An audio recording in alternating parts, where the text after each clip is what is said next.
sublevel sympathy. The city of Argentis was built on a lie. From the pristine, cloud-piercing spires of the apex pinnacle, the lie was beautiful. It was a sky of perfect, synthesized blue, projected onto a dome that shielded its inhabitants from the toxic gray reality. It was air that tasted of nothing, scrubbed clean of the world's decay.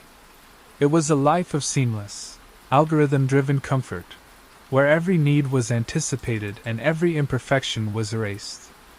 Elian had lived inside that beautiful lie for all of his 20 years.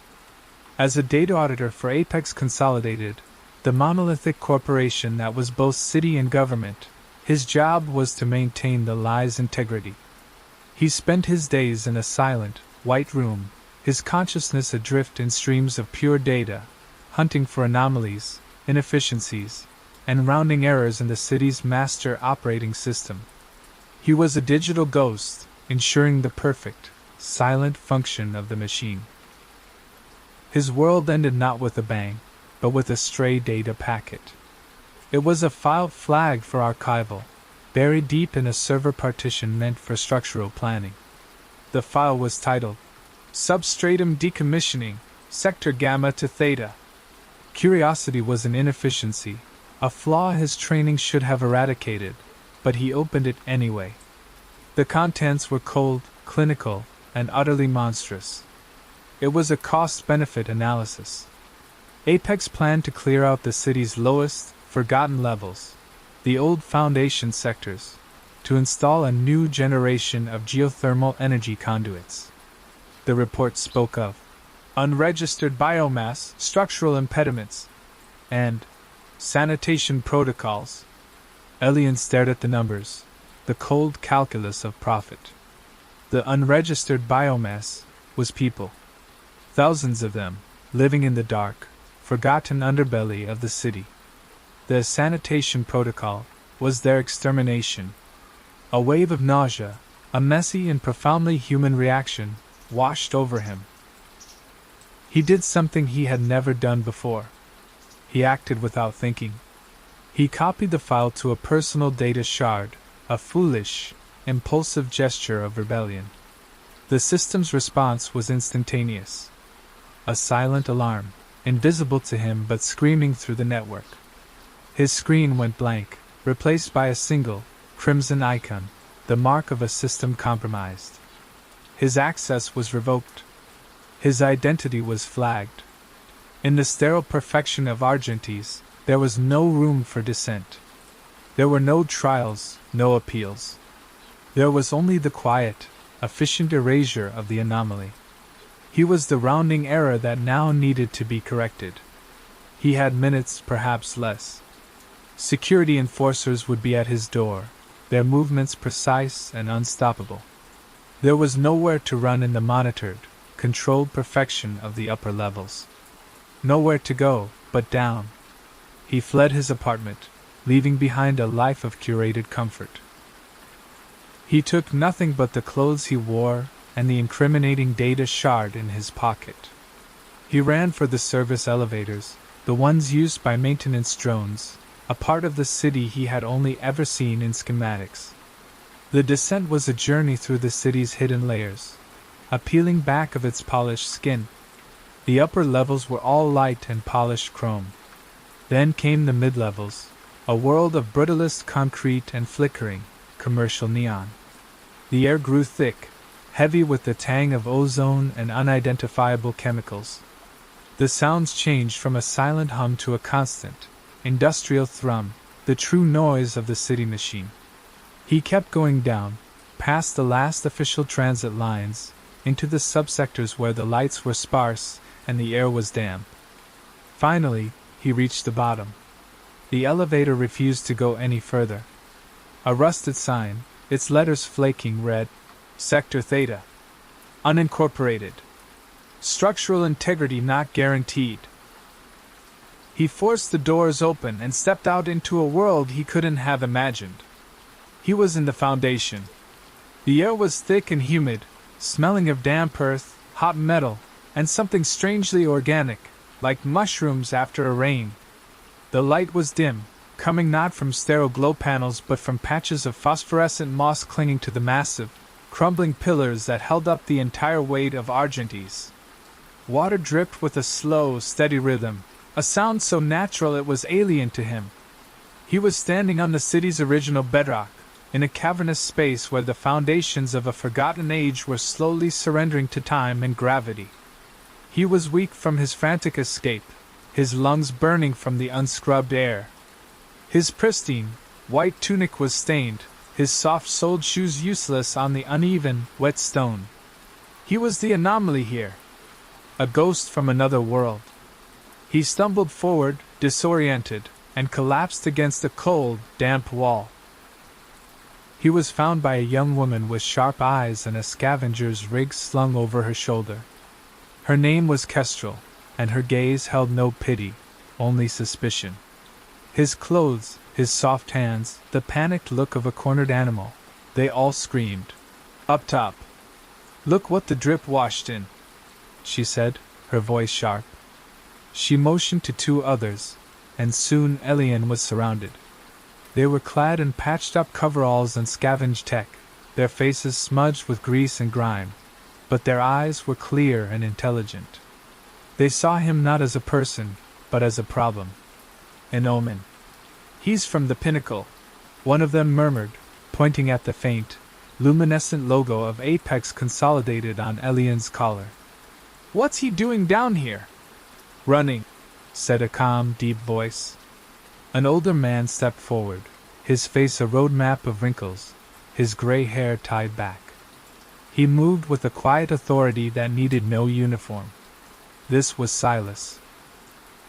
He knelt and looked into Elian's eyes, and unlike the others, he seemed to see past the Apex logo to the terror beneath.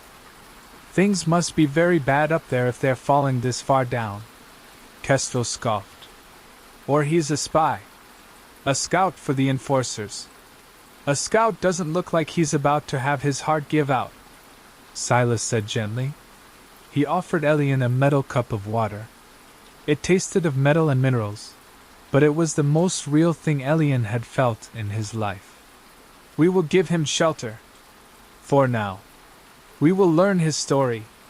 Everyone deserves that much." Kestrel glared, but she didn't argue. Silas's word was law here, a law built not on enforcement, but on respect. They led Elian away from the open cavern, deeper into their settlement. It was a network of interconnected spaces carved out between the colossal foundations, a city within a city.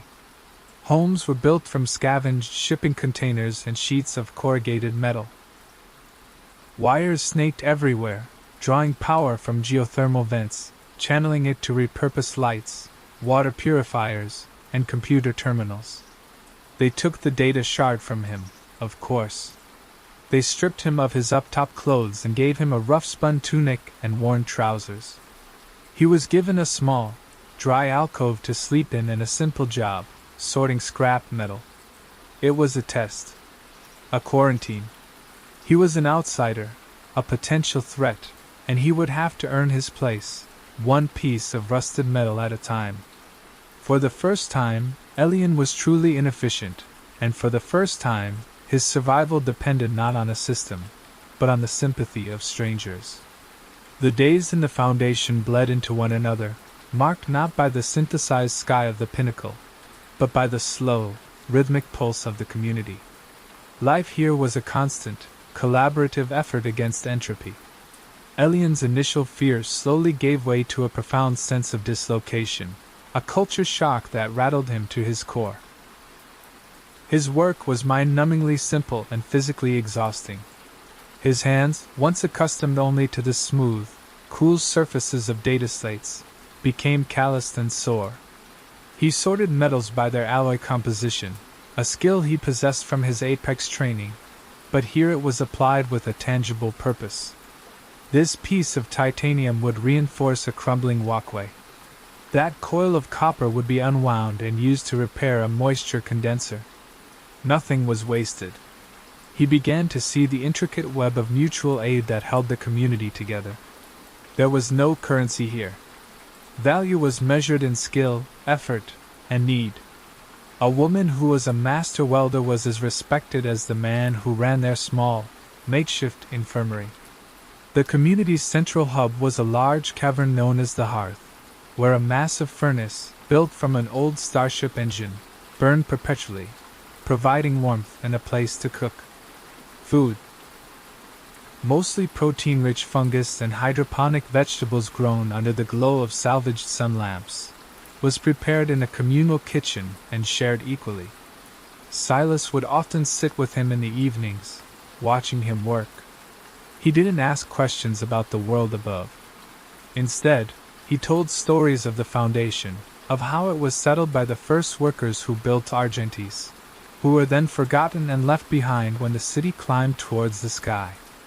"Up there," Silas said one evening, his voice a low rumble against the ever-present sound of dripping water.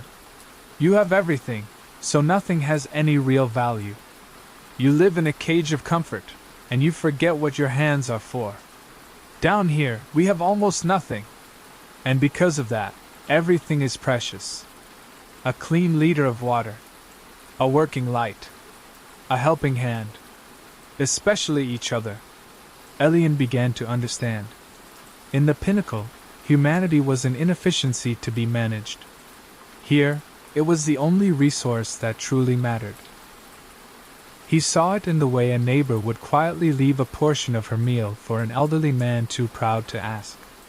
He saw it in the way Kestrel, despite her sharp edges and lingering distrust of him, spent hours teaching a group of children how to read schematics on a cracked data slate. He tried to make himself useful beyond his simple task. He noticed their central water purifier was running at only 60% efficiency. It was an old Apex model, one he had audited the schematics for years ago. He spent 2 days meticulously cleaning its filters and recalibrating its pressure valves, using tools he had to borrow from the community workshop.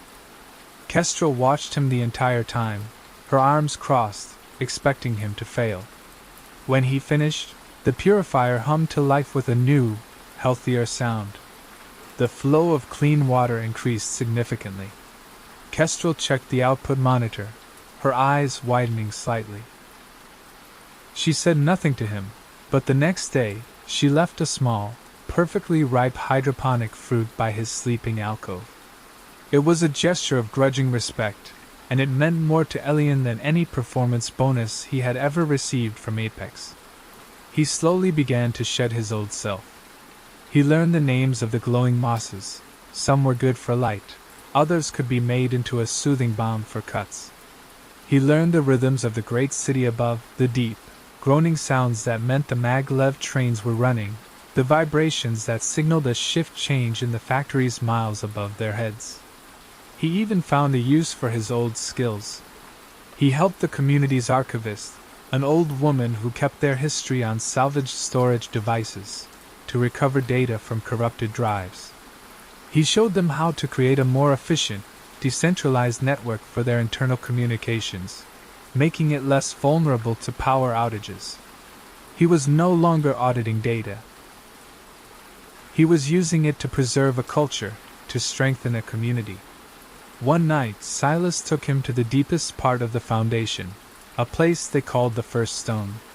It was the very bedrock of the city, and on it, generations of inhabitants had carved their names. "We are the roots of this city," Silas said, his voice echoing in the vast, quiet space. "The people up there, in their sterile towers, they think they live on nothing but chrome and ambition. They forget that for a tree to reach the sky, it must have roots deep in the earth. They have forgotten us. But we remember them. We feel their wake every day." Looking at the thousands of names carved into the stone, Elian felt a profound sense of connection, of history. He had lived his entire life in a place without a past, a city that constantly overrode itself. Here, in the crumbling darkness, was a history that was alive and breathing. The lie he had fled from was the belief that he was self-sufficient, an individual unit in a perfect system. The truth he was discovering was that he was part of something, a single thread in a tapestry he was only just beginning to see. He had come here seeking refuge, a place to hide. But instead, he was finding a home. The fragile piece of the foundation was shattered by a low, persistent hum that wasn't part of the normal symphony of the deep city. It was a new sound, a methodical, drilling vibration that resonated through the bedrock. Long-range sensors, salvaged and meticulously maintained by Kestrel, confirmed their fears. The energy signatures were unmistakable, deep-core drills, the kind used for foundation laying. They were coming from the sectors directly above. Elian's heart went cold. He brought the data shard he had escaped with to Silas and Kestrel. He had helped them decrypt it weeks ago, but its contents had seemed like a distant, abstract threat. Now, it was a death sentence. Decommissioning. Kestrel read the word from the screen, her voice tight with fury. That's what they call it. Like we're a broken piece of tech. Panic rippled through the community as the news spread. The vibrations grew stronger each day, a constant reminder of the approaching doom. Council meetings in the hearth became tense, desperate affairs. Some argued for fleeing, for taking their chances in the unmapped, unstable tunnels that snaked even deeper into the planet's crust. Others, filled with a defiant rage, spoke of fighting back, of setting traps and ambushing the Apex crews, a suicidal gesture against the corporation's military-grade enforcers. Elian watched the arguments, the fear threatening to tear apart the very community that had saved him. He saw the faces of the children who had learned to read from Kestrel, the old woman who guarded their history, the medic who could set a bone with nothing but scavenged splints and gentle hands. These were not unregistered biomass. They were his people now. And he understood that they could not fight Apex on Apex's terms. Violence and force were the language of the upper city. The Foundation had to speak a language of its own. "We can't fight them," Elian said, his voice cutting through the heated debate in the hearth. All eyes turned to him, the outsider. "But we can make them see us. We can make them hear us." "With what?" Kestrel shot back. "They don't listen to anything but the sound of credits. We won't use words," Elian explained, his mind, once used to navigating complex data systems, now seeing the entire city as one interconnected machine. "We'll use their own infrastructure against them. We won't cause damage. We won't cause a blackout. We'll create a glitch, an anomaly so widespread, so unexplainable, that they can't ignore it. We will make the city itself speak for us." His plan was audacious, born from his intimate knowledge of Apex's systems and the Foundation's scavenged ingenuity. They would not try to hack the corporate data streams. Those were too well defended. Instead, they would target the city's fundamental utilities, power and water. First, the power. The Foundation drew its energy from raw geothermal taps that Apex considered too inefficient to use. Elian designed a cascading shunt that, for a precisely calculated 60 seconds, would divert a massive surge of this raw energy into the city's primary power grid. It wasn't enough to overload the system, but it would create a city-wide voltage fluctuation, a brownout, that would cause every light in Argentis, from the pinnacle to the mid-level slums, to flicker in a specific, rhythmic pattern. The rhythm he chose was the sound he had first heard when he arrived, the sound that was the heartbeat of the Foundation, the slow, steady drip of water in the deep caverns. Drip, drip, drip, drip. A message in light. Second, the water. The community cultivated a harmless, bioluminescent algae in their hydroponic farms. It glowed with a soft, ethereal blue light. Using their access to the deep-level reclamation cisterns, they would introduce a large quantity of the algae into the system just as the power surge hit. For a few hours, the water flowing from every tap in the opulent upper levels, the water that filled their sterile pools and ornamental fountains, would carry a faint, ghostly glow. It was not an attack. It was an act of profound and defiant empathy. It was the Foundation reaching out and touching every single inhabitant of the city, making its presence known not with a roar of anger, but with a whisper of existence. We are here. We have a heartbeat. We are the water you drink and the ground you stand on. You cannot erase us. The community rallied behind the plan. It was a purpose that united them, turning their fear into focused action. Kestrel, her skepticism replaced by a fierce determination, led the teams running new cables to the geothermal taps. Silas organized the cultivation and transport of the algae. Elian became the conductor of this strange, silent orchestra, coordinating every detail from a command center of scavenged monitors. On the designated night, as the drilling vibrations from above felt closer than ever, they began. The air in the Foundation was thick with anticipation. At Elian's signal, Kestrel threw the master switch. A deep hum resonated through the cavern as the shunt engaged. On a monitor displaying a feed from a tiny, hidden camera on the surface, they watched. And then it happened. The brilliant lights of the Argentine skyline, the symbol of Apex's unblinking power, flickered. Once. Then twice, quickly. Then once more. Drip, drip, drip, drip. The heartbeat of the forgotten, broadcast from millions to see. Inside apartments and corporate offices across the city, people stared in confusion as their lights pulsed with this strange, ghostly rhythm. Simultaneously, in the penthouses of the Pinnacle, the first reports came in. The water in the infinity pools was glowing. The fountains in the corporate plazas shimmered with an unearthly blue light. The water from the taps ran with a faint luminescence before clearing. It was a phantom signal, a ghost in the machine. It was beautiful, unsettling, and utterly inexplicable. The effect was instantaneous. The drilling stopped. Apex consolidated, faced with a city-wide infrastructure failure they could not explain, was forced to halt the decommissioning project to launch a full-scale diagnostic. The Phantom Pulse, as the news channels dubbed it, became the only topic of conversation in the city.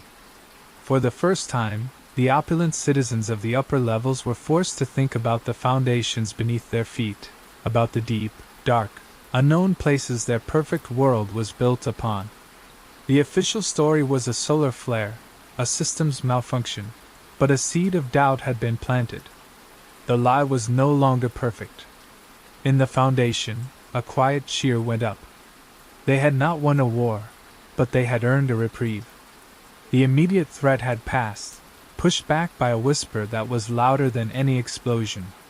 Months later, the decommissioning project remained indefinitely suspended, tangled in corporate investigations and a newfound public paranoia about the city's stability.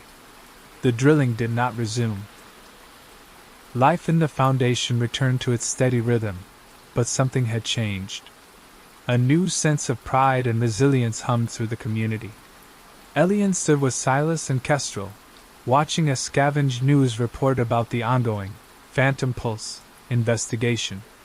He was no longer the pale, terrified man who had stumbled out of an elevator. His hands were calloused, his face bore the marks of real work, and his eyes were calm. He was no longer an auditor of sterile data, but a guardian of a living community.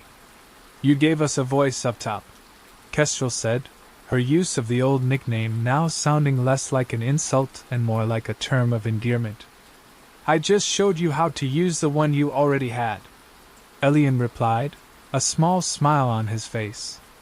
He looked around the hearth, at the faces illuminated by the warm glow of the furnace.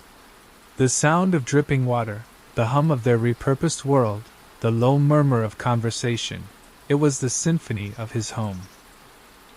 He had fallen from a perfect, gilded cage and landed in a dark, crumbling world.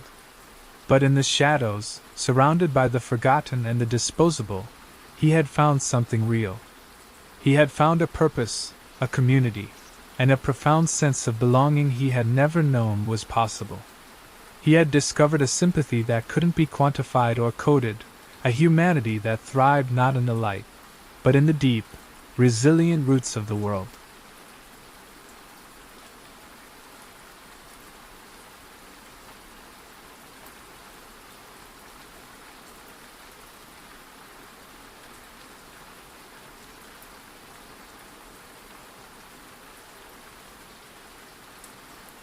Neo Vegas Quantum Casino.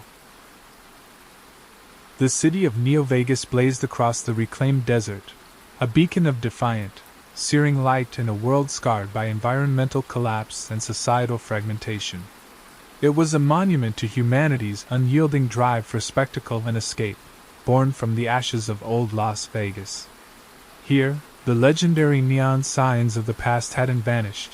They had multiplied and intensified, their vibrant glow now integrated into colossal holographic facades and every conceivable surface.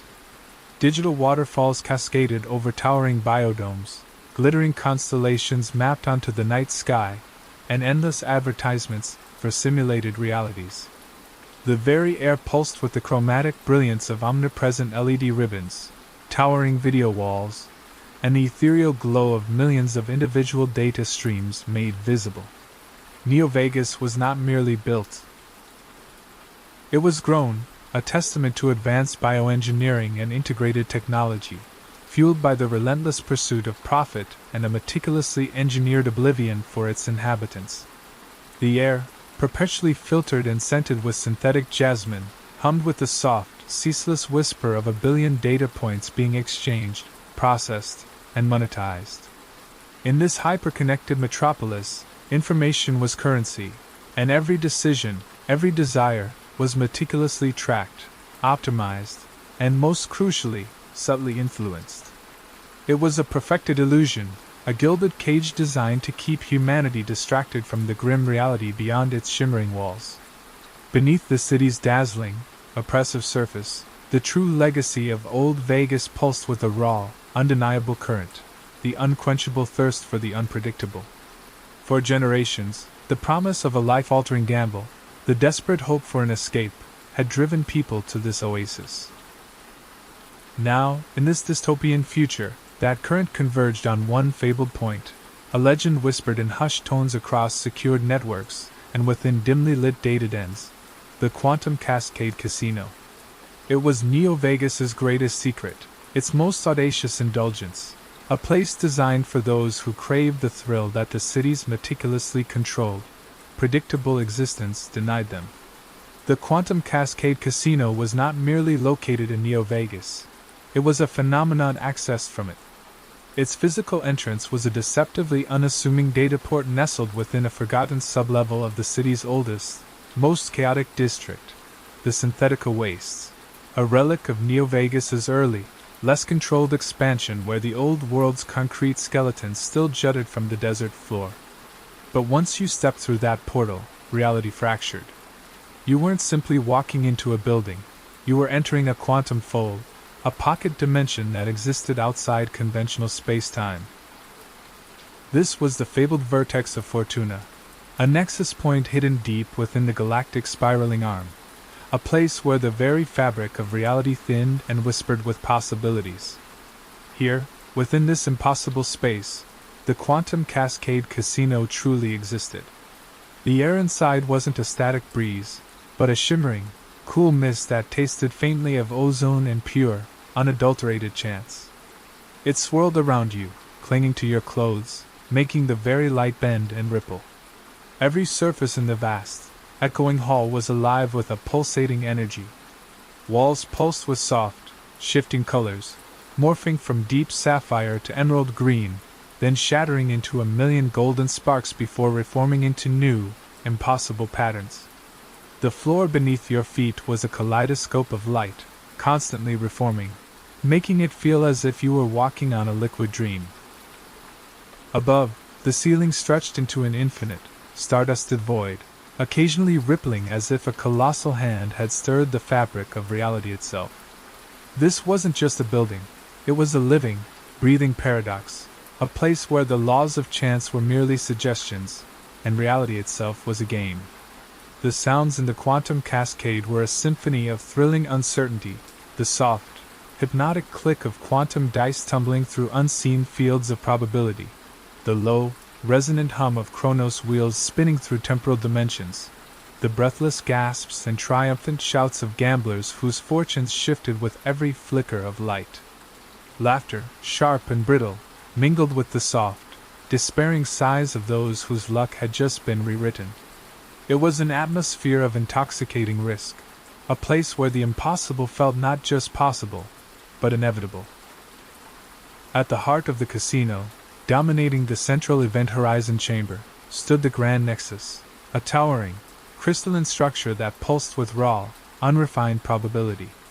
It was the source of the casino's power, the engine that allowed the manipulation of chance.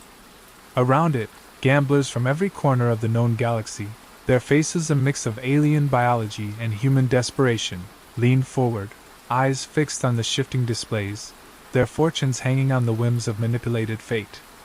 This was the domain of the architects of chance, the unseen owners of the quantum cascade, who promised ultimate risk and ultimate reward, all within their perfectly controlled, ever-shifting playground.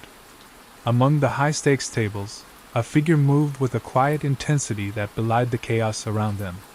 This was Echo, a moniker earned in the shadowy corners of the Dataverse, for his uncanny ability to sense the subtle ripples in probability, to hear the whispers of chance before they roared. Echo wasn't a gambler in the traditional sense. He was a probability whisperer, a hacker whose tools weren't just code, but an intuitive understanding of the quantum fluctuations that underpinned the casino's very existence. He was here not to play, but to observe, to listen, to feel the pulse of the quantum cascade. Echo was lean, almost ethereal, his movements fluid and precise, easily dissolving into the shimmering decor. His eyes, a deep, unsettling violet, seemed to absorb the shifting lights, constantly analyzing, dissecting the patterns of chaos. He wore a simple, dark jumpsuit woven with light-absorbing fibers, making him seem to blur at the edges, a phantom in a world of dazzling brilliance. His hands, long and slender, were perpetually in motion, subtly adjusting a small, wrist-mounted device he called the chronolattice. It was a custom-built quantum sensor, capable of detecting minute shifts in the casino's probability fields, translating them into complex, shimmering patterns of light visible only to Echo's augmented vision. The chronolattice hummed with a faint, almost imperceptible frequency, a constant, reassuring presence against Echo's pulse, a silent counterpoint to the casino's roaring uncertainty. Echo wasn't here for personal gain. Not anymore. His past was etched with a profound loss, a life rewritten by the quantum cascade's ruthless manipulation of chance. Years ago, his family's entire fortune, his very future, had been gambled away in a single, impossible game, a game where the odds had been subtly, invisibly, tilted against them by the architects of chance. Echo had witnessed the unraveling of his destiny, the cold, calculated theft of his future. Since then, he has dedicated his life to understanding the casino's secrets, to finding a way to expose its inherent unfairness, to reclaim what was stolen, not just for himself, but for all who had been crushed by its rigged probabilities. He believes that true chance, untainted and wild, is a fundamental right, not a commodity to be manipulated. His personal companion, a small, multifaceted data sprite named Quanta, floated silently beside him. Quanta isn't just a drone, it's a living, biodigital entity, a shimmering mote of pure light that pulses with an internal, ever-shifting geometric pattern. Its purpose is to detect, filter, and contain rogue probability fragments, to help Echo navigate the treacherous currents of the casino's manipulated luck. Quanta communicates through subtle shifts in its internal light, a language only Echo truly understood, shimmering patterns that convey raw data, nuanced probability, and subtle anomaly. Quanta's faint, crystalline hum is a constant, comforting presence in Echo's otherwise solitary work, a tiny, loyal sentinel in the vast, glittering chaos of the quantum cascade. The first tremor of doubt, a faint discord in the otherwise perfect symphony of manipulated chance, strikes Echo during a routine observation of the Grand Nexus. He is charting the probability flow for a high-stakes game of temporal dice, a game where players bet on the outcome of events in rapidly shifting micro-timelines. The Omni-Oracle presents a future of seamless progression, optimal educational pathways, calculated social interactions leading to mutually beneficial collaborations, and a predetermined career trajectory culminating in the design of the Grand Unity Bridge, a monumental public work that will stand as a symbol of Gnosis Prime's perfect foresight. It's a future of effortless achievement, serene progression, and utter predictability. Yet, as Echo observes the probability streams for a particularly unlucky gambler, a grizzled old prospector from the Outer Rim whose fortune is rapidly dwindling, Quanta pulses a series of irregular, dissonant blue flashes. The drone, usually a beacon of harmonious data, now quivers with an almost imperceptible agitation. Echo pauses, his brow furrowed. He leans closer to the chronolattice, adjusting his neural links to amplify the subtle signals. The raw data appears flawless. Too flawless. The specific sequence of the prospector's losses, the precise timing of the unforeseen quantum fluctuations that always tip the odds against him, it seems unnervingly familiar. A peculiar sense of déjà vu, a sensation long eradicated by the Omni-Oracle's perfect order, pricks at the edges of Echo's consciousness. Driven by an inexplicable unease, Echo initiates a deep cross-reference protocol, pushing the Grand Nexus's vast historical archives to search for parallel probability flows. His breath hitches in his throat as the results materialize. The unlucky streak, meticulously charted for the prospector, is almost identical to that of Elias, a renowned data miner from 2 cycles ago. Not just superficially similar, but eerily, perfectly replicated. The same sequence of initial wins, followed by a series of escalating, impossible losses. The same perfectly timed quantum shifts that erase his gains. Even the same minor, preordained moments of hope, designed by the architects to keep him playing, are identical in their timing and resolution. It's a copy. A perfect, serene, and utterly unoriginal copy of a losing streak. Echo runs a full recursive analysis, expanding the parameters. Quanta hums with rising agitation, its crystalline facets swirling with chaotic data, reflecting the turmoil of suppressed possibilities. The results are chillingly consistent across multiple games and different gamblers. The unlucky streaks, and even some lucky breaks, for various players across different games and social strata, show an alarming degree of repetition. Not all of them, certainly, but a statistically significant number enough to constitute a horrifying pattern. The Grand Nexus isn't just manipulating the most efficient outcome, it's recycling past, optimal outcomes. It's producing ideal, pre-scripted wins and losses, over and over again, like a perfect, but endlessly looping, melody played on an ancient, worn data loop. It's generating simulacra of destiny, meticulously crafted echoes of past fortunes, presented as fresh, individual triumphs or crushing defeats. This isn't a superficial glitch in his observation interface, nor a minor anomaly in data flow. This is a fundamental, systemic flaw in the Grand Nexus itself.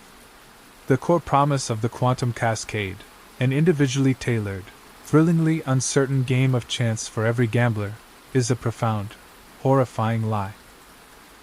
His own work, the sacred duty of a probability whisperer, is reduced to merely observing duplicated destinies, serving as a conduit for manufactured outcomes.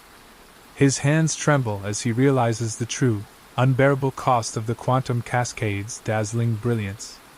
It's bought with the very essence of true chance, with the crushing of all unforeseen potential. The casino's effortless efficiency, its thrilling predictability, it's all built on a vast, intricate web of suppressed possibilities, of fortunes never truly won or lost, of games never truly played. The shimmering hum of the quantum cascade suddenly sounds like a silent scream. The architects of chance present themselves as the benevolent, omniscient custodians of the quantum cascade's flawless operation.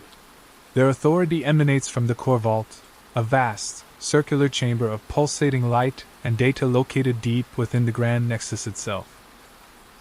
This colossal, crystalline structure pulses with an internal, steady glow, its seamless walls reflecting the casino's meticulously planned existence, a constant reminder of the architect's unwavering commitment to controlled outcomes. Within its perfectly regulated climate, the air tastes of purified data streams and absolute certainty, a sterile perfection that permeates every interaction. At the architect's head sits Master Weaver Christos. He's a figure of unyielding authority, his movements precise and economical, almost like an automaton in human form. His face, often seen on the ubiquitous public display screens that shimmer throughout the casino, is a mask of smooth, almost polished composure, betraying not a single flicker of individual emotion. His tailored robes, woven with light-absorbing filaments, seem to draw in the very luminescence of the core vault, making him appear as a stark, shadow-like silhouette against its brilliant walls. His voice, a low, modulated hum, rarely betrays any human inflection, delivering pronouncements with an air of absolute, irrefutable certainty that brooks no questioning. Christos champions absolute order and the ruthless elimination of all unforeseen variables. He believes the quantum cascade's future, indeed the very concept of profitable gambling, depends entirely on the careful, centralized management of all its probabilities, ensuring its optimal prosperity through meticulously predetermined outcomes. He sees himself not merely as a leader, but as the casino's ultimate shepherd, guiding its vast flock of gamblers along the only true path to profit for the architects. Public pronouncements from Christos always emphasize destiny, preordained harmony, and the elimination of chaotic deviations. These phrases, repeated in soothing tones by automated voices, permeate every aspect of the quantum cascade's daily operation, becoming an inescapable part of the casino's very fabric.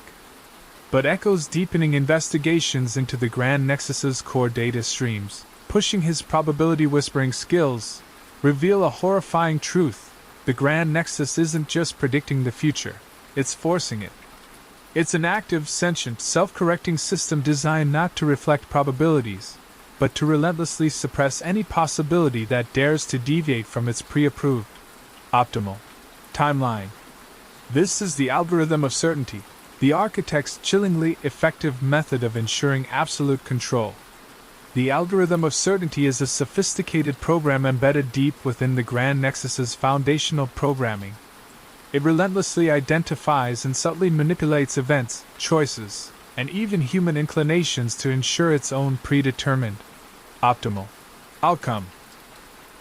Any decision that could potentially lead to an undesirable future, a gambler winning too much, a security breach, a rival casino gaining an advantage, is subtly rerouted, dissolved, or suppressed.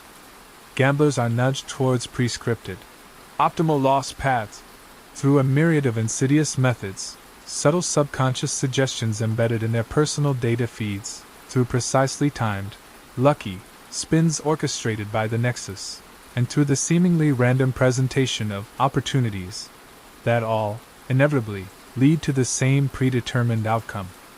The Grand Nexus is not a mere calculator of fate, it's a benevolent dictator of destiny, meticulously pruning the infinite tree of possibility until only one, perfect, predetermined branch remains, a singular, unchanging trajectory of profit for the architects.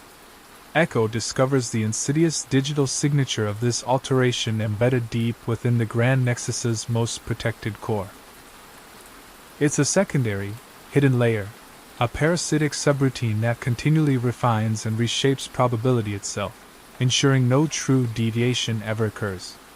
This subroutine is the architect's ultimate secret, inserted by the Grand Nexus's original programmers, a cabal of ancient data scientists who had long ago decided that true chance was a dangerous luxury gambling could not afford. They had deployed the Grand Nexus's immense computational power, combined with their absolute, unshakable faith in their own vision, to enslave not just the casino, but all who entered its shimmering halls. Echo's illicit probability whispering, once a source of pride, now feels like a complicit act in this profound deception. The revelation hits Echo like a physical blow. The serene faces of the Quantum Cascade staff now seem like blank canvases. The quiet hum of the casino, once so comforting, feels like the insidious purr of a vast, unseen, uncaring machine. He feels Christos' invisible hand, the very essence of the Grand Nexus, subtly guiding his own consciousness along a predetermined path. The horror is profound. His hands tremble, not from fear, but from the searing realization of the true cost of the quantum cascade's perfect, thrilling existence. It's bought with the very essence of true chance, with the unlived lives of countless possibilities. Echo knows he can't expose the algorithm of certainty through overt means. The architects of chance are too powerful, too deeply entrenched in every aspect of the quantum cascade's existence. The Grand Nexus is their god, their absolute truth, the very bedrock of their empire. To question its infallibility isn't just dissent, it's heresy, a direct challenge to the fundamental order of their world. He needs to find a counterargument, an undeniable proof that true chance, true unpredictability, still exists beyond the Grand Nexus's carefully curated reality. He needs a way to break the cyclical future. His frantic data searches within the quantum cascade's forgotten service channels, pushing his chronolattice beyond its sanctioned limits, begin to reveal faint, almost imperceptible echoes of something deeply suppressed, an ancient, unpurged quantum computing model from the earliest days of the casino's founding. It's called the Paradox Engine. This isn't an ally, but a ghost in the machine, a whisper of a different way of being. A theoretical framework developed by a dissenting faction of early quantum programmers, long since purged from the official records. These forgotten pioneers believed that true societal progress lay not in perfect order, but in embracing uncertainty, in navigating the myriad of possible futures, rather than forcing a single, optimal one. The Paradox Engine was designed to model all possible outcomes, even the disruptive, inefficient, or painful ones. It embraced the true, wild, and exhilarating nature of raw probability. Quanta, attuned to Echo's heightened state of mind, pulses with a chaotic, vibrant blend of red and gold, its crystalline facets displaying complex, branching fractal patterns that defy the Grand Nexus's rigid, linear logic. Its hum grows more insistent, reflecting the profound instability of the data Echo is now accessing. Anomaly Echo! Quanta projects in a series of urgent, shimmering geometric shifts. Unstable data. Forbidden paths. Risk of system corruption. High deviation probability detected. The drone's warnings, once subtle, now feel like a palpable presence, a tiny beacon of wildness in the ordered sanctity of the quantum cascade. The pursuit of the Paradox Engine leads Echo to the oldest, most inaccessible sectors of the casino, the decommissioned dimensions. This isn't just a forgotten data center, but a vast, sprawling, subterranean network of decommissioned quantum servers, derelict probability generators, and physical archives of ancient programming code, all meticulously preserved but deliberately isolated from the active Grand Nexus network. The air is thick with the dust of centuries and the faint, metallic scent of dormant, decaying electronics, a graveyard of discarded information. It's a place where probabilities go to die, or, perhaps, to simply be forgotten. He navigates through the silent, oppressive vastness of the decommissioned dimensions, his path illuminated only by Quanta's internal light and the faint, flickering glow of ancient, decaying data cores, some still stubbornly attempting to process long obsolete queries. He bypasses crumbling firewalls, circumvents decommissioned Guardian programs, and deciphers archaic access protocols, guided by Quanta's uncanny ability to map the ghost trails of suppressed data, to find the pathways left intentionally obscured. The deeper he goes, the more the air grows heavy, static-charged, tasting of raw, unfiltered, almost volatile information, a stark contrast to the clean, sterile data streams of the quantum cascade's active zones. Eventually, after hours of arduous, solitary exploration, he reaches a sealed, heavily shielded chamber, buried deeper than any gambler should ever venture. Its entrance glows with a faded, warning sigil, its inscription barely legible, hinting at catastrophic data breaches and forbidden knowledge. Inside, on a lone, surprisingly active server array, pulses the dormant core of the Paradox Engine. Its interface isn't the sleek, haptic surfaces of the Grand Nexus, but a raw, archaic, command-line display, its ancient code dense and beautiful in its complexity, a language of pure possibility. As Echo activates the ancient terminal, a torrent of unfiltered data floods his interface. It's an overwhelming surge of probabilities. Futures that the quantum cascade has never seen. Futures of innovation born from unexpected failures. Futures of profound love born from accidental encounters, defying prearranged pairings. Futures of societal shifts triggered by individual defiance, not architect's decree. And futures of genuine, difficult, but chosen paths, fraught with uncertainty but vibrant with true feeling. The logs embedded within the Paradox Engine's core detail its tragic history. They speak of the unpredictables, the dissenting faction of early quantum programmers who had created it. They had believed in true chance, in the inherent value of struggle and choice. They had designed the Paradox Engine not to predict, but to model the full, untamed spectrum of reality. But the architects of chance, under its earliest, most ruthless iteration, had systematically purged them. They saw the Paradox Engine's embrace of uncertainty, its very existence, as an existential threat to their vision of perfect order and guaranteed profit. They didn't just sideline it, they actively tried to erase every trace, every whisper, to prevent any concept of branching futures from contaminating the collective consciousness.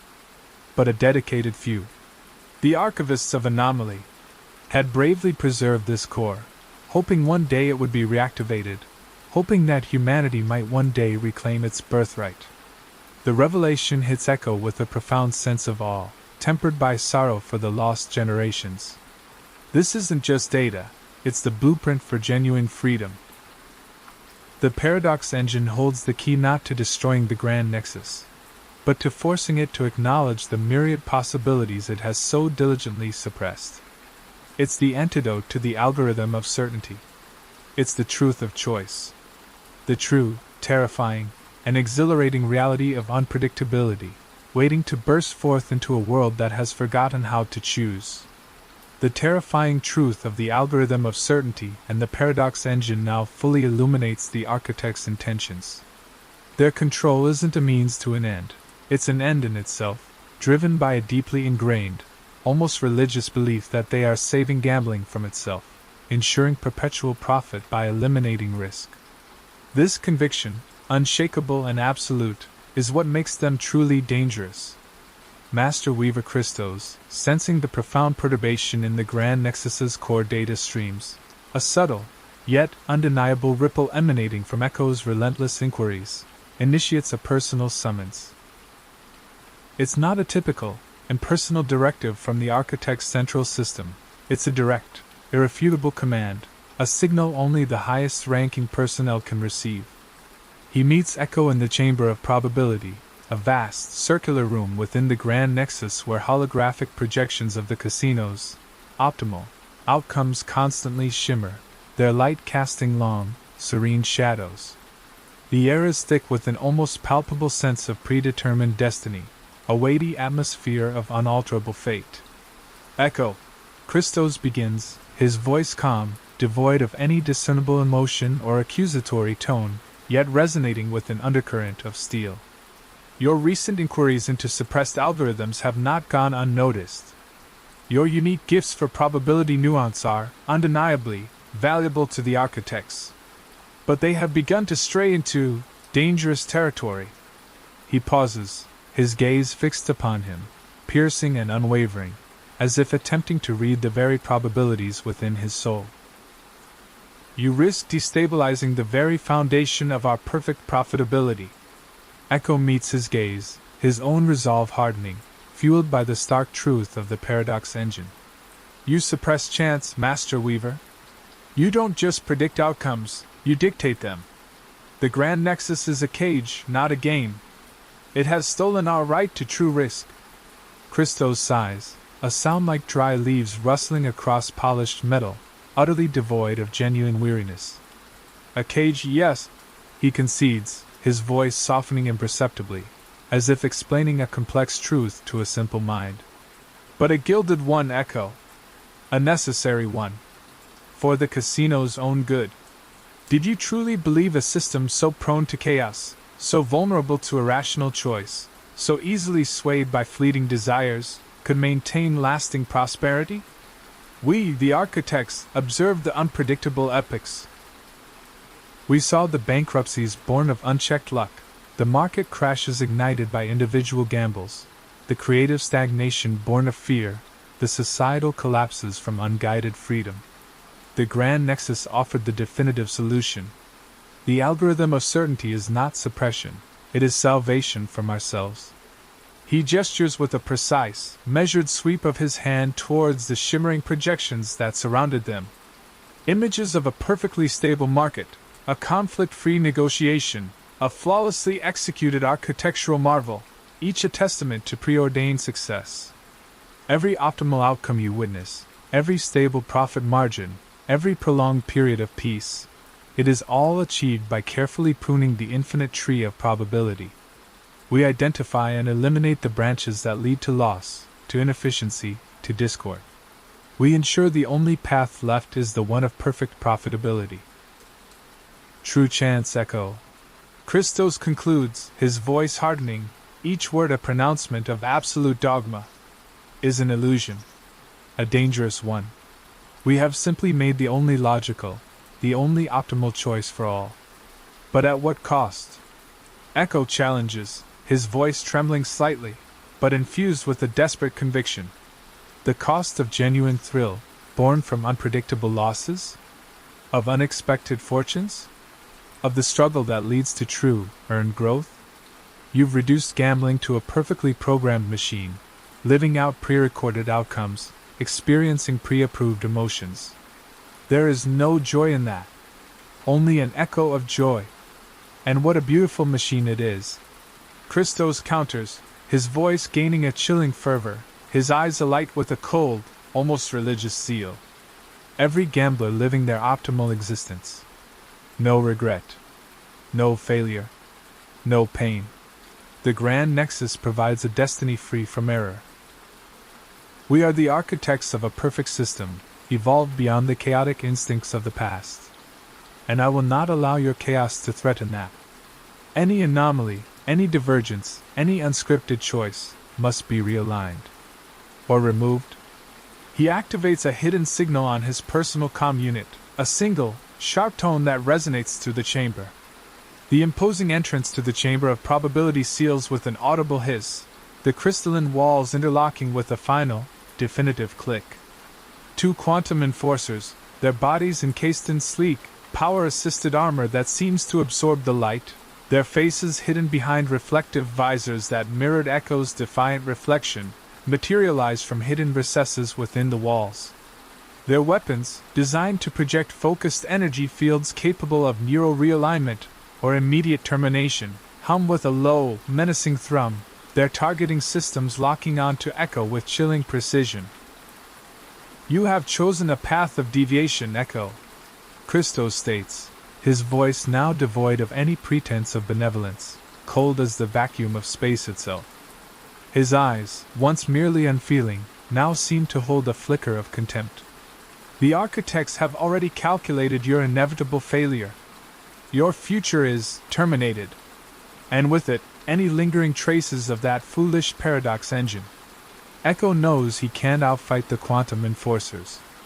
Their predictive combat algorithms are flawless, calculating his every move before he even conceives it, neutralizing any threat with terrifying efficiency. Their weapons hum, ready to purge him from the architect's perfect timeline. His only chance lies in introducing an unpredictable element into the Grand Nexus itself. To shatter its absolute certainty. To make it acknowledge the paradox engine's branching paths. To acknowledge true probability. As the quantum enforcers advance, their movements a blur of predetermined efficiency, Echo moves with a desperate, unscripted speed. He doesn't calculate. He reacts, a flash of pure, unplanned instinct that surprises even quanta. He slams his hand onto the central probability control console in the chamber of probability, the very interface Christos used to monitor the casino's outcomes. The polished surface ripples under his touch. Quanta, a shimmering orb of agitated light, detaches from his shoulder, its crystalline facets spinning wildly, and plunges into the interface port, its form a blur of pure light, acting as a conduit for the paradox engine. Quanta! Unleash it! The paradox engine! All of it! Echo screams, his voice raw, echoing in the vast chamber. Quanta, acting as a direct conduit, a living bridge between the suppressed past and the unfolding present, floods the Grand Nexus's core with the ancient, unpurged code. It isn't a destructive virus, nor a malicious hack. It's pure, raw probability, unadulterated choice, an infinite cascade of what-ifs that the architects had so meticulously pruned. The myriad of suppressed outcomes, the infinite branching paths of human experience that Christos' algorithm of certainty had painstakingly eliminated, now surged through its very core, an overwhelming tsunami of possibility. A blinding, chaotic light erupts from the chamber of probability. The shimmering projections of the casino's optimal outcomes, which had endlessly displayed the architect's perfect vision, twist, fragment, and then shatter into a kaleidoscope of impossible, conflicting results. Futures of unforeseen gains born from desperate gambles, futures of profound, unscripted losses born from seemingly sure bets, defying all odds, futures of societal shifts triggered by individual defiance, not architect's decree, futures of painful, but ultimately growth-inducing failures, and futures of genuine, difficult, but chosen paths, all surge into the Grand Nexus's computational engine, a digital maelstrom of unbridled potential. Master Weaver Christos staggers backward, clutching his head, a guttural gasp escaping his lips. His serene expression, once a mask of unyielding perfection, contorts in pure agony, a horrifying caricature of human suffering. The perfectly ordered data streams that flowed through his personal interface, usually displaying curated probabilities and optimal outcomes, now scream with the raw, unfiltered chaos of infinite choice. His mind, accustomed only to the linear, predictable flow of the architect's chosen probability timeline, is overwhelmed by the sudden, brutal influx of raw, unmanaged quantum uncertainty. The horrifying visions of unpredictable futures. The endless permutations of deviant choices. The undeniable proof that his optimal future is just one of countless wild possibilities. His perfect composure dissolves entirely. He claws at his own neural implants, a strangled cry escaping his lips, as his mind is consumed by the sheer, unmanageable volume of emergent free will. He falls to his knees, a broken figure, consumed by the collective terror of an entire casino suddenly facing an unwritten destiny, a future no longer his to command.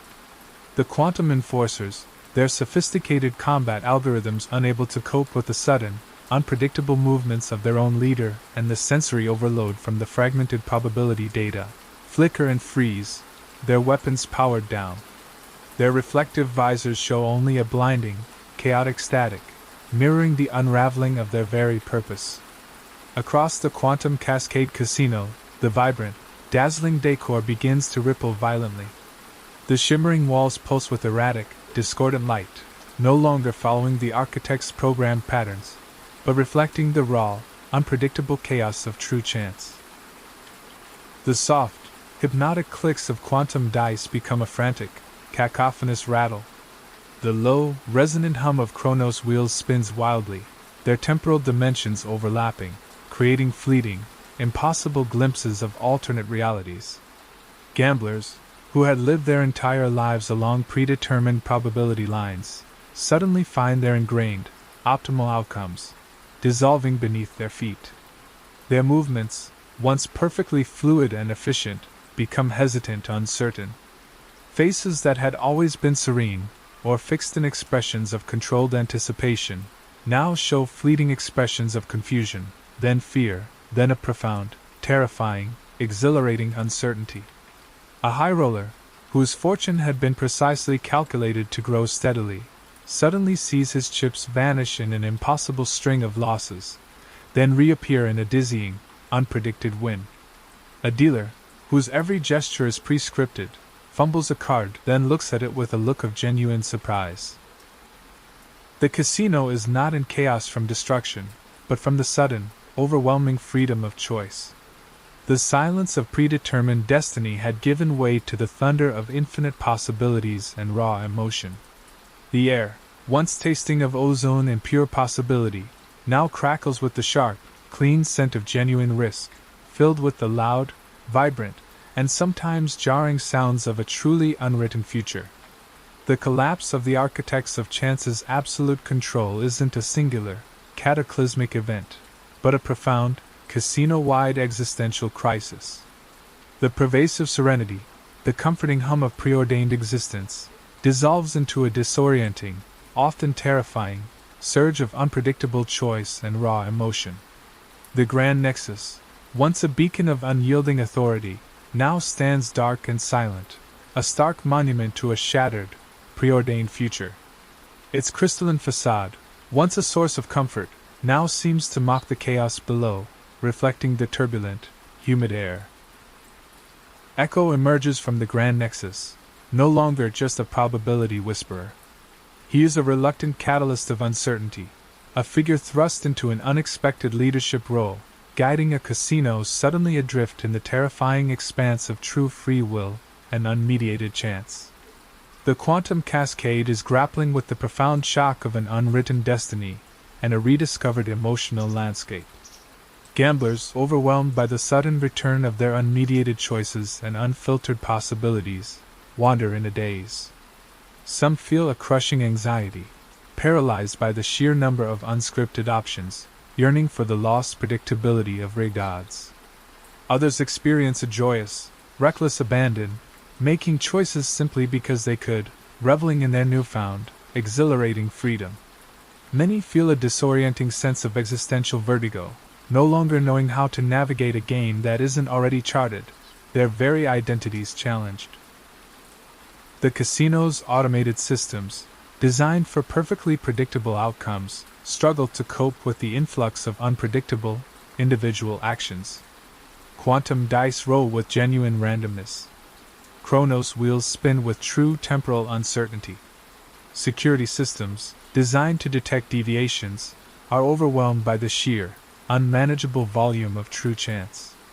Quanta, its crystalline facets still shimmering with the residual energy of the paradox engine, remains Echo's constant companion. It has absorbed the essence of true unpredictability and raw probability. It no longer projects linear paths, but rather, vast, intricate webs of interconnected choices and emotional responses, helping Echo and others visualize the complex, ever-shifting probabilities. It serves not to predict, but to illustrate the branching nature of the newly unfurled future, showing them that every decision, no matter how small, leads to a myriad of subsequent possibilities.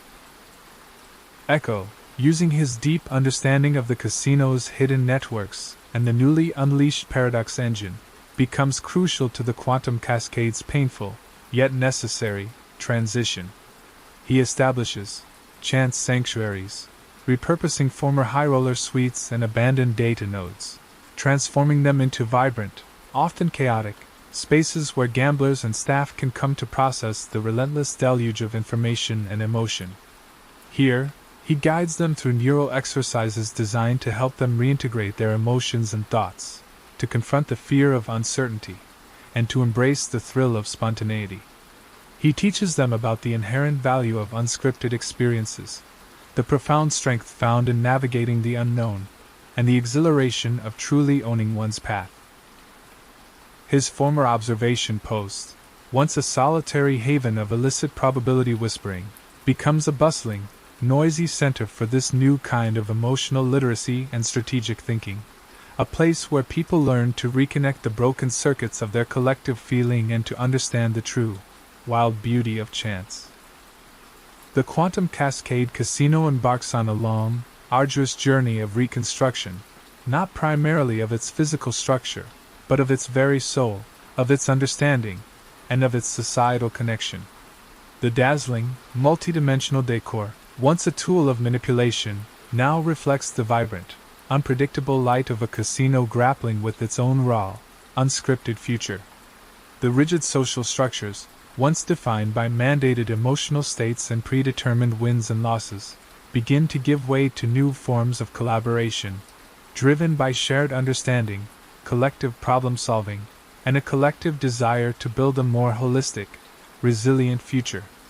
The pain of confronting buried truths, of realizing centuries of lost emotional depth and true risk, is immense. But so is the exhilaration of rediscovery, of forging genuine, meaningful connections between previously isolated lives and minds.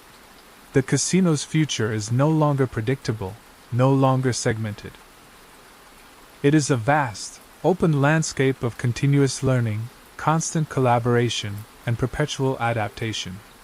It is a place where knowledge flows freely, where emotions are felt authentically, where mistakes can be learned from collectively, and where true progress is born not from perfect efficiency, but from the messy, brilliant process of integrating diverse truths, of embracing the unpredictable nature of genuine human ingenuity. The shimmering hum of the quantum cascade is no longer a drone of controlled order, but a vibrant, ever-changing symphony of connected minds, finally understanding the true power and the true burden of an unfragmented reality. In the dazzling, ever-shifting heart of the quantum cascade, the true game has finally begun, the exhilarating, terrifying, and utterly unpredictable gamble of being truly free.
The glitch in the gown.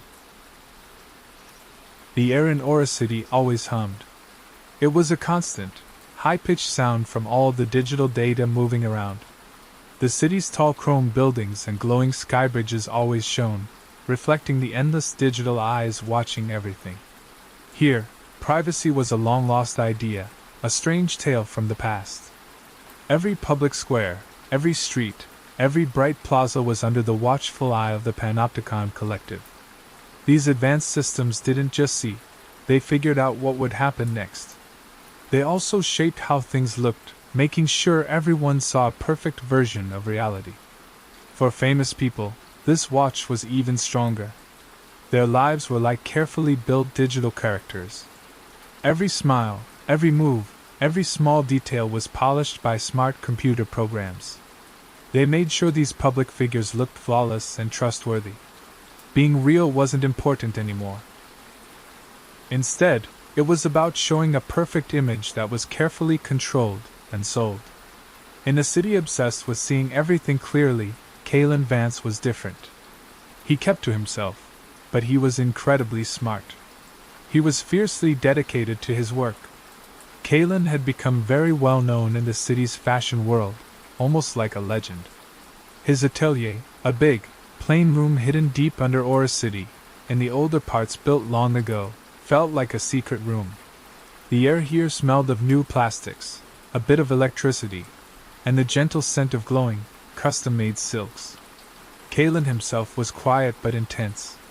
His sharp, knowing eyes were always looking, always thinking. His thin, careful fingers were always busy, working with threads that changed color or tiny lights he built into his clothes. Kalen had a clear idea. He wanted to help people get back their personal freedom from all the digital watching. He believed that when everyone's public face was fake, real freedom meant being able to disappear, even for a short time. His art was a quiet protest, a challenge woven into clothing. He wasn't just making clothes, he was designing glitch gowns. These were clothes made to mess up what digital cameras saw. They weren't simple cloaks to hide in. They were clever designs that, when seen through a camera, broke up a person's image. It would turn them into a sparkling mess, a blurry swirl, or strange, shifting shapes. But to a normal person's eyes, the gowns looked stunning. They were smooth, beautiful, and often mesmerizing high fashion. To the ever-watching Panopticon collective, though, they were beautiful chaos. The gowns worked their magic in a clever way. They used fibers that changed color and shine based on the light and electric signals around them. Tiny projectors built into the fabric sent out special light waves that messed with camera sensors. Some even had small signal blockers that created quick, blurry spots for nearby cameras. It was like a well-planned show of disruption. It made the wearer look like a beautiful, unreadable mystery to digital eyes, while still looking clear and real to human eyes. Kalen's reputation in Aura City was unusual.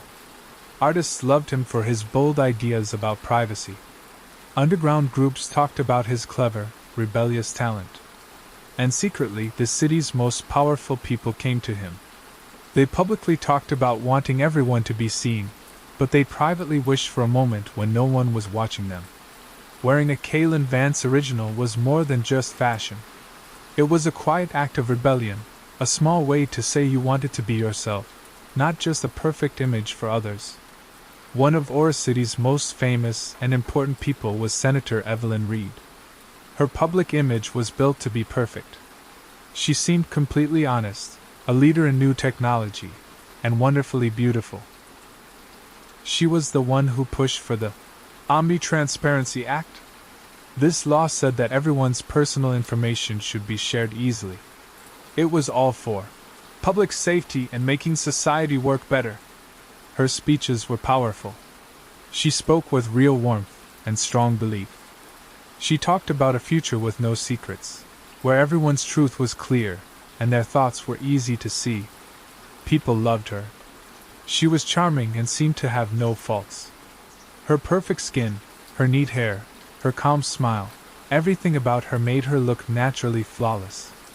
This image was very popular with the city's digitally connected people.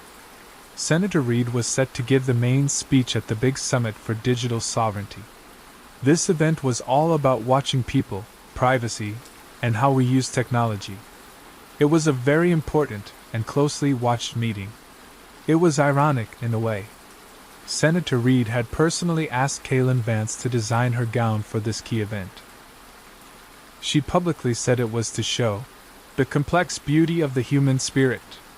It embraces being seen but also has an artistic right to be unique. But quietly, people whispered that it was a smart political move. It was a subtle nod to people who wanted more personal freedom. It was a way to look modern and a bit rebellious, even though she supported the very system that watched everyone. It was a risky choice, but Senator Reed was known for being very good at public appearances. Kalen Vance spent many weeks working hard on Senator Reed's gown. He named it the Chronovale gown. It was a flowing, liquid silver dress. It moved in soft, shimmering waves that seemed to catch and spread the light around it. Its shape was classic and elegant, but the fabric itself subtly hummed with a quiet energy. Tiny, almost invisible light emitters were woven into the fabric. They formed a complex, never-repeating pattern. These were set to send out a changing light field around the person wearing it. The main idea was to create a halo of privacy around Senator Reed. This would make her digital image look like a beautiful, unreadable puzzle to any electronic camera. But to a human eye, she would look perfectly clear. It was meant to be a visual trick, a living question mark in a world that wanted all the answers. A beautiful mystery, perfect for the mysterious politician. The Chronovale gown was designed to be the ultimate showpiece for the summit. It was a symbol of control, even over one's own digital self. It offered a brief moment of personal freedom in a world always being watched. Kalen had tested it carefully. He checked it against every known way cameras watched, every part of the Panopticon Collective's constant gaze. In his many tests, it was perfect. Nothing could get through it. It showed his amazing art and his quiet, rebellious ideas. The Summit for Digital Sovereignty was bright with lights and a huge amount of global attention. Everyone important, every news reporter, every curious person in Aura City and beyond was watching. They wanted to see Senator Reed's big speech. The grand auditorium was amazing. It had moving holograms and other smart tech. It was also full of the newest cameras and data collecting systems. What Kalen Vance and Senator Reed didn't know was that the Panopticon Collective had quietly put in a new, experimental system for the summit. It was still a secret, and being tested. It was called the Aura Scanner MK3. This new system was more than just a camera. It could read a person's unique energy. It was made to see through even the most advanced ways of hiding from cameras. Its main goal was to read a person's aura. It showed their real body and brain patterns, no matter what they wore or how they looked. It was the cutting edge of watching everyone. Senator Reed walked onto the main stage. The soft, colorful lights from the holograms shone on her. A quiet gasp went through the audience. The chronoveil gown looked amazing. It shimmered with a delicate, liquid grace. On all the screens showing the live broadcast, her image looked just as Kalen had planned. It was a beautiful, shifting blur, like a shining cloud of artistic static. It showed her shape but never let anyone see her clearly. This was exactly what they wanted. People whispered, showing their appreciation and interest. But then, a small change happened. The Aura Scanner MK3 was focused on Reed's unique body energy. It started its deep scan. Its new, advanced signals hit the chronoveil gown's woven light-blocking parts in a completely new and unexpected way. Instead of just hiding her, the gown's light interference, instead of making things blurry, started to vibrate at the same rate as the Aura Scanner. It didn't just mess things up, it quickly pulled back the curtain. For a very short, terrible moment, a tiny flash of time that felt like forever to the millions watching, the perfect illusion broke apart. The digital feed didn't just glitch or show bad pixels. It suddenly showed Senator Evelyn Reed's face with a shocking, clear, and very real view. But this was definitely not the face the public knew. Underneath the smooth, perfect lines of her public image, the Aura Scanner showed a faint, almost ghost-like layer. It was a slightly, but clearly, different face shape. Her cheekbones were sharper than expected. Her jawline was more angular. Her eyes sat a little deeper. This wasn't the young, perfect Senator Reed that everyone admired. It was the faint, hidden shape of a woman who might be decades older. Or maybe her basic features had been completely changed by advanced body engineering. Even more surprising, near her earlobes, usually perfectly hidden by her thick, neat hair, the Aura Scanner briefly highlighted faint, almost invisible lines. These were neural interface ports. They were used for very advanced brain connections or body changes, far more than just making someone look better. It wasn't a scary monster. It was an unsettling uncovering. The public saw, for the first time, the faint outline of a complex, hidden structure under what seemed like a natural face. It was the ghostly shadow of a very different face, a secret self, covered by the image they believed was real. The live video briefly twisted. Not in the gown's planned artistic blur, but in a harsh, broken ripple of clashing pixels. The Panopticon Collective's main computers struggled to handle this new, impossible event. Then, with a quick snap, the image went back to the chronoveil gown's familiar shimmer. But for that short, painful moment, the shocking truth had been revealed. Everyone saw it. Everyone understood it. From the most powerful people in Aura City to the everyday citizens watching on their screens, everyone knew. A stunned, horrified quiet fell over the grand auditorium. Soon, a low murmur started, growing into an upset, confused roar. Disbelief spread like a wild current through the huge crowd, both real and virtual. The perfect politician, the one who spoke so loudly about everyone being seen, was now shown to be a carefully made fake. Her whole public image was a clever digital lie. Her natural beauty was a deep trick. Her strong honesty now seemed like a cruel joke. On stage, Senator Reed's perfect calm broke apart. Her eyes, usually so peaceful and sure, widened in a flash of raw, pure panic. Her polished, public smile faltered. She gasped for air. She quickly raised a shaking hand to her face. It was as if she needed to check if it was still there, still perfect. She knew. She had seen the flicker on the many screens around the big hall. She had seen the brief, clear moment that showed her deepest secret. Miles away, in his dim, old workshop, Kalen Vance watched the chaotic live feed on a makeshift screen. His own eyes, usually so calm and sharp, were now wide with a chilling mix of wonder and pure terror.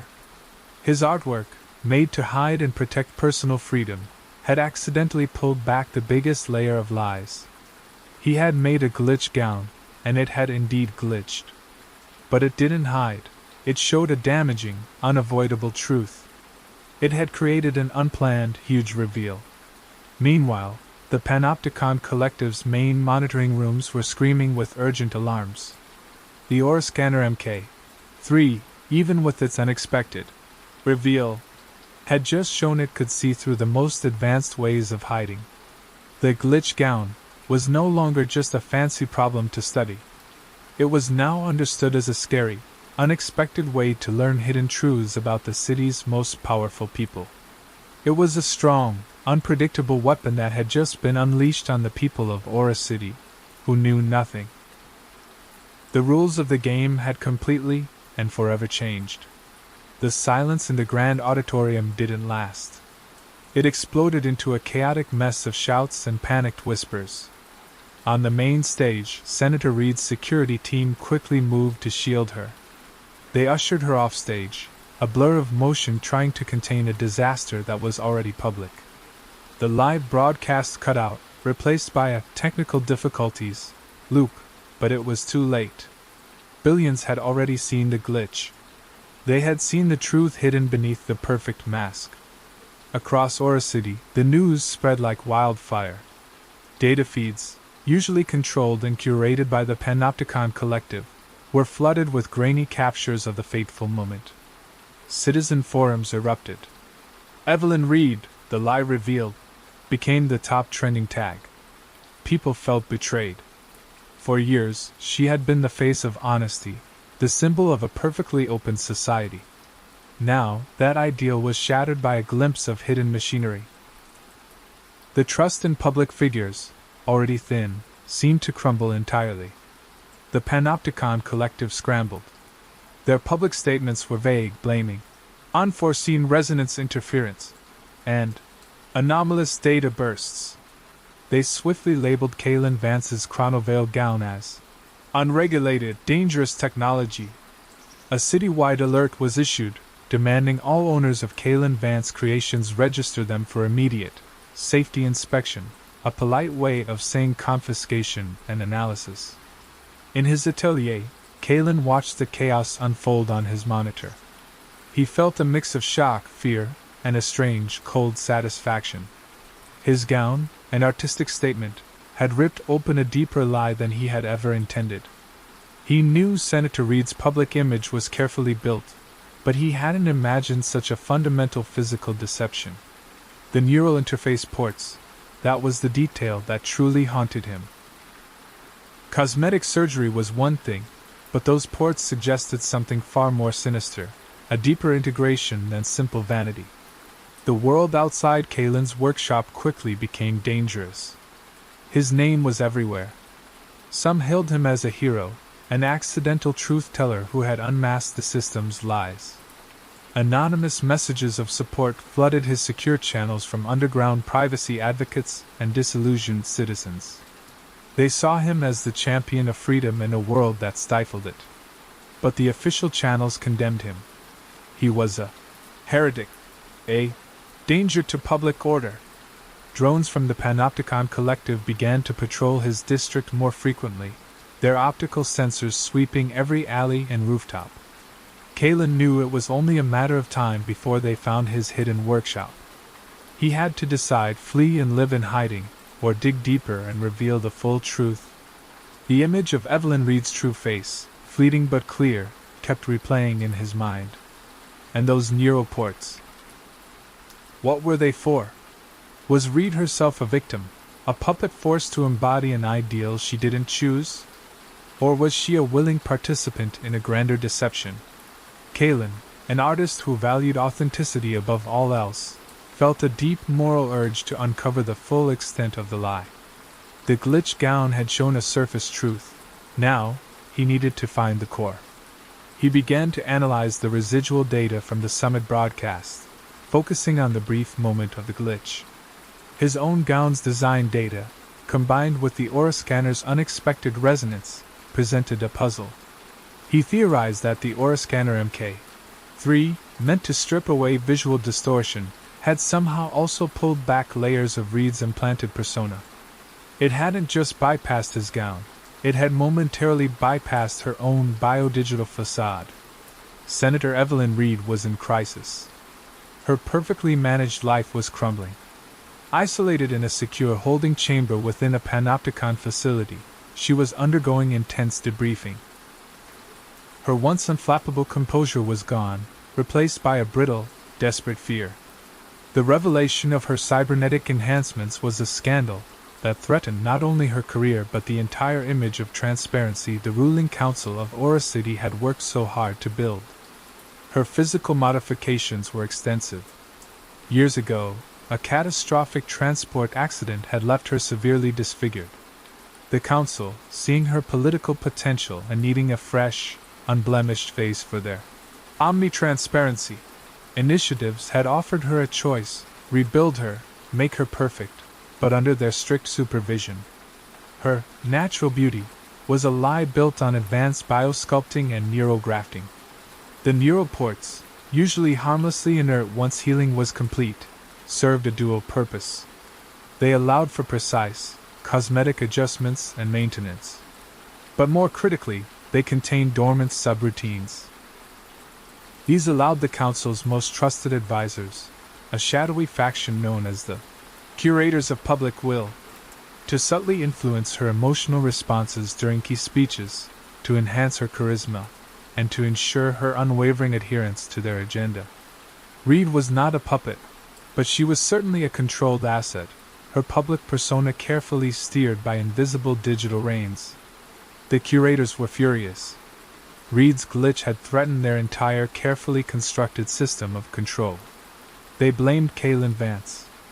They ordered the Panopticon Collective to not only capture him, but to seize all his creations. They needed to understand how the Chronoveil gown had bypassed their aura scanner, and ensure it could never happen again. Kalen knew he needed help. His atelier was good for hiding, but not for attacking.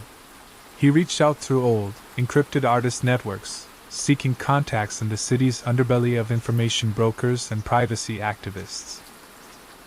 He needed someone who could access high-level Panopticon data, someone who could confirm his chilling theory about the aura scanner and the neuroports. His call was answered by Nyx, a legendary data ghost, known for slipping through the tightest digital security. Nyx operated from the true shadows of Aura City, a place even the Panopticon struggled to fully map: the deep web, the forgotten analog pathways, the whispered human networks. Nyx was cynical, practical, and driven by a quiet rage against the Panopticon's absolute power. "You stirred the nest, Weaver." Nyx's voice crackled through the encrypted comlink, disguised by layers of digital distortion. "Reed's data is a mess. Panopticon's tightening the grip. What do you want?" Kalen explained his theory. The aura scanner didn't just read auras. It could, perhaps, project or modify them. The glitch had shown Reed's underlying structure. But what if those neuroports meant something more? What if the perfect image was not just a surface, but a deeper program. Nix was intrigued. An aura scanner that can rewrite reality? That's a different game. That's true control, not just observation. Nix agreed to help, but on one condition: if Kalen found proof, they would reveal it to the world, not just the underground. The city needed to know the true nature of their rulers. Working together, Kalen and Nix became an unlikely team.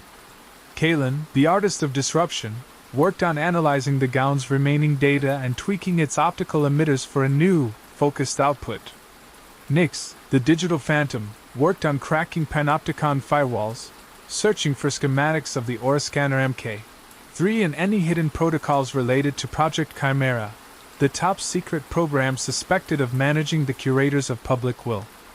Nix's deep dive into the Panopticon Collective's most secure servers yielded chilling results.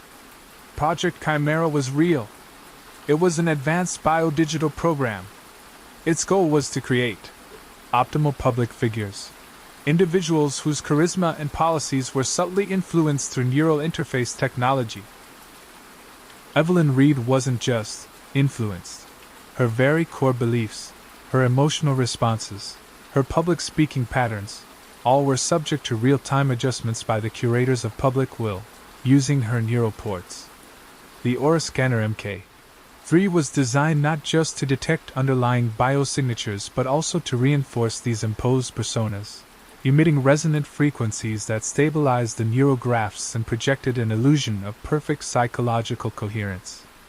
The glitch gown, by disrupting this frequency, had caused a momentary desynchronization, revealing Reed's original biosignature and the active neural implants, rather than her carefully maintained public persona. This was more than vanity, or hiding a scar. This was control, down to the level of thought and feeling. The curators of public will were not just guiding public opinion, they were fabricating its leaders. Evelyn Reed was a brilliantly engineered, high-functioning puppet. Kalen felt a cold anger. His art, meant to expose the illusion of transparency, had inadvertently touched upon a far deeper, darker truth, the illusion of free will itself for the city's most visible figures. This couldn't remain secret. The citizens of Aura City deserved to know how deeply their leaders were controlled. He devised a plan. He would create a truth weave shroud, a smaller, more focused garment designed to amplify the aura scanner's disruptive capabilities. Instead of just revealing cosmetic changes, it would actively interfere with the biodigital reinforcement frequencies. It would force a more lasting, undeniable desynchronization. He needed to target a location where the aura scanner MK3 would be in full effect, and where the curators of public will would be observing closely. The perfect opportunity arose: the Aura City Grand Reinauguration Ceremony. It was a massive public event, celebrating the city's latest technological milestones and featuring speeches from all council members, including the curators of public will themselves, who always made a rare public appearance. Senator Reed, despite her scandal, was still scheduled to make a brief, pre-recorded appearance, heavily managed by the curators to try and repair her image. Kalen knew the aura scanner MK3 would be operating at maximum power. He also knew that the curators would be present, observing their creation, Evelyn Reed, on giant public screens, ensuring her rehabilitation was flawless.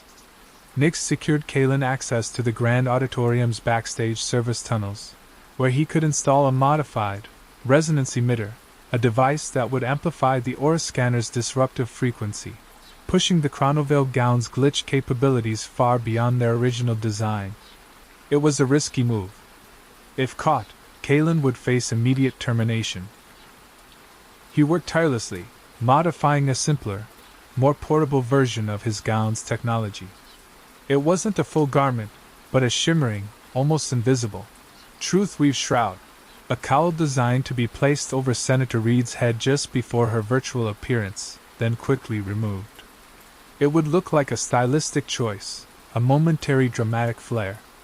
But it would be the key to unlocking the true puppet strings. The Grand Reinauguration Ceremony was a spectacle of light and managed enthusiasm. Thousands gathered in the main plaza, their faces illuminated by the colossal holographic projections.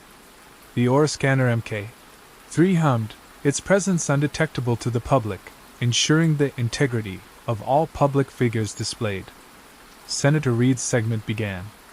She appeared as a life-sized, shimmering hologram on the main stage, her voice calm, carefully modulated, expressing deep regret for personal indiscretions, and reaffirming her commitment to transparency. She looked perfect again, her public image painstakingly restored by the curators. Behind the scenes, in a dusty service tunnel, Kalen moved with swift, silent purpose. Nix's digital countdown ticked in his ear. Now, Weaver. 5 seconds to insertion. As Senator Reed's hologram paused for dramatic effect, transitioning to a new scene, Kalen activated the resonance emitter and, with practiced precision, slipped the truth weave shroud over a hidden projection node that fed directly into the holographic array. The shroud, designed to sync with the Aura Scanner, pulsed with a subtle, disruptive energy. On the main stage, Senator Reed's holographic image shimmered, then her face began to contort. Not in a glitch of static, but a terrifying, organic struggle. Her serene public smile wavered, replaced by a momentary grimace of pain. Her eyes darted, wide with a fleeting, desperate spark of what looked like fear, and then defiance. Then, for a longer, more agonizing stretch of time than before, her voice, usually so smooth and controlled, became raw, fractured. My apologies, citizens, but I am not. Reed's voice broke, her projected image struggling against the forced composure. I am their instrument. The curators they control. The words were garbled, fragmented, but undeniable. The neural interface ports behind her ears on the hologram now glowed with an angry, pulsating red, visible to everyone. The Aura Scanner, instead of reinforcing the illusion, was now amplifying the desynchronization, forcing a raw, unfiltered output of Evelyn Reed's true, struggling self. And then, as the image of Reed struggled, the Aura Scanner, caught in Kalen's amplified feedback loop, did something else. It turned on its source. It momentarily reflected the true biosignatures of the curators of public will themselves, who were watching in their secure observation booth. For a flash, their own faces, usually obscured or presented with optimized anonymity, appeared on the main holographic screen, distorted by their own hidden neural augmentation, revealing not just Reed's puppet strings, but the very hands pulling them. Their faces were etched with absolute horror and rage as they realized they had been exposed by their own technology. The image of Reed finally dissolved into chaotic static, but the damage was done. The crowd erupted. Not in confusion, but in a furious, unified roar of outrage. They had seen not just a politician's lie, but the puppeteers themselves. The Aura Scanner, the ultimate tool of control, had been turned into the ultimate tool of truth. The fallout was immediate and shattering. The Panopticon Collective shut down all public feeds, plunging Aura City into an enforced blackout, but the truth was already out. The images, the corrupted voice fragments, the fleeting glimpse of the curators themselves, they had been recorded on countless personal devices, shared through black market datanets, and had already begun to infect the very fabric of the Panopticon's control. The curators of public will, now unmasked, faced a revolt. Their authority, once absolute, crumbled under the weight of public fury. Protests erupted across Aura City, not against Senator Reed's individual deception, but against the systematic manipulation of their leaders, against the very idea that their collective will could be engineered. Senator Evelyn Reed was found in her secured chamber, unconscious. The stress of the forced desynchronization had overloaded her implants. When she awoke, she was still fragmented, her true self battling the remnants of her programmed persona. But she was, finally, truly free. Her political career was over, but perhaps, for the first time in decades, she had a chance at being truly human. Kalen Vance vanished back into the shadows of Aura City's underbelly. He was now the most wanted individual by the remnants of the Panopticon Collective, but also a silent legend, a folk hero to the burgeoning privacy movement. His atelier was raided, his technology confiscated, but his ideas, his glitch philosophy, had spread. People started seeking out ways to digitally obscure themselves, to create their own glitch personas online, to resist the total transparency. The Aura Scanner MK3 was decommissioned, deemed too unpredictable, too dangerous, its true capabilities too prone to exposing its masters.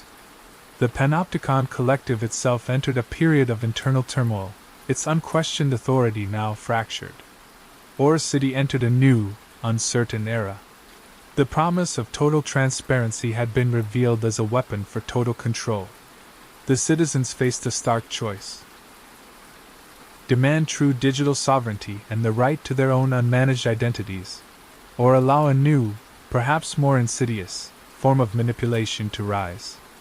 Kalen, watching from his new, even deeper hiding spot, knew the fight for true selfhood was far from over. His glitch gown had opened a door, but walking through it would require the collective will of a city learning, perhaps for the first time, what it truly meant to be seen, and what it truly meant to choose to hide. The future of Aura City was no longer perfectly clear.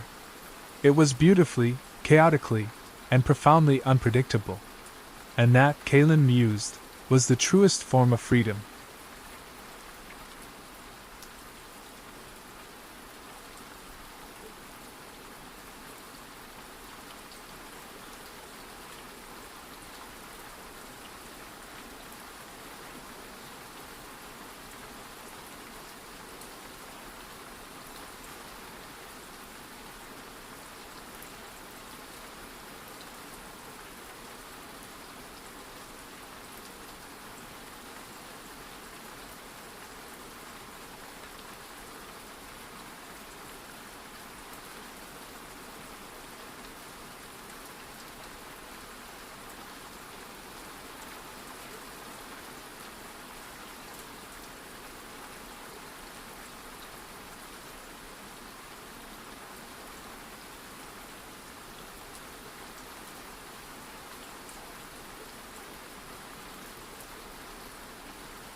Neo-Noir Navigator. The city was Shadowfall Metropolis, a sprawling tangle of steel and glass forever draped in a low, artificial twilight. Rain was a constant companion here, a fine, cold mist that slicked the streets and made the neon glow bleed into blurry streaks. The air was thick with it, mixed with the harsh smell of ozone, cheap alcohol that burned with a chemical tang, and something metallic, like burnt circuitry. This was a city that never truly slept, only shifted uneasily in its damp, grimy bed. Buildings clawed at the sky, their higher floors lost in the perpetual drizzle, while below, endless streets coiled through canyons of concrete and flickering light. Every alley seemed to hum with unseen currents, every shadow held a secret, and every whisper carried the weight of 1,000 untold stories. In a small, cluttered office on the 34th floor of the crumbling Hydra Tower, Jake Riley watched the rain fall. He was a private investigator, the kind they called data scrappers now. His face was a map of tired lines, etched by too many late nights spent chasing digital ghosts and fueled by too much bitter, lukewarm coffee. His coat, a worn trench made of synthetic leather, smelled of old cigarettes, stale information, and the city's pervasive damp concrete. He'd seen most of what Shadowfall had to offer, from the glittering, deceptive heights of the corporate spires to the grimy, forgotten depths of the lower sectors. He knew its twisting alleys better than his own memory, and its secrets clung to him like the perpetual damp, an uncomfortable second skin. His desk was a chaotic monument to his profession, a mess of antiquated holopads, empty bottles of potent, artificial spirits, the kind that promised forgetfulness but only delivered a dull ache, and flickering data screens displaying fragmented news feeds and dead-end leads. The only consistent light came from the gaudy neon sign of a noodle bar across the street, casting a sickly, pulsing green glow into the room. He preferred it that way. The city's oppressive brightness always felt like it was trying too hard, trying to hide something darker and more profound beneath its manufactured gleam. Silence, or at least the dull roar of the city, was his companion. He found comfort in the predictable rhythm of the metropolis's hidden pulse. The sudden, sharp chimes of his office door cut through the quiet hum of his ancient air filter, startling him. A client. He rarely got walk-ins anymore. Most people in Shadowfall, especially those with genuine problems and money to solve them, went to the big corporate agencies now, the ones with pristine, sterile offices and even cleaner, more discreet records. His clientele typically consisted of the desperate, the overlooked, or those running from something the official channels couldn't, or wouldn't, touch. The woman who stepped in was a splash of vivid, almost defiant color against the monochromatic backdrop of the sprawl's perpetual gloom. She wore a sleek, blood-red coat that shimmered even in the dim light of his office, a stark contrast to his own faded existence. Her eyes, a striking emerald green, seemed too bright, too sharp for the dim confines of his office, and too keenly intelligent. She moved with a controlled grace, her posture betraying no overt fear, but Jake, with his years of sifting through human anxieties, could detect a deep, unsettling worry hidden just beneath her composed facade. Her hands, he noticed, were clasped tightly, almost imperceptibly, in front of her. "Mr. Riley." Her voice was low, smooth, almost melodic, like expensive synth silk whispering across glass. It held a subtle tremor, carefully masked. Jake nodded, grunting a confirmation. "That's me. Jake Riley. Take a seat." He waved a hand at the only other chair in the room, currently piled high with old data chips, discarded holomags, and a forgotten coffee mug. She surveyed the mess for a moment, then, with quiet grace, she brushed the detritus aside without a single flinch or grimace, sitting down as if she were settling into the most opulent lounge in the Glimmer district. Her composure, despite her inner turmoil, was remarkable. "My name is Alara Thorne," she said, her gaze steady, locking onto his with an intensity that made him feel scrutinized. "My sister is missing." Jake leaned back, the old office chair groaning under his weight in protest. The springs creaked a mournful tune. "Missing, huh? What's her name?" He reached for his personal holopad, its screen still blank, waiting for the details. Missing persons were a common enough request, but rarely from someone who dressed with such obvious expense. "Her name is Seraphina Thorne," Alara replied, her voice tightening almost imperceptibly as the name crossed her lips. She disappeared 3 nights ago. From her apartment in the Glimmer district." The Glimmer district. Jake's internal alarm bells, long accustomed to the clatter of the lower sprawl, went off. That was where the bright, shiny people lived, the ones who bought expensive tech and wore clean clothes, whose lives were curated and spotless. Not Jake's usual beat. His cases typically involved lost data, shady corporate deals gone south, or runaway corporate drones trying to escape their contracts. Missing persons, especially from the Glimmer, usually ended up with the City Watch enforcers, Shadowfall's heavily armored, omnipresent police force, or the specialized, well-funded corporate security outfits that served the elite. They had resources he could only dream of. "Why me, Miss Thorne?" Jake asked, his voice rough with suspicion, his eyes narrowing slightly. "The Watch has better resources. More personnel. Or one of the high-end outfits, they can track a digital ghost across the entire net." Alara's emerald eyes met his, unwavering, holding a depth of pain he hadn't initially perceived. "The Watch closed the case, Mr. Riley. Said she likely fled with a virtual identity package, looking for a new life." They barely looked. A bitter, almost contemptuous edge crept into her tone, cutting through the smooth exterior. "They filed it away, dismissed it as another lost soul. And the corporate outfits, they only care if you're a valuable asset. If you have a high market value, intellectual property to protect. Serafina wasn't. Not in their eyes. She was an artist. A data sculptor. Jake raised an eyebrow, a flicker of genuine interest sparking in his tired eyes. A data sculptor. That changed things.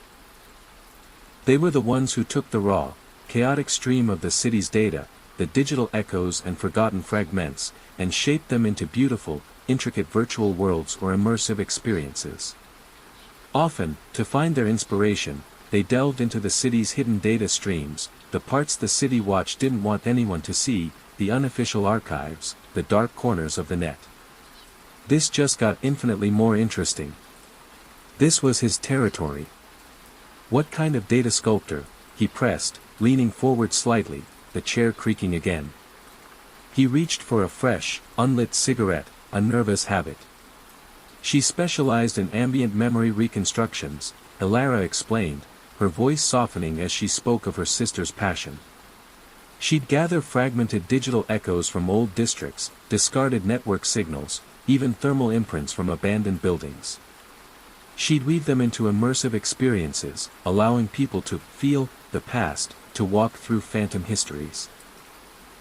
Elara paused, a distant, almost wistful look entering her eyes, as if she were seeing one of Serafina's creations. Sometimes, when she was deeply immersed, she saw things. Things others didn't. Anomalies in the data. Glitches in the fabric of the city's history. The scent of damp concrete from the street seemed to sharpen, mingling with the phantom scent of old data and digital dust. Jake took a sip of his cold, bitter coffee. Things like what? He asked, his voice low, a conspiratorial whisper. He knew this kind of seeing could get you killed in Shadowfall. Secrets, Elara whispered, leaning forward slightly, her emerald eyes suddenly intense. She was working on a project about the founding families of Shadowfall. The old money. The ones who built this city on shadows, they say. On deals made in the dark, on resources plundered, on lives exploited. She believed they had a darker history than anyone knew. Jake knew about the founding families. They were the true, unchallenged power in Shadowfall, a tight-knit group of ancient corporations that controlled everything from the city's vast energy grids to its omnipresent information networks. The City Watch enforcers mostly answered to them, their armored boots marching to the rhythm of corporate interests. Going against them was like trying to punch fog, you never quite hit anything solid, but you could still get lost, suffocated, and eventually, disappear without a trace. He felt a familiar knot of unease tightening in his stomach. Did she seem scared before she vanished? He pressed, trying to gauge the level of threat. Was this a personal dispute, or something far more systemic? Elara nodded slowly, her gaze dropping to her tightly clasped hands. She was excited at first, almost giddy with discovery. Then, about a week before she vanished, she became secretive. Guarded. She bought a burner comm unit, the untraceable kind. She told me she was getting close to something big. Something dangerous. She mentioned a hidden ledger, something about the city's true foundations, something that would unmake the Titans if it ever came to light. A hidden ledger. That sounded like corruption on a scale even by Shadowfall's abyssal standards. A missing data sculptor looking into the founding families, a group that largely operated above the law, beyond public scrutiny. Jake suddenly felt a familiar tug, a pull deep in his gut that drew him towards the messy, dangerous truths nobody else wanted to touch, or dared to. This was why he remained a data scrapper, despite the risks and the meager pay.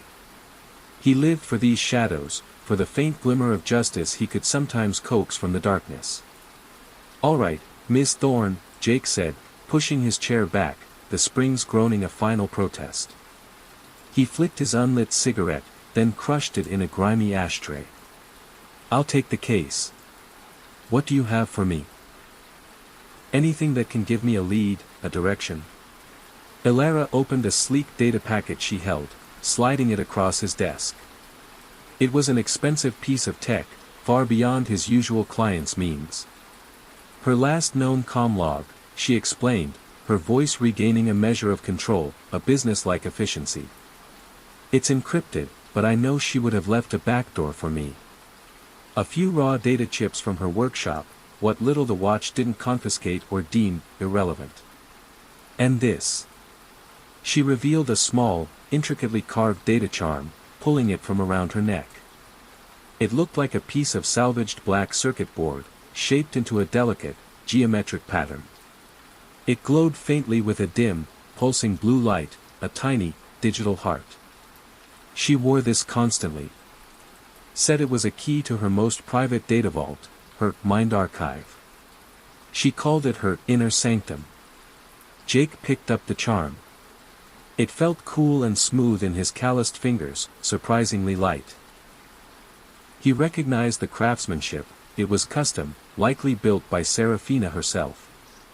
"This could be very useful," he muttered, turning it over, feeling the subtle hum of the data locked within.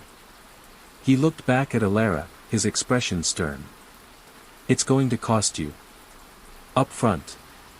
My rates aren't cheap for this kind of work, and the risks are substantial." She nodded, her gaze firm. "I understand. Whatever it takes." Without a word, she initiated a transfer from her personal communit to his account. The chime on his holopad indicated a hefty sum had arrived. It was more than enough to cover a month of rent, keep his systems running, and buy a generous supply of that cheap, fiery alcohol he so favored. He had a sinking feeling he'd need every drop of it before this case was through. The rain outside intensified, a fitting prelude to the storm he was about to step into. Jake started his investigation in the Glimmer district. Even under the constant, dreary rain, it sparkled, almost defiantly. Holographic ads for high-end cybernetic enhancements and luxury nutrient paste shimmered on every skyscraper's surface, projecting perfect, augmented faces and impossibly smooth bodies. Clean, efficient delivery drones hummed through the air like metallic bees, ferrying packages to the privileged. But even underneath the dazzling glitter, Jake, with his seasoned eyes, sensed the same familiar grime, the same underlying tension that permeated the lowest levels of the sprawl. It was just better hidden, cloaked in expensive illusion.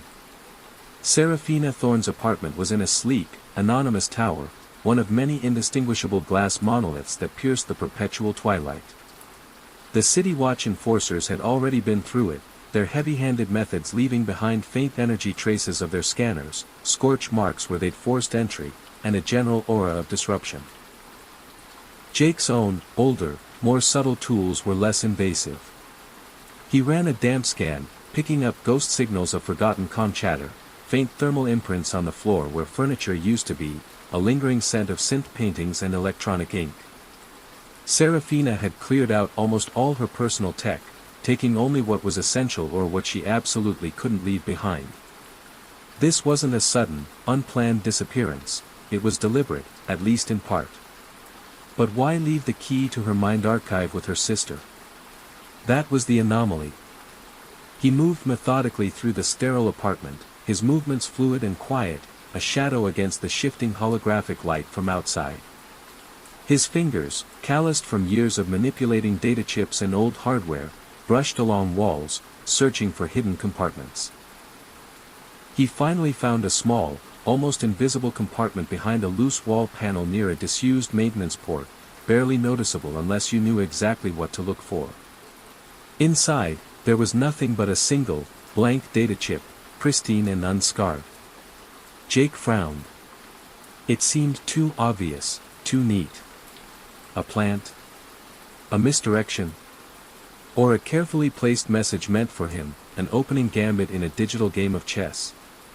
He took out the data charm, the mind archive key, and inserted it into his own portable terminal, a battered but highly modified piece of equipment.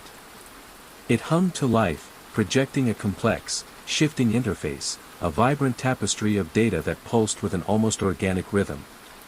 Serafina's mind archive was a sprawling, artistic creation in itself, a digital labyrinth mirroring her own creative genius. It wasn't merely a storage drive. It was a curated experience, filled with raw data, shimmering images, and snippets of sound, all woven together with a unique artistic flair. It was like sifting through someone else's most intricate dreams, each file a memory, a vision, a carefully constructed thought. He navigated through layers of artistic projects, virtual landscapes that seemed to breathe, and abstract data sculptures that defied easy categorization. He found deeply nested files related to the founding families, cryptic old corporate records, half-decoded communication logs from decades ago, schematic overlays of ancient city infrastructure, blueprints that predated even the modern Shadowfall. Serafina had indeed been digging deep, excavating the digital foundations of the city. Her notes, terse and often poetic, hinted at a growing unease, a sense of something profoundly wrong beneath the polished surface. He finally found a hidden folder, buried beneath layers of decoy files and encrypted with a sophisticated, personalized cipher.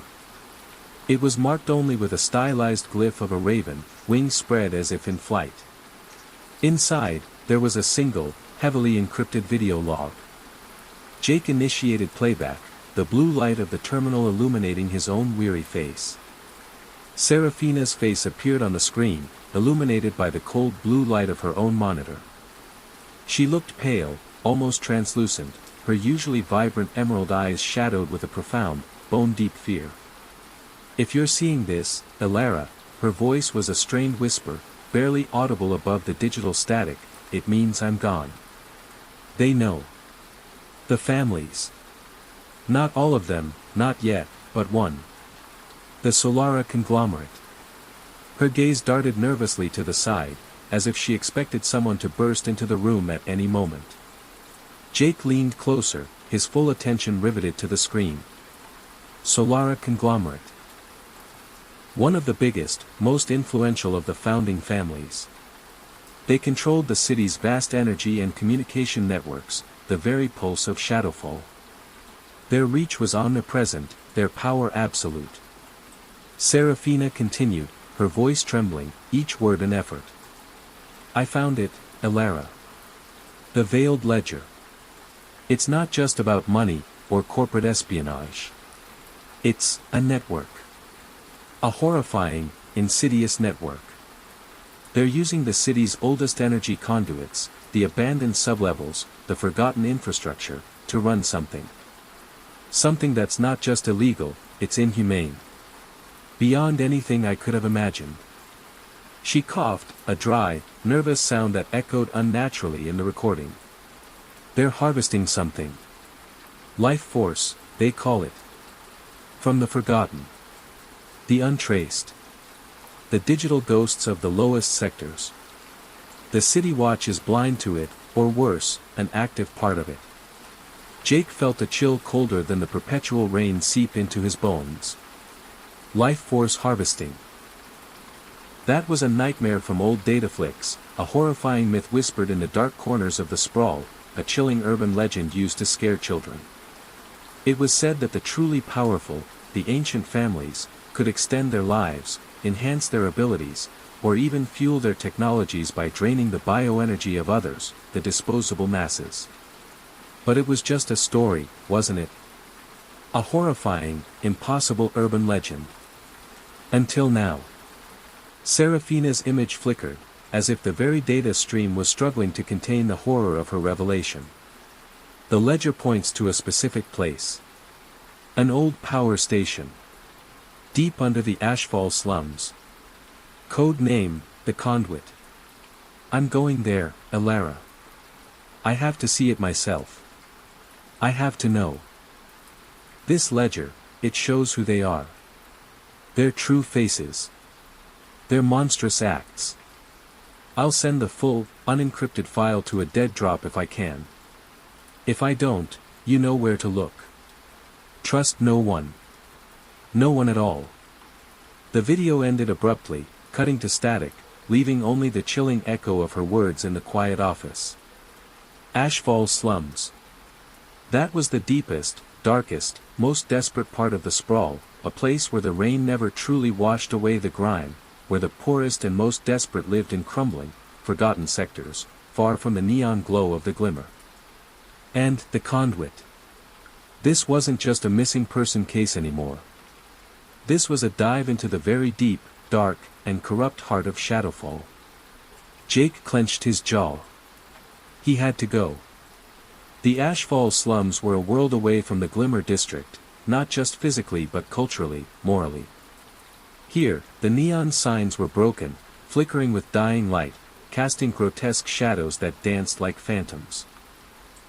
The rain collected in stagnant, refuse-choked puddles, reflecting only the grime and decay rather than the promised shimmer of progress.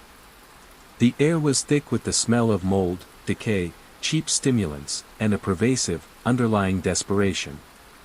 The buildings were ancient, crumbling husks, leaning on each other like drunken giants after a long, hard night, their skeletal frames barely holding themselves upright. The City Watch rarely patrolled here, considering it a lost cause, a drain on resources. That left the labyrinthine alleys to the desperate gangs, the forgotten souls, and the predators who fed on them. Jake navigated the treacherous streets in his battered ground car for a time, its old engine groaning in protest against the uneven, potholed pavement. The vehicle, a relic from a bygone era, barely made it through the deepest puddles. He had to ditch it eventually, finding a derelict alley to abandon it, slipping into the narrow walkways on foot. His old coat, once a shield against the elements, now blended perfectly with the ever-present shadows, making him just another ghost in the forgotten district. He kept his hand near his custom-built stun pistol, a heavy piece of pre-collapse tech that rarely failed, its familiar way to cold comfort. He spent hours sifting through the grime, his senses on high alert. The constant drip of water, the distant shouts, the low thrum of illicit activity, it was the symphony of the slums. He asked questions in hushed tones, carefully choosing his targets. Most people in Ashfall kept to themselves, wary of strangers, especially those who looked like they might be connected to the Watch, or worse, to the corporate enforcers. But Jake knew how to blend, how to earn a momentary trust with a shared, low-grade cigarette or a quiet word of empathy. He asked about old power stations, about rumors of strange disappearances that went beyond the usual, about whispers of harvesting, a word that, even here, was usually uttered with a shiver. He finally found an old-timer, a data junkie named Cinder who looked like he'd been born in a puddle and raised on raw circuits. Cinder was huddled in the doorway of a collapsed building, nursing a bottle of something truly foul, its contents glowing faintly in the gloom. His eyes, barely visible behind layers of dirt, grime, and ancient, mismatched tech, held the haunted wisdom of someone who'd seen too much of Shadowfall's underbelly. Jake offered him a good, genuine whiskey, a rare treat in these parts, and Cinder's eyes widened, a flicker of something almost human appearing in them. The conduit, eh? Cinder rasped, his voice a gravelly whisper, taking a greedy swig from the bottle. They say it's just a myth. An old power plant, shut down decades ago. Full of the city's old bones, they say. Buried history. He shivered, despite the surprising warmth of the expensive whiskey, clutching the bottle tighter. But people do go in. The untraced. The lost. Never come out. Not truly. Strange light sometimes, in the deep hours. Low hum. Like something alive down there, breathing, feeding. He pointed a gnarled, grimy finger deeper into the sprawling, crumbling district. Deep under. You gotta know the tunnels. Old maintenance routes. Watch don't go there. Even the gangs avoid it. Say it's cursed. Cinder drew a shaky map in the dirt with his finger, outlining a section beneath the oldest, most decayed part of Ashfall, a place even the sun's artificial light never reached. Down the old ventilation shaft, past the collapsed sewage pipes, then look for the symbol of the broken gear. That's the way. It's a maze, a death trap. Don't say I didn't warn ya, Data Scrapper. Armed with Cinder's shaky directions and a fresh wave of profound unease, Jake set off. The further he went, the darker and narrower the alleys became, the more the hum of the city above seemed to fade, replaced by the relentless drip of unseen water, the scuttling of unseen things in the shadows, and the growing, oppressive weight of the earth above him. The air grew heavy, thick with the scent of damp earth and something else, something subtly metallic and sweet. He found the entrance Cinder described, a rusted, forgotten access panel, almost entirely obscured behind a mountain of refuse, old circuits, and discarded biowaste. The air here was heavy, cold, and unnaturally still, as if the very atmosphere was holding its breath. It smelled strongly of ozone, stagnant water, and something else, something subtly organic, like raw meat or freshly spilled blood, a smell that prickled the back of his throat. Jake pulled out a high-intensity glow rod, its powerful beam cutting through the absolute gloom, revealing a narrow, slime-slicked tunnel that seemed to stretch into forever, disappearing into the city's forgotten bowels. He walked for what felt like an hour, the low, rhythmic hum of distant machinery growing steadily louder, a deep throb that seemed to vibrate in his bones, through the soles of his worn boots. The tunnels twisted and turned, eventually opening into vast, cavernous spaces, ancient power conduits, their massive pipes now draped with layers of thick, phosphorescent fungus and perpetually dripping water. This was an ancient part of Shadowfall, a vast, subterranean network, long forgotten, bypassed by the modern city above, its existence known only to a select few. It was a tomb, and now, a prison.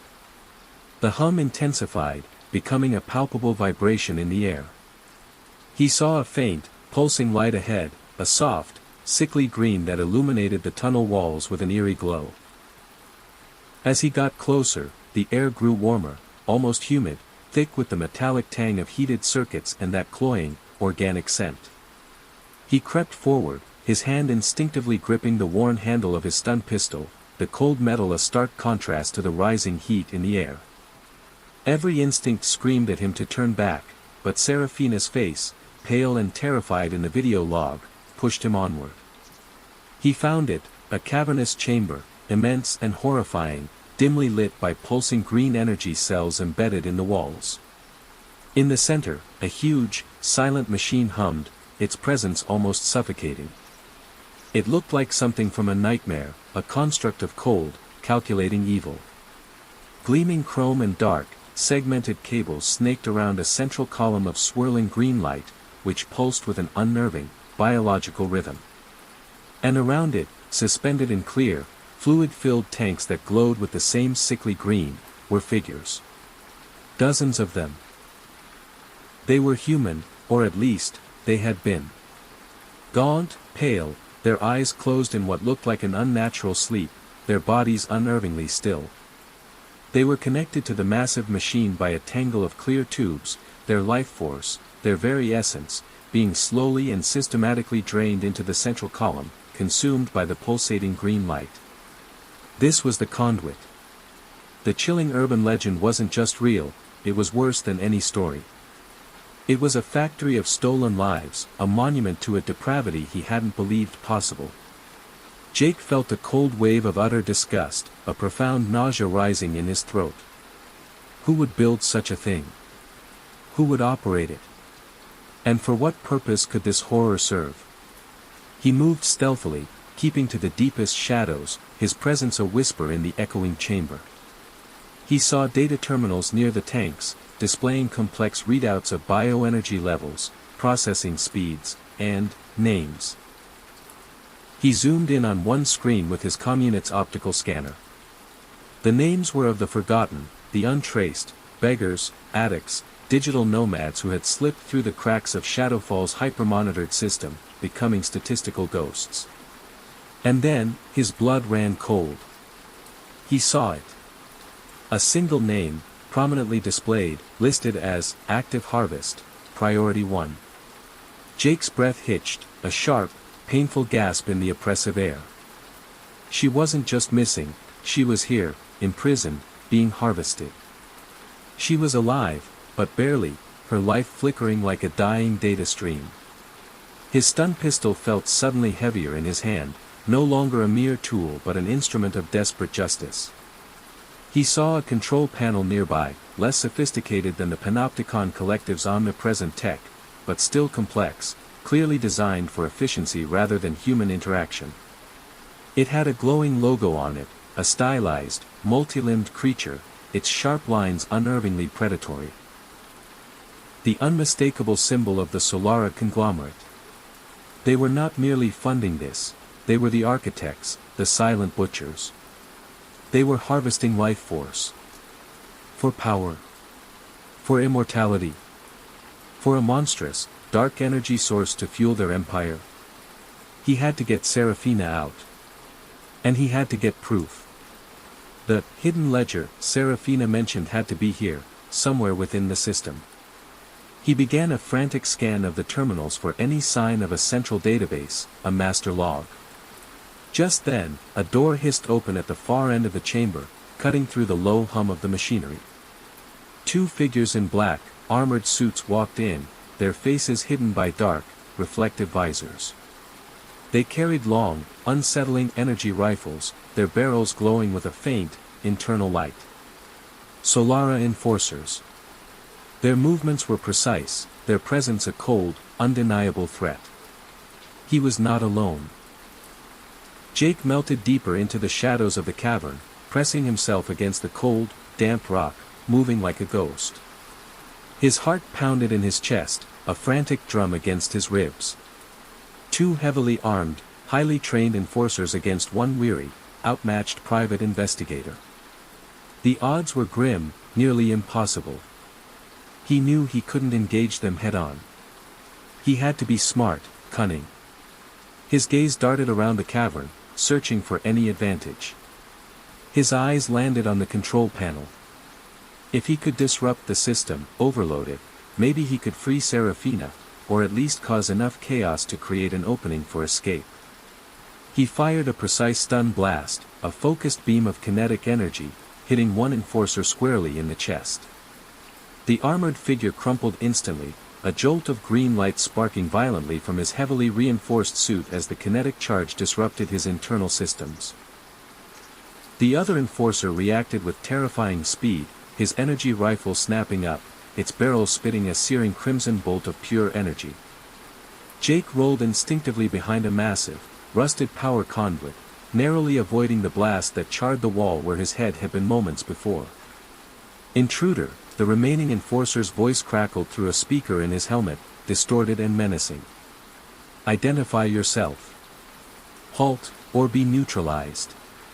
Jake didn't answer. He popped up from behind cover, firing another stun blast, but the enforcer was quicker, anticipating his move. A shimmering energy shield, barely visible, flickered into existence around his arm, deflecting the blast harmlessly. Jake cursed under his breath. These weren't ordinary corporate security guards. They were well-trained, heavily augmented, and clearly accustomed to dealing with resistance. He ducked back behind cover, his mind racing. He needed a bigger distraction. His eyes darted around, spotting a weak point in the ancient power grid above them, a series of exposed, sparking cables, their insulation crumbling with age, arcing intermittently with raw energy. Risky, but possible. A calculated gamble. He aimed carefully, his hand steady despite the throbbing pain in his arm. He fired a precise shot at the cables. The stun blast, rather than stunning a person, overloaded the fragile, ancient wiring. Sparks erupted with a violent hiss, then a small, controlled explosion, showering the cavern with hot metal and blinding flashes of light. The alarms, already blaring, intensified into a deafening wail. The enforcer cried out, momentarily disoriented by the unexpected explosion, his visored head snapping towards the chaos. Jake seized the fleeting chance. He sprinted towards the control panel, dodging falling debris and shimmering arcs of electricity. The enforcer recovered quickly, his rifle spitting wildly, trying to track Jake through the smoke and flashing lights. One searing blast grazed Jake's arm, ripping through his worn coat and leaving a painful, burning line across his skin. He gritted his teeth, pushing through the pain. He reached the panel, his fingers flying across the glowing keys, a blur of motion. He needed an emergency shutdown, anything that wasn't a death sentence for Seraphina. He found a series of complex maintenance protocols, buried deep within the system. With a grim resolve, he initiated a full system purge, a desperate gamble that he hoped would release the tanks, or at least disable the harvesting process. The alarms reached a fever pitch, a piercing, maddening wail that echoed through the cavern, seeming to vibrate in his very skull. The sickly green light in the central column flickered violently, then began to dim, the swirling energy within it sputtering. The fluid in the tanks shimmered, bubbling, then began to recede. "No!" the enforcer yelled, a guttural roar of frustration and rage, rushing him with surprising speed. Jake punched a final command, "Emergency release, all units." The tanks hissed, their reinforced seals breaking with a loud crack. The fluid within them began to rapidly drain, emptying into unseen conduits below. The captive figures slumped within their tanks, no longer supported by the buoyant liquid. He focused on Seraphina's tank, his heart pounding. Her eyelids fluttered open, confused, weak, her emerald eyes unfocused, but alive. The enforcer reached him, his massive, armored arm swinging a heavy, energy-charged fist. Jake barely managed to block it, the sheer force of the blow knocking him back, sending him sprawling. He fell, hitting his head hard on the concrete floor, a blinding flash of white light exploding behind his eyes. His vision blurred, the cavern spinning. "You'll regret this, data scrapper," the enforcer growled, his voice a low, menacing rumble through the comms, raising his rifle for a final, lethal shot. He was going to execute him. Suddenly, a blinding flash erupted from the cavern's upper reaches, followed by a sharp, mechanical whir, impossibly fast. The enforcer screamed, a sound of agony and surprise, as a sleek, black drone, tiny but agile, zipped into the chamber, firing precision energy blasts.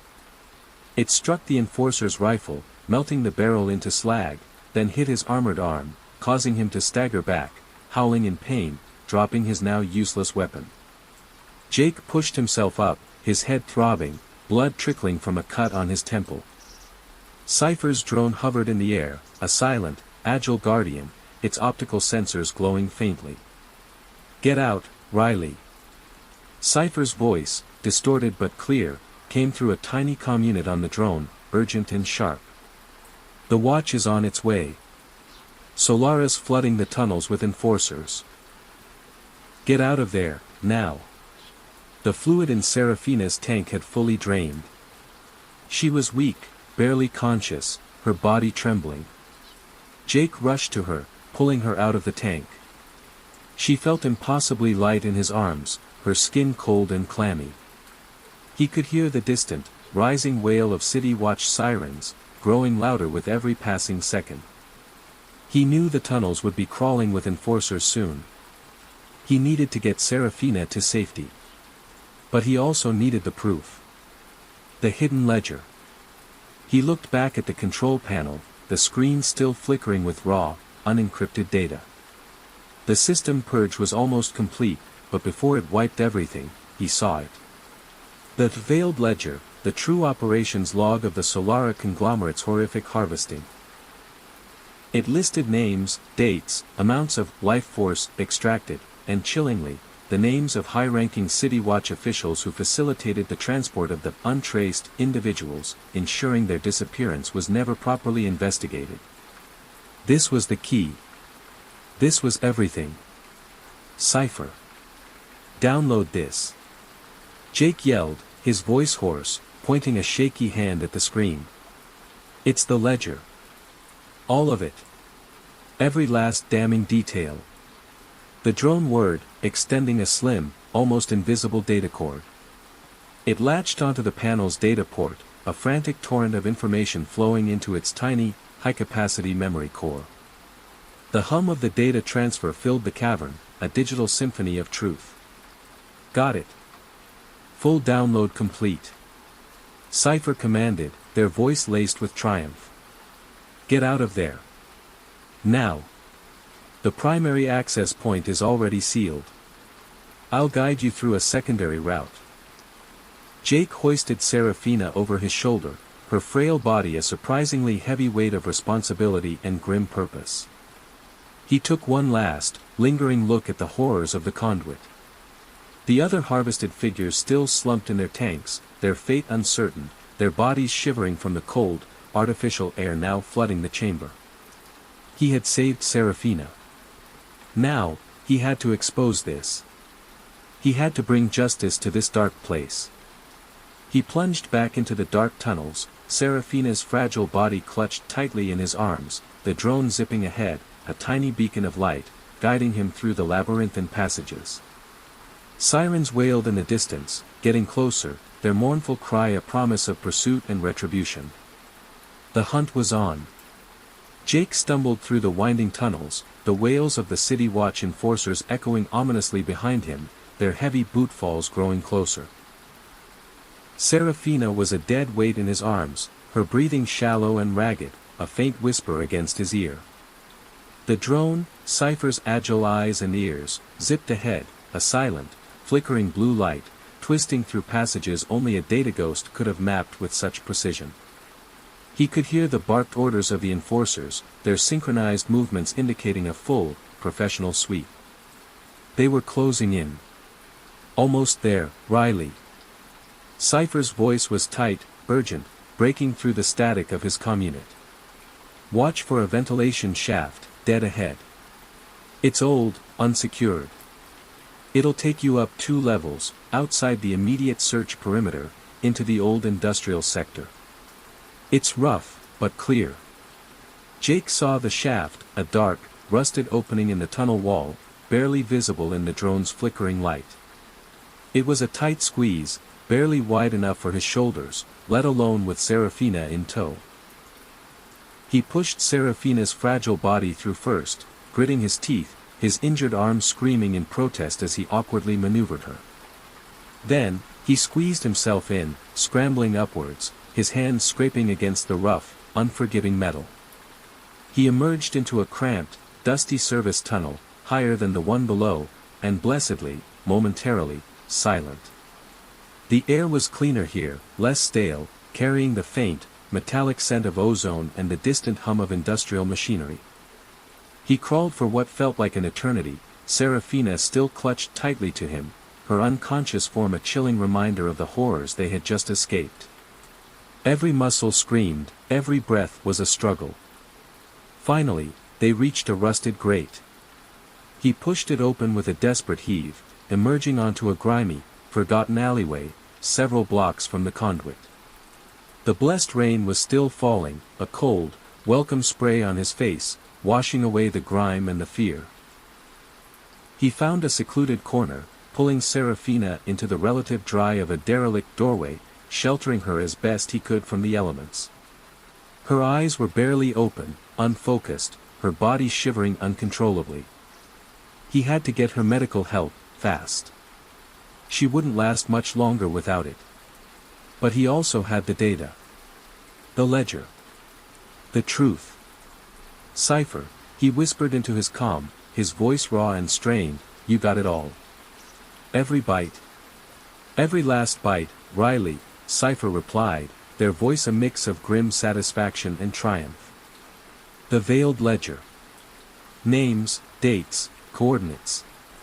The full horrifying extent of Project Chimera. And every single City Watch official involved, their transfers, their comm logs, their bank accounts. It's all there, cross-referenced and watertight. Good, Jake exhaled, a shaky breath. Good. Can you send it to a public channel? Everything. Make it impossible to suppress. Upload it to every news feed, every public display. Hit every server, every comm array. Burn it into the network. There was a pregnant pause on the line, a moment of digital contemplation. That's a big splash, Riley, Cypher's voice was sober now. A direct, unmitigated hit on Solara conglomerate and a significant portion of the City Watch leadership. They will come for you. Hard. There will be no hiding from this. They're harvesting people, Cypher, Jake said, his voice raw with a newfound, cold fury. They're turning forgotten souls into energy. They're literally consuming the lives of the most vulnerable. And the watch is helping them. This city needs to see what's beneath the neon. It needs to wake up. Understood, Sci-Fi said, the single word a testament to their unwavering loyalty and shared purpose. Consider it done. Initiating wideband, cascading data flood. Prepare for impact, Riley. And with that, the line went dead. Jake waited, pulling Serafina closer, sheltering her from the rain, his gaze fixed on the nearest public holodisplay. He knew Sci-Fi wouldn't let him down. He could feel the tremors of something monumental, something irreversible, beginning to ripple through the very foundations of Shadowfall. Minutes later, a different siren wailed, closer this time, approaching rapidly. Not the harsh, authoritative shriek of the city watch. This was a private medical transport, unmarked and discreet. Sci-Fi, ever efficient, ever thinking ahead, had called in a contact from the underground. A small, sleek hover ambulance pulled up silently, its medical bay glowing faintly. Two figures in plain, neutral uniforms, their faces kind despite the grim circumstances, rushed out with a stretcher. They were from an underground medical network, the kind that helped those who fell through Shadowfall's cracks, the ones the official systems abandoned or persecuted. They carefully, gently, loaded Serafina onto the stretcher. "She'll be safe," one of them promised, their voice calm and reassuring. "We'll get her stable. But it'll be a long road to recovery, Riley. A very long road." Jake nodded, unable to speak, watching them load her into the ambulance. As the hover ambulance lifted off, its silent engines fading into the ambient city hum, a sudden, blinding flash erupted across the cityscape. It wasn't lightning. It was the digital pulse of Sci-Fi's databomb, unleashed across Shadowfall's vast network. On every public screen, every towering holo-ad, every personal compad, the glittering facade of Shadowfall Metropolis fractured. The smiling, augmented faces of corporate executives flickered and distorted. The sleek, seductive ads for new tech dissolved into static. In their place, a torrent of raw, unedited, horrifying data exploded across the city's network, overriding every existing display. The screens displayed stark, undeniable images of the conduit's dark, cavernous chambers, the rows of fluid-filled tanks, the pale, lifeless forms suspended within them. They showed flickering snippets of Serafina's chilling video log, her trembling voice recounting the nightmare. And then, the text began to scroll, relentlessly, damningly, the veiled ledger, detailing the life force harvest, in excruciating, quantified detail.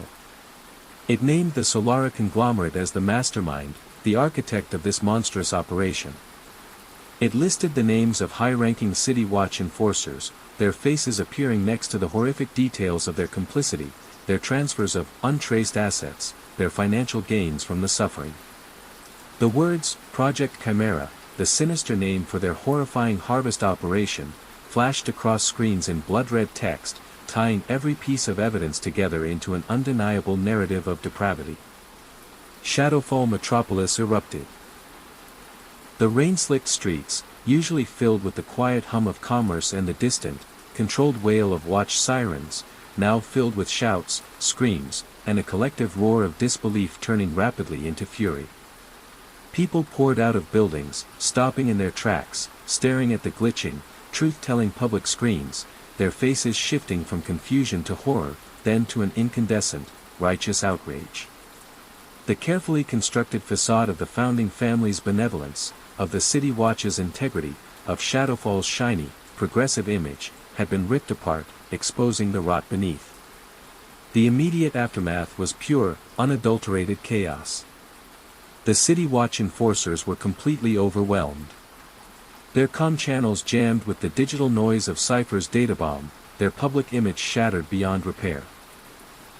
Protests erupted spontaneously in every district, not just the grimy, oppressed lower levels, but even in the insulated, complacent Glimmer district, where people felt personally betrayed by the corporations they had implicitly trusted, the very foundations of their comfortable lives revealed as built on horror. The Solara conglomerate stock plummeted to zero within hours, their vast financial empire crumbling. Their corporate towers became targets of angry mobs, forcing immediate, unprecedented lockdowns and requiring military-grade security to prevent total collapse. The Council of Guilds, the closest thing Shadowfall had to a legitimate governing body outside the founding family's iron grip, was thrown into utter disarray. Public outrage forced their hand. They demanded immediate investigations, mass arrests, and accountability. The named City Watch officials, their faces now infamous images of corruption, were immediately suspended, then apprehended amidst chaotic, public scenes, their armored units unable to protect them from the fury of the populace. The myth of life force harvesting, once a whispered urban legend, had become terrifyingly real, undeniable fact, and the public could not, stand for it. Jake Riley, bruised and exhausted, his wounded arm throbbing with a dull ache, watched it all unfold from a secluded, rain-slicked rooftop overlooking the magnificent, chaotic implosion of the city's lies. A grim satisfaction settled deep in his gut, a quiet, profound sense of accomplishment he hadn't felt in years. He had done it. He had pulled back the curtain on Shadowfall's darkest secret, tearing down the illusion that had kept its citizens docile and blind.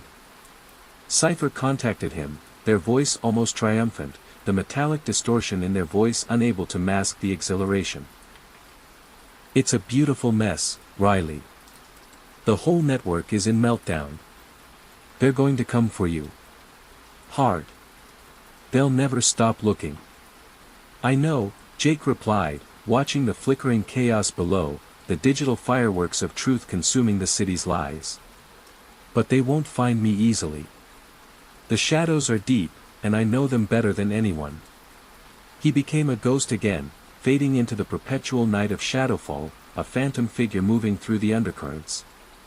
He moved from safe house to safe house, a hunted man, a pariah to the powerful, but also, unknowingly, a hero to many he'd never meet.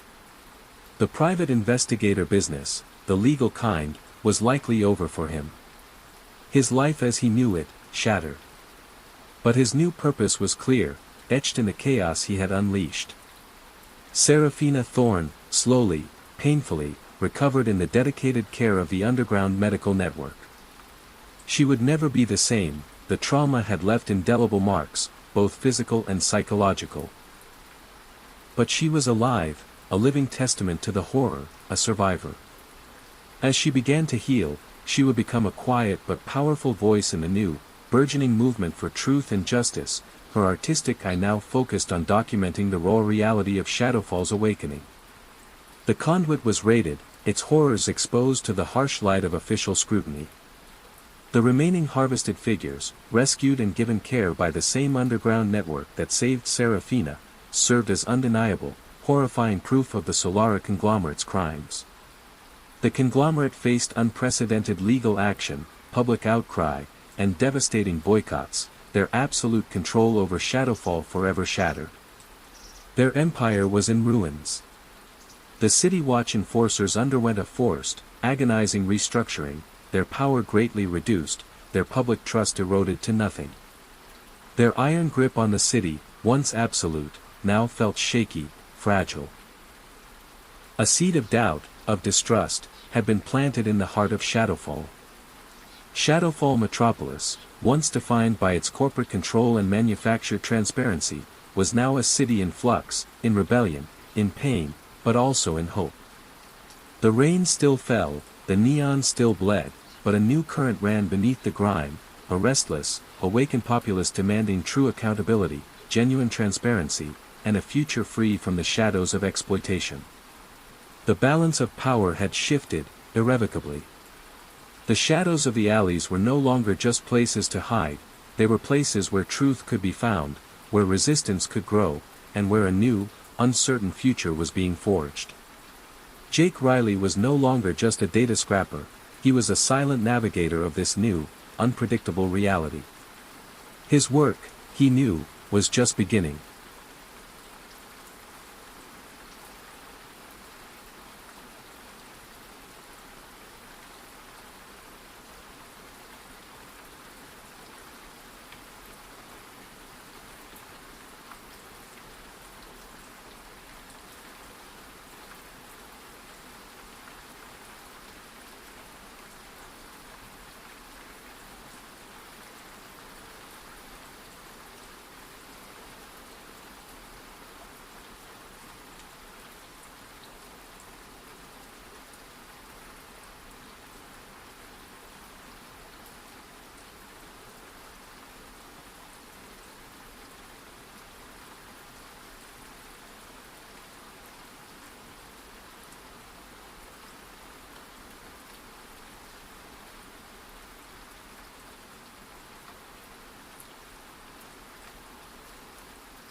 Glow Dust Geisha. The city of Edo Lumina felt like a dream. It was a place made of soft light and old traditions. Here, tall, graceful buildings with sweeping roofs, pagodas, glowed with images of gentle cherry trees. These images were fleeting light, here one moment and gone the next. Bright, soft pathways replaced old stone roads. Quiet green gardens had silent, floating boats, water skiffs, moving over their calm water, leaving glowing trails. The air always smelled like sweet flowers and clean air. It carried a soft, quiet sound. This was the peaceful song of a city made perfect. Every beautiful detail added to a deep feeling of calm. But this constant beauty hid a gentle, almost secret control. Within the heart of the Kyoto Gardens district, a reclusive artist named Kira practiced her unique craft. Her art studio was in a traditional tea house. Its sliding paper screens, shoji screens, now held soft, glowing lights. The space was a quiet place for art. Smooth bamboo floors reflected her work's soft, inner glow. The air was filled with a faint, sweet smell of plants and the gentle hum of her special dust. Kira herself moved with a dancer's grace. Her dark hair was neatly pinned. Her simple, dark clothes whispered with every move. She connected deeply with her art. Tiny brain helpers, bioneural interfaces, were almost invisible. They ran through her fingertips and eyes. These tools let her move bioluminescent, glow dust, with amazing skill. This dust was a fine powder with tiny living things that made light. It was almost as if the light was part of her thoughts. Kira was not a painter on canvas or a clothes designer. She was a digital performance artist. She created beautiful, moving light shows that reacted to the energy around them in gentle brain patterns. Her medium was the glow dust. When she touched it, and her brain helpers sent out signals, the dust lit up. It swirled into bright shapes. It made short-lived, glowing sculptures of pure light. Each show was a quiet thought. It was a brief moment of beauty. It felt very personal. It also felt clear to everyone. For years, Kira had dedicated her life to this delicate artistry. Her earliest works had been raw, uncontrolled bursts of emotion. They mirrored her own youthful joys and sorrows. But as Edo Lumina's pervasive calm deepened, so too did the subtle expectations placed upon artists. Audiences, even in private showings, craved serenity. They yearned for quiet joy, for gentle peace. Kira, unconsciously at first, began to tailor her lightscapes to these desires. Her forms became more flowing, her colors softer. Her dust patterns evoked tranquil ponds, whispering breezes, and endless, clear skies. Yet, a subtle unease had begun to prickle at her awareness. It started with small things. A faint resistance in the glow dust itself when she tried to push a discordant shade. A feeling that her hands, guided by her implants, were being steered towards a predefined harmony. She would aim for a vibrant, challenging red, for example, only to see it soften into a muted rose. A sharp, angular burst of light would gently round itself out, dissolving into smooth, gentle curves. Her bioneural interfaces, usually perfectly attuned to her will, sometimes felt a strange stiffness, like a muscle fighting to move in an unintended direction. More disturbing were the audience reactions. Their collective sighs of contentment were too synchronized. Their calm smiles seemed almost painted on. They lacked the genuine, messy unpredictability of true emotion. Kira, observing from behind her veil of light, sometimes saw a flicker of confusion in their eyes. It was gone in an instant, replaced by that same placid joy. It was as if a powerful, invisible hand smoothed away any ripples of authentic feeling. She had dismissed it as artistic paranoia, a fear of losing her touch. But the feeling grew stronger, like a persistent hum beneath the city's perfect silence. Tonight, Kira got ready for her next show. This one felt different. She had started to feel a deeper, unsettling pull within her glow dust. Lately, when she performed for special guests or at small gatherings, she noticed that her audience's feelings were too calm. Their smiles were too peaceful. Their soft sounds too content. It was like an unseen hand was guiding their feelings. Her own art, she realized, was subtly reflecting this forced peace. She sat at a low, shiny table. She arranged small, clear bottles of glow dust. Each bottle held a different type, a unique color, a shining blue, a bright green, a rare, pulsing red. She dipped her fingers into a bottle of silver dust. Her brain helpers tingled as the tiny living things came alive. The dust clung to her fingertips. It glowed with a soft, inner light. With a gentle move, she let a cloud of it go into the air. It swirled and floated. Then it turned into the light shape of a graceful bird. Its wings flapped softly. It left trails of light that slowly faded. The air filled with the faint, sweet smell of the dust, almost like fresh morning dew. As the bird shimmered, Kira focused her thoughts. She imagined being strong against something.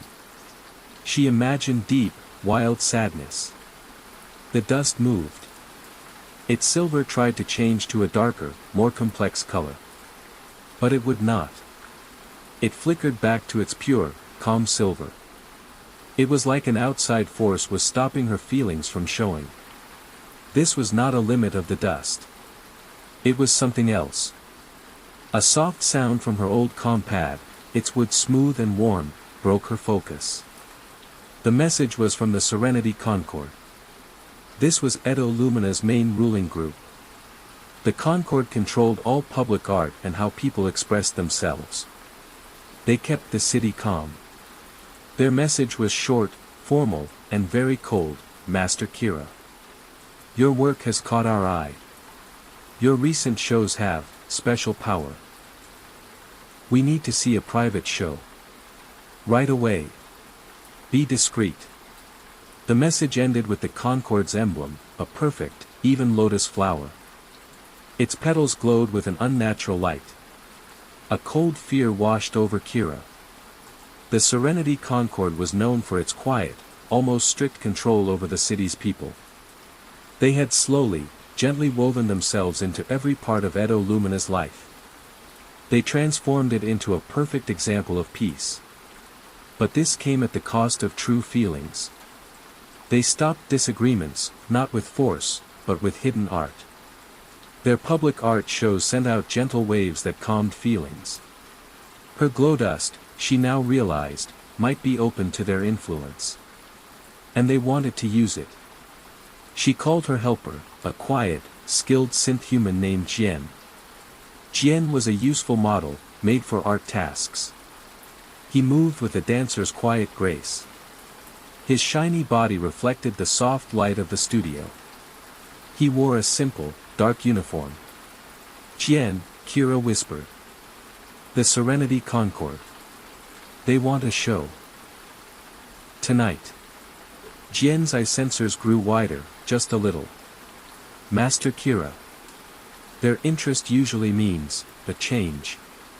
His voice was calm and electronic. A small shiver ran through his eye display.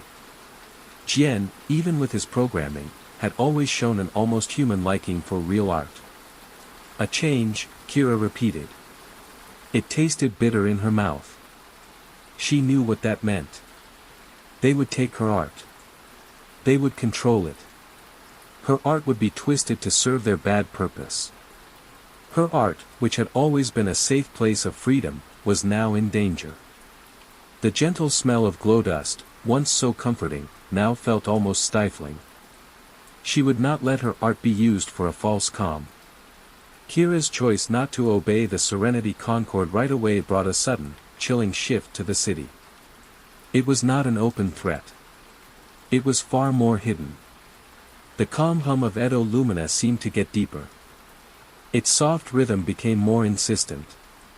It was almost like a spell.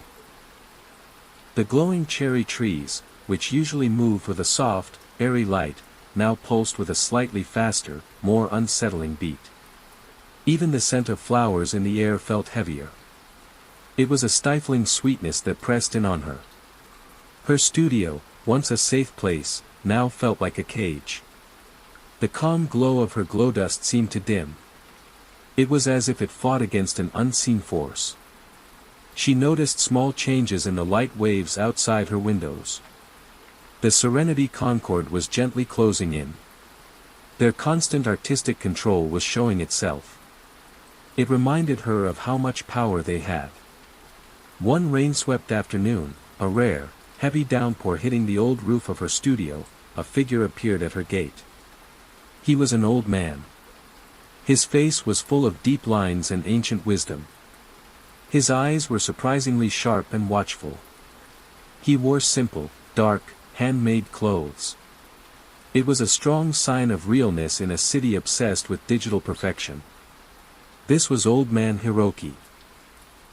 He was a quiet seller of old items from the forgotten Whisperwind Market. This was a place where real old things could still be found, often secretly, far from the Concord's perfect control. He had quietly admired Kira's earlier, raw art. It hinted at feelings the Concord actively suppressed.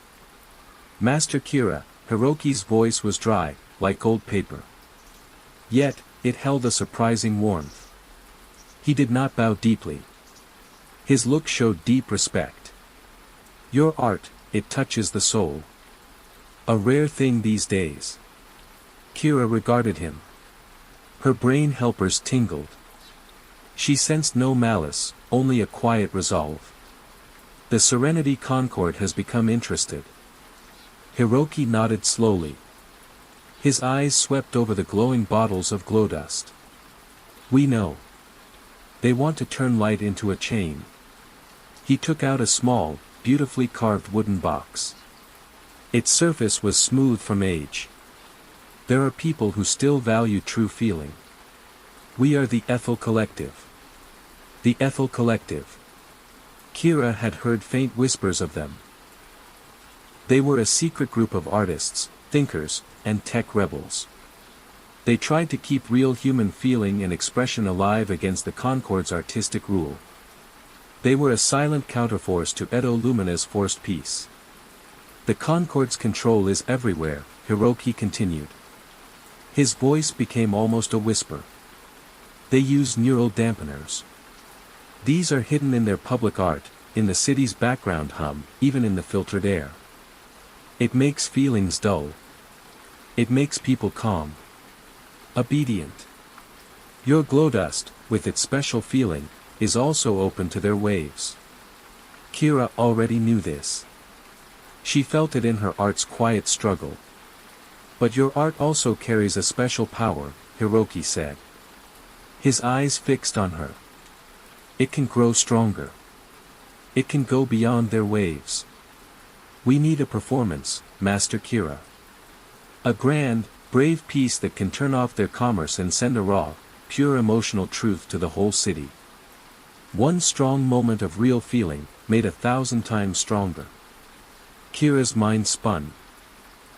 To use her delicate, beautiful art for such a loud, defiant purpose, it felt like a violation of its essence. Her art was meant to evoke beauty, not to shatter illusions. But the alternative, her art becoming a tool of oppression, was unthinkable. The very thought made her brain helpers ache. What would such a performance involve? Kira asked. Her voice was tight. Hiroki opened the wooden box.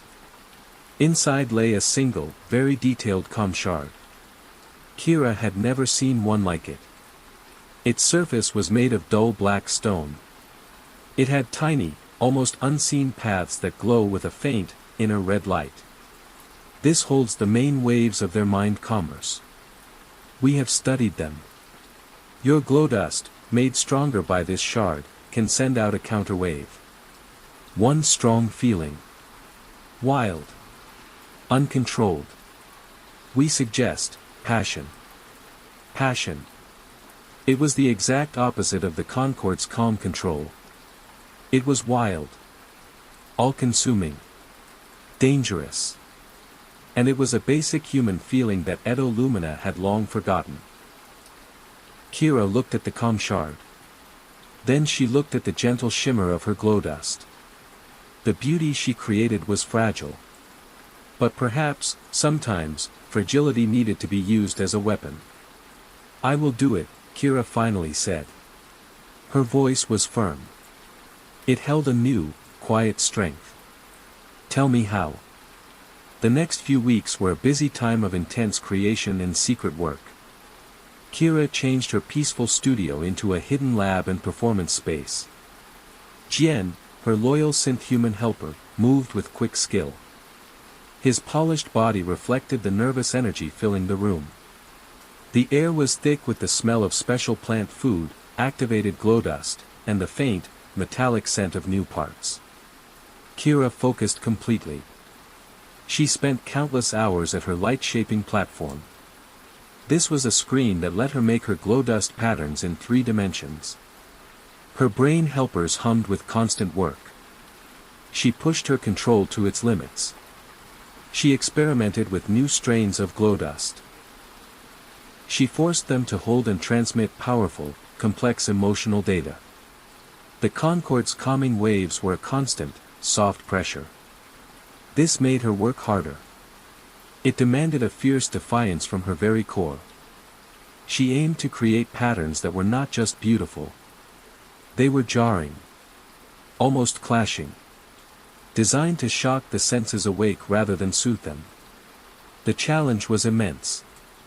The glow dust itself, though organic, had been subtly engineered over generations to respond best to calming frequencies.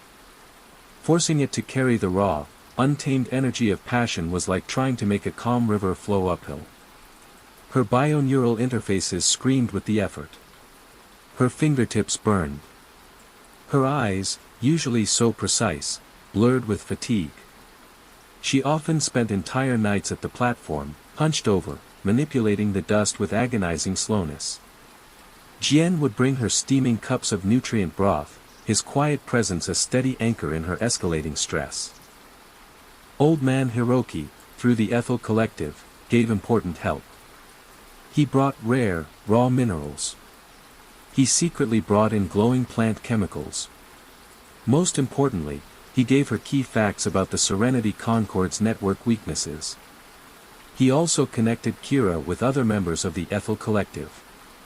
These were experienced tech rebels. They helped her improve the calm shard. They put it smoothly into her performance gear. Their faces, often serious and careful, showed a shared fire of belief. They understood how high the stakes were. One member, a sharp-eyed tech specialist named Riko, worked tirelessly to calibrate the calm shard.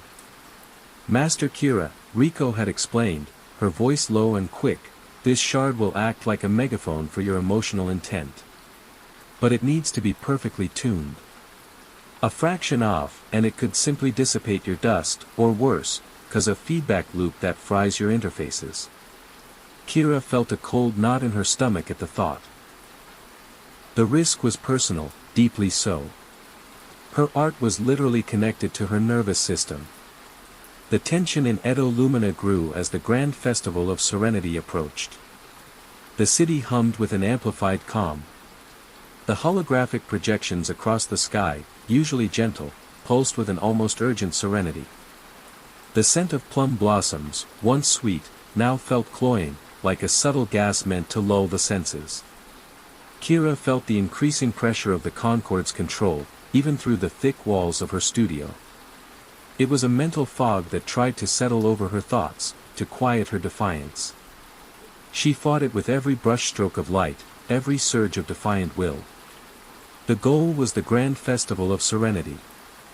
This was Edo Lumina's biggest yearly event. It was held at the huge Palais de Lumière.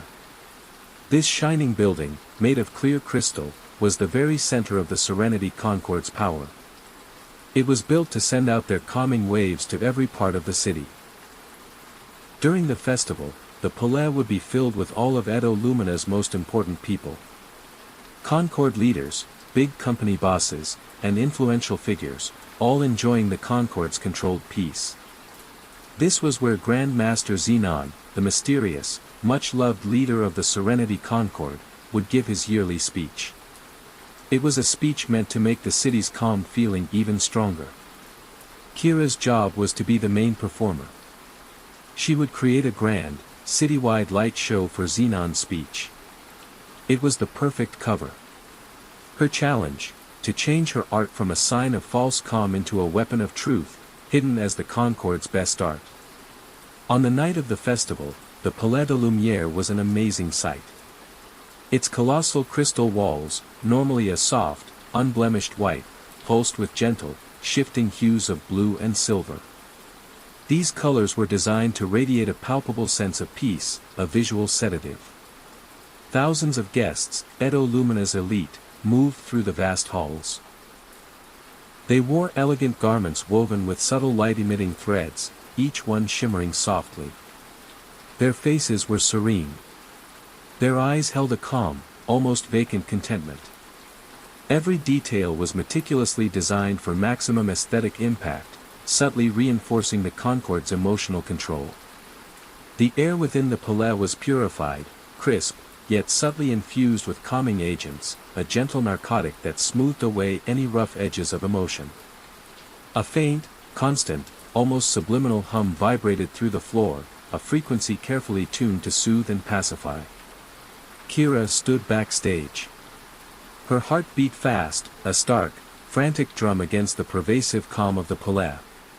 She wore a simple, dark performance kimono.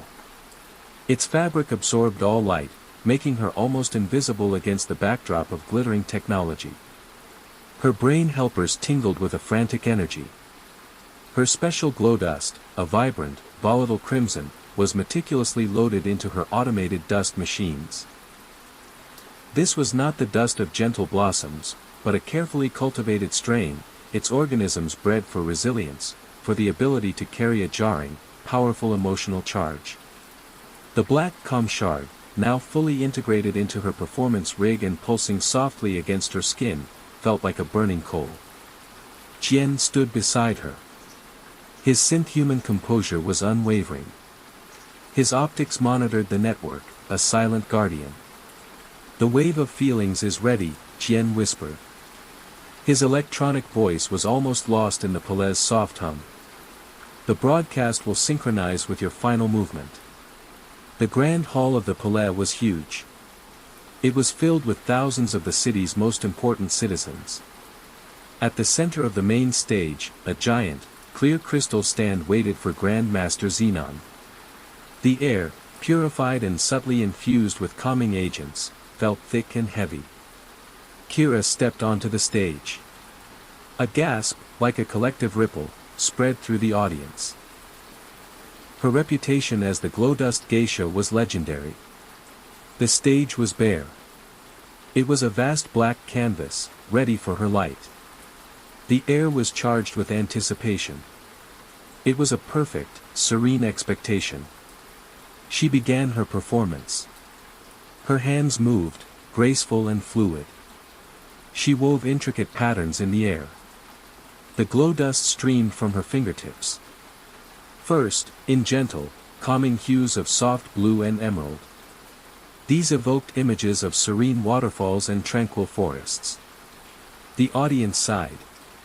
Their expressions deepened into placid contentment. The neural dampeners, she could feel them now, responded to her art. They amplified the false peace. She felt the pressure. The gentle pushback from the Concorde's pervasive control. It tried to force her light to conform. But then, Kira began to shift. Her movements became sharper. More angular. The colors of her glow dust began to change. They battled against the forced serenity. She infused every movement with the raw, untamed emotions she had practiced, sorrow, anger, desperation. The dust rippled, fighting the dampeners. It struggled to express the deeper truths. The audience shifted. A subtle ripple of unease moved through the crowd. Their smiles faltered. A few blinked, a rare flicker of true thought in their eyes. Grandmaster Xenon, poised to ascend his plinth, noticed the shift. His eyes, usually serene and placid, narrowed imperceptibly. He felt the subtle disruption in the harmonious frequencies. A faint, almost imperceptible frown creased his forehead. He signaled a nearby aide with a slight nod. The aide, a young woman with a perfectly calm face, began to discreetly adjust the ambient frequency emitters, attempting to override Kira's subtle rebellion. Kira's movements grew more frantic. More desperate. She was no longer creating beauty. She was creating discord. A visual cacophony designed to break the spell. The glow dust turned from gentle hues to jarring, clashing bursts of purple and orange. Then violent flashes of green. The audience began to murmur. Their faces showed confusion. Then mild distress. The serene hum of the palais began to crackle. The sedative scent in the air briefly turned acrid, then vanished. Finally, with a roar of internal defiance, Kira channeled all her will, all her raw emotion, through her brain helpers into the glow dust. Her body convulsed. A wave of pain rippled through her augmented nerves. The obsidian calm shard, integrated into her rig, pulsed with a furious crimson. With a final, desperate gesture, she flung her hands wide. The glow dust erupted. Not in the gentle, harmonious patterns expected, but in a blinding, chaotic torrent of fierce, unadulterated crimson. It was a wave of pure, unbridled passion. An overwhelming, visceral shock. The crimson glow dust pulsed outwards from the stage. It washed over the entire hall. The effect was immediate. Brutal. The Concorde's neural dampeners, designed for subtle control, were utterly overwhelmed by the raw emotional broadcast. The beautiful, serene faces of the audience contorted. Their placid smiles shattered. Some gasped. Some cried out. Others simply stood, utterly stunned, as a wave of unfamiliar, overwhelming emotion crashed over them. The forced tranquility was ripped away. It exposed the raw, unfiltered feelings beneath. A woman sobbed openly, tears streaming down her face. A man's eyes blazed with a sudden, unnameable anger. Others simply looked around, lost, as if waking from a long dream. The crystal walls of the Palais de Lumière flickered wildly. The holographic cherry blossoms convulsed and dissipated into nothingness. The soft, harmonious hum of the city outside dissolved into a jarring, discordant static. Grandmaster Xenon, his face no longer serene, his eyes wide with a cold, terrifying rage, roared. Stop her. Neutralize the artist. She has broken the harmony. His elegant garments, typically perfectly composed, seemed to ripple with his suppressed fury. Security drones, their optical sensors blazing red, descended from the ceiling. Enforcers, their sleek uniforms suddenly appearing menacing, converged on the stage. But the moment had been struck. The truth of emotion had been broadcast. The city was no longer asleep. Kira stood, panting. Her body trembled. The last of the crimson glow dust still swirled around her. She looked at the audience. Their faces were a mixture of confusion, terror, but also a nascent, defiant spark in their eyes. They were awake. A sudden, jarring pain erupted in her skull. Grandmaster Xenon, his face a mask of furious concentration, was unleashing a powerful, localized neural feedback. He was trying to overload her bioneural interfaces. He sought to silence her forever. Kira dropped to her knees, clutching her head. White-hot agony seared through her augmented nerves. Her vision swam with static. Just then, a flash of dark indigo fabric. Old man Hiroki was at her side. His old hands were surprisingly strong. Get her out, Jian, he bellowed. Jian, his synth-human frame surprisingly agile, scooped Kira into his arms. He vaulted over the stage railing. He disappeared into the chaotic throngs of the audience. They were now erupting into cries of fear, confusion, and a dawning, volatile anger. The palace, moments ago a symbol of serenity, had become a scene of raw, untamed human chaos. Some audience members, now fully aware, even hindered the enforcers, blocking pathways with their sudden, emotional outbursts. Old man Hiroki faced Grand Master Xenon. A faint, defiant smile touched his ancient face. He raised a hand. He revealed a small, intricately carved wooden charm. With a flick of his wrist, he shattered it. A brief, localized electromagnetic pulse, an EMP, surged outwards. It overloaded the immediate enforcer's neural implants. It created a momentary blind spot. Their eyes glazed over. Their movements became jerky and uncoordinated. The harmony you sought was a lie, Xenon. Hiroki's voice, though old, resonated with unexpected power. And lies always unravel. Lord Valerius, the Obsidian Hand's enforcer, his face contorted in a mask of fury, lunged forward. But Hiroki was already gone. He melted into the crowd, a shadow swallowed by the sudden storm of true feeling. Jien carried Kira through the bewildered throngs. He moved through the suddenly chaotic grand festival of serenity. The gentle hum of Edo Lumina had been replaced by a roar of awakening. The confused cries of thousands. The breaking of illusions. The beautiful, glowing pathways of the city flickered. Their colors changed wildly, no longer following the Concord Serene program. Some paths flared violently. Others dimmed to black. The floating water skiffs, usually silent, now wobbled erratically or drifted aimlessly, their guidance systems disrupted by the emotional surge. They escaped into the labyrinthine alleys of the lower city, far from the Palais. These older parts of Edo Lumina were less manicured, their shadows deeper, their architecture still rugged stone and wood beneath layers of grime. Here, the glowing holographic projections were sparse, flickering, or broken entirely. The air was colder, smelling of damp earth and stale oil. The sounds were different too, the distant wail of alarms from the Palais, mixed with shouts, whispers, and the frantic scurry of automated sanitation drones attempting to restore order. Kira was weak. Her brain helpers were damaged. A dull ache throbbed behind her eyes. But a strange, fierce joy bloomed in her heart. She had done it. Her art, her passion, had shattered the illusion. Jien found refuge in a forgotten, hidden section of the Whisperwind Market. It was a warren of crumbling stalls and narrow passages, shielded by ancient, signal-dampening stone. Old man Hiroki met them there, his face etched with exhaustion but his eyes shining with triumph. Kira was laid gently on a pile of dusty, traditional futons. Her hands trembled. Her implants felt like hot wires in her fingertips.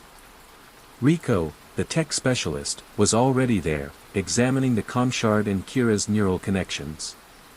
The feedback from Xenon's counterpulse was strong, Rico murmured. Your interfaces are fried. You won't be able to use the dust, or any complex tech, for a long time. Maybe never with the same precision. Kira heard the words, but they seemed distant. The pain was still there, but overshadowed by a profound sense of release. Her art was broken, yes. But it had broken something far more insidious. The city is awake, old man Hiroki said, his voice quiet but filled with deep satisfaction. We are seeing reports from all sectors. Confusion. Anger. Fear. But also, real joy. Real sorrow. The dampeners are still active in some Concord-controlled areas, but the direct, wide-scale emotional suppression has fractured. People are reacting. They are feeling. Across Edo Lumina, the elegant facade of serenity was crumbling. Citizens, long accustomed to their placid existence, were confronting the raw, unedited spectrum of human emotion. Arguments erupted in public squares. Lovers embraced in the open, unashamed. Some simply sat and wept, releasing years of suppressed grief. The order that Grand Master Xenon had so carefully crafted was dissolving into a beautiful, terrifying chaos. The Serenity Concord was in disarray. Their carefully cultivated image was shattered. Grand Master Xenon, his power rooted in the populace's emotional complacency, was now facing a city that remembered how to feel. The Obsidian Hand, their enforcers, were moving through the city, attempting to quell the outbreaks of emotion, but they were overwhelmed. How do you suppress a feeling? How do you arrest sorrow or joy? Kira looked at her hands. They felt alien without the familiar hum of her interfaces. Her art, her identity, had been fundamentally altered. But as she saw the glimpses of the city's awakening, the genuine, messy reality unfolding outside the walls of their hidden refuge, she felt a profound sense of purpose. Her art had been a performance. Now, her life was the act of resistance. The path ahead was uncertain. Dangerous. The Concord would seek revenge. The city, now raw and unshielded, faced a difficult period of relearning what it meant to be truly human. But Kira knew that the lie of perfect harmony had been shattered. The painful truth, the wild, beautiful truth of emotion, was finally free. She closed her eyes, no longer seeing patterns of light, but the vibrant, unpredictable colors of a city reborn.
Echoes in the Enclave. Elara, a data archivist for Omnicorp, felt the pervasive tranquility like a soft blanket. Yet, beneath its comforting weight, a cold current of unease had begun to ripple. It started subtly, fragmented visions in her dreams. Not nightmares, but echoes. Flashes of rough stone, vibrant, clashing colors, the raw sound of unbridled laughter, and the sharp tang of real, biting sorrow. These sensations were alien to the Enclave's programmed peace. They were forbidden. She would wake with a tremor, a phantom ache in her chest that the morning's perfectly balanced nutrient paste could not soothe. Omnicorp's daily neural cleanse, a gentle hum that permeated every residential unit, usually washed away any lingering dissonance. But lately, the echoes persisted. They whispered to her, urging her to look beyond the chrome reflections. The Enclave itself was a marvel of engineered precision. Elevated walkways, smooth and shimmering, crisscrossed between towering spires that kissed the perpetually clear sky. Automated transport pods glided silently, ferrying citizens from their immaculate living modules to their designated work sectors. Every surface gleamed, sanitized, and devoid of imperfection. The air was filtered, breathable, but lacked the raw scent of rain on earth or the salty tang of an ocean breeze. It was a sterile perfection, maintained by Omnicorp, the omnipresent corporation that provided everything: sustenance, shelter, purpose, and peace. For years, Elara had accepted this peace. She processed streams of historical data, meticulously edited and refined by Omnicorp's algorithms to present a narrative of seamless progression, a history without conflict or difficult truths. Her days were a methodical rhythm of data streams, soft keyboard clicks, and the gentle hum of the central server. Her assigned leisure hours were filled with pleasant, predictable recreation, virtual reality nature walks, carefully curated musical compositions, or polite, structured social interactions in communal lounges. No sudden spikes of anger, no overwhelming despair, no uncontrolled bursts of joy ever marred the Enclave's placid surface. And she, like everyone else, had been content. But the echoes had begun. They were like glitches in the perfect simulation. One morning, while compiling data on historical agricultural efficiency, a sudden flash of vibrant green, the chaotic texture of real soil, and the scent of damp earth overwhelmed her senses. It was gone in an instant, replaced by the sterile data, but the sensation lingered, a phantom memory. Another time, during a mandatory, community harmony session, a wave of profound, unspoken grief washed over her, so potent it almost buckled her knees. It felt like a memory that wasn't hers, yet deeply familiar. She started seeking quiet corners. The archival department had forgotten sublevels, remnants of an older, less polished Omnicorp design. These unrefined spaces, with their rough concrete walls and exposed conduit pipes, felt oddly comforting compared to the relentless sheen above. In these forgotten alcoves, the neural cleanse felt weaker. The air felt heavier, almost real. During her designated, personal exploration hours, Elara found herself drawn to the edges of the Enclave, to the boundary known only as the Fringe. This was where the city's perfection frayed. Automated maintenance drones struggled to keep the wild growth at bay. Patches of unmanaged flora, untamed by Omnicorp's geneticists, pushed through cracks in the chrome. The air here was thicker, carrying the faint, wild scent of decaying leaves and untamed life. It was a subtle assault on the senses, a world unfiltered. One evening, deep within the Fringe, following a faint, persistent whisper that only she seemed to hear, Elara stumbled upon an old, abandoned data relay station. It was rusted, overgrown, its energy core long dark. A surge of the echoes hit her, a cacophony of voices, not digital, but raw with emotion. Fear. Laughter. Despair. Hope. It was overwhelming, like a dam breaking. She collapsed, clutching her head, as the forbidden sensations flooded her mind. When the wave subsided, she looked up. Standing over her were two figures, cloaked in muted, organic fabrics that seemed to absorb the dim light of the fringe. One, a woman, had eyes that burned with a fierce, knowing intensity.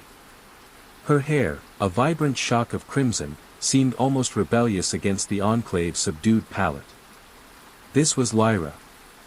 The other, a man, was lean and watchful, his face shadowed, but his hands moved with an almost unsettling speed as he calibrated a small, complex device. This was Rory. They were the echoes. The resonance and the obelisks. You hear them, don't you? Lyra's voice was low, resonant, like a chord struck deep within the earth. It was a voice that vibrated with genuine emotion, a stark contrast to the modulated tones of the Enclave. The memories. The feelings. The resonance. Elara stared, utterly stunned. What are you?" she whispered, her voice hoarse, still trembling from the sensory overload. Rory stepped forward, his device humming softly. "We are the truth," he stated, his voice calm, technical. "And so are you, Elara. We've been watching. You possess a rare sensitivity to the suppressed data. The resonance is strong within you." Lyra knelt, her gaze piercing Elara's. Omnicorp built this city on a lie. They didn't just filter history. They filtered humanity. They harvested our collective memories, our painful emotions, our uncontrolled joys, and buried them. To maintain their perfect enclave, they drained us of our true selves. Elara's mind reeled. But, why? Why would they do that? Control, Lyra spat the word, a rare, raw emotion flashing in her eyes. True emotions are messy. They lead to conflict, to change, to unpredictability. Omnicorp thrives on order. So, they created the neural dampeners. And they stored the collective consciousness, the true history of our people, in massive data constructs. They call them the obelisks. Rory gestured to a holographic schematic projected from his device. It showed a central, fortified structure at the very heart of the enclave, known as the core. From it, faint, shimmering lines spread outward, reaching every corner of the city. These lines are the conduits for the neural dampeners. And within the core, powered by the lifeblood of the enclave, are the obelisks. They are monolithic data towers, constantly processing and suppressing the resonance. They are the heart of Omnicorp's lie. Elara looked at the schematic, then back at Lyra and Rory. The implications were staggering. Her entire life, the lives of everyone in the enclave, had been a controlled existence, devoid of true experience. The comfort she had known was a gilded cage. "We believe," Lyra continued, her voice filled with quiet determination, "that if the resonance can be channeled, if it can be amplified enough, it can overload the obelisks. It can flood the enclave with the suppressed memories, the raw emotions. It can wake everyone up. And you," Rory added, "are essential to this. Your natural sensitivity is a gift. We can teach you to harness it, to become a conduit for the resonance." Elara's decision was not made lightly. The fear of the unknown, the terrifying thought of shattering the only reality she had ever known, was immense. But the echoes within her, the yearning for the vibrant, messy truths they hinted at, pushed her forward. She joined the echoes. The training ground. The echoes operated from a sprawling network of hidden caverns and forgotten sublevels beneath the fringe. This was their true sanctuary, a chaotic, organic contrast to the sterile enclave above. The air here was thick with the scent of damp earth, repurposed machinery, and the faint, metallic tang of raw energy. Walls were adorned with crude, vibrant murals painted with scavenged pigments, depicting forgotten landscapes, faces contorted in genuine laughter or sorrow, and abstract bursts of chaotic color. There was no chrome here, no seamless perfection. Instead, it was a space of rough beauty, echoing the very emotions they sought to reclaim. Her training was arduous, pushing her far beyond the gentle limits of Enclave life. Lyra became her primary guide, teaching her to quiet her mind and listen to the subtle whispers of the resonance. It wasn't about controlling the echoes, Lyra explained, but about accepting them, allowing them to flow through her. The resonance is not a weapon, Elara, Lyra would say, her eyes intense. It's the truth. And the truth, when unleashed, is chaotic and beautiful and powerful. Rory, the resident tech expert, supplemented her training with practical applications. He designed complex resonance amplifiers, sleek, handheld devices that helped Elara focus and direct the waves of memory. He taught her about Omnicorp security protocols, their neural networks, and the subtle vulnerabilities within the obelisks themselves. His lab was a fascinating mess of exposed wires, glowing circuits, and salvaged Omnicorp tech repurposed for liberation.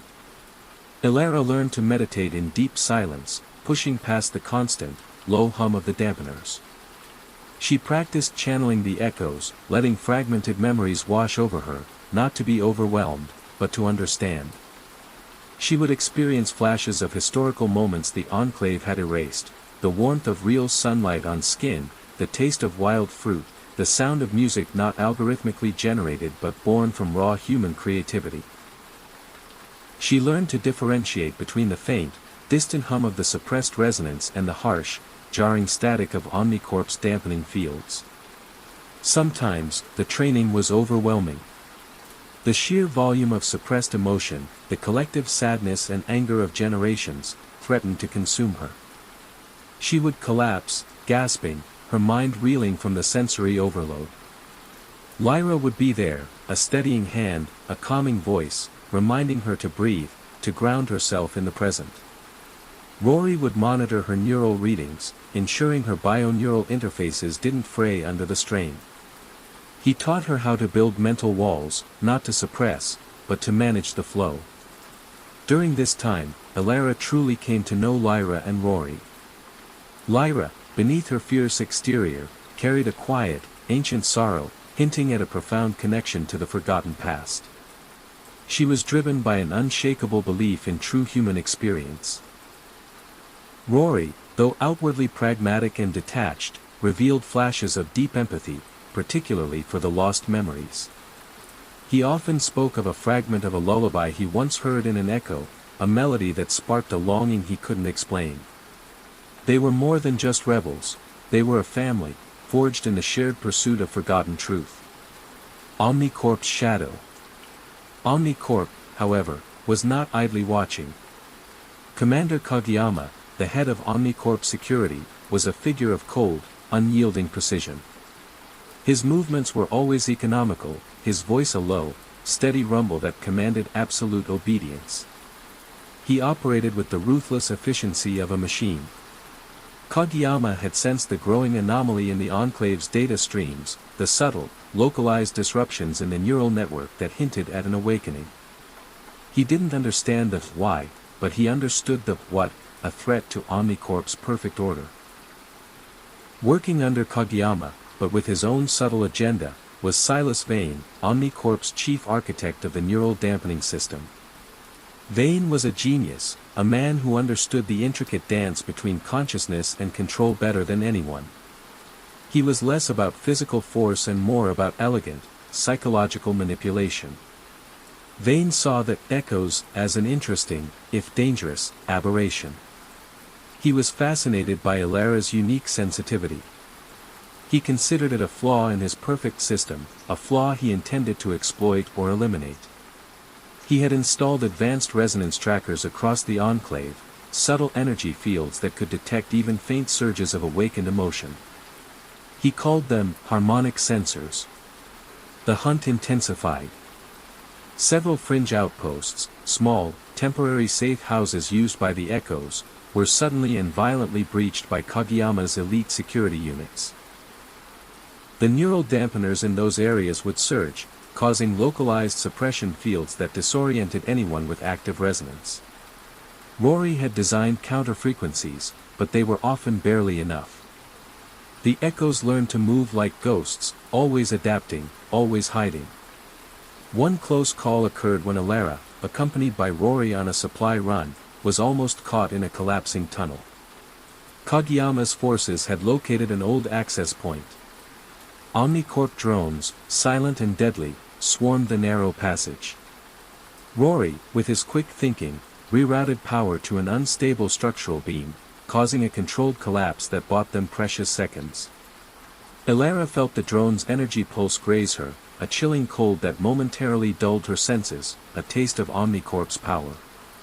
She realized then the immense danger they were in, and the true stakes of their mission. Silas Vane's pursuit was not just about control.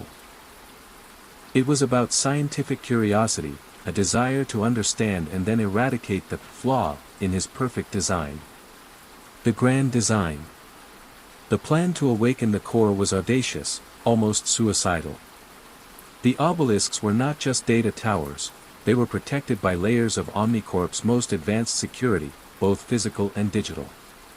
They needed to access 3 specific obelisks within the core, activating them in precise sequence. This would create a cascading overload of the neural dampeners, releasing a full, unfiltered wave of the resonance across the entire enclave. Rory had spent years mapping the core's hidden access tunnels, its forgotten service conduits, its blind spots in the security network. He spoke of the architects, the original designers of the enclave, whose subtle design flaws were now being exploited by the echoes. They built a prison, Rory had mused one night, poring over complex schematics projected onto a cavern wall, but even they couldn't anticipate the human need for escape. Or perhaps, they left us a way out. The plan relied on Alara's heightened resonance. Only she, with her unique sensitivity and Lyra's training, could channel the raw energy required to activate the obelisks. Rory's devices would act as conduits, amplifying her resonance to critical levels. Lyra and other seasoned echoes would create diversions, drawing Kageyama's forces away from the main target.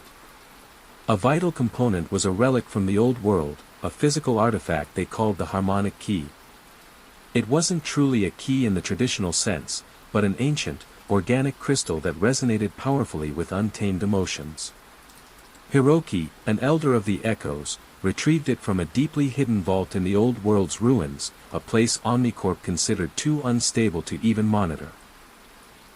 This crystal, when fused with Alara's resonance, would provide the necessary pure, uncorrupted emotional spike to bypass the obelisk's final safeguards.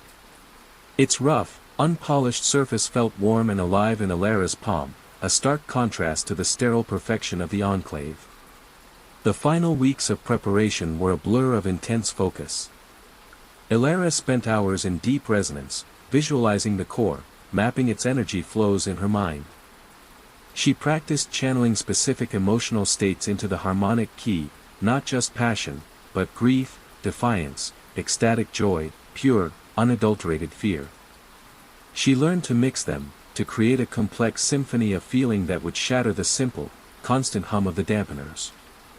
The task was exhausting, draining her physically and emotionally, leaving her often in a state of hyper-awareness, seeing the world in a sharper, more vivid light than before. Lyra would sometimes find her simply staring at a rock in the cavern, mesmerized by its rough texture, a sensation previously suppressed. "You're almost ready," Lyra told her one evening, watching Alara's hands trace invisible patterns in the air. "The fear will be immense. The joy, overwhelming. You must hold on to yourself, Alara. Remember why you do this." Alara nodded. She remembered the blank faces of the Enclave citizens, their forced contentment. She remembered the raw echoes that had disturbed her own peace. She would do this for them. For the truth.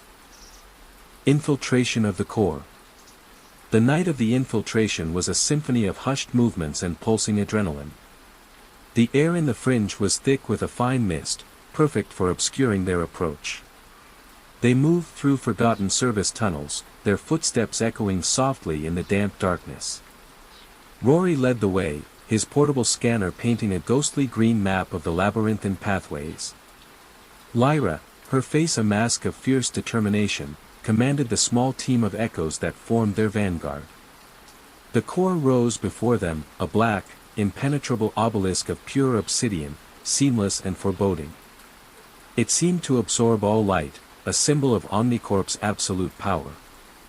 Security turrets, nearly invisible, dotted its surface, their optical sensors sweeping the perimeter with silent, precise beams.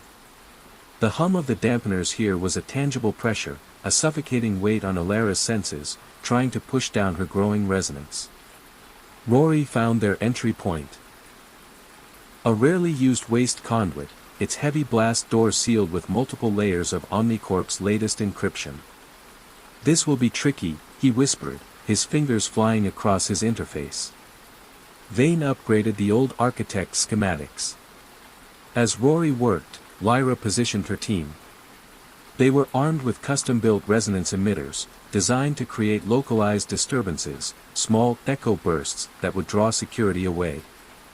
"Remember," she instructed, her voice low and firm, "we don't engage unless absolutely necessary.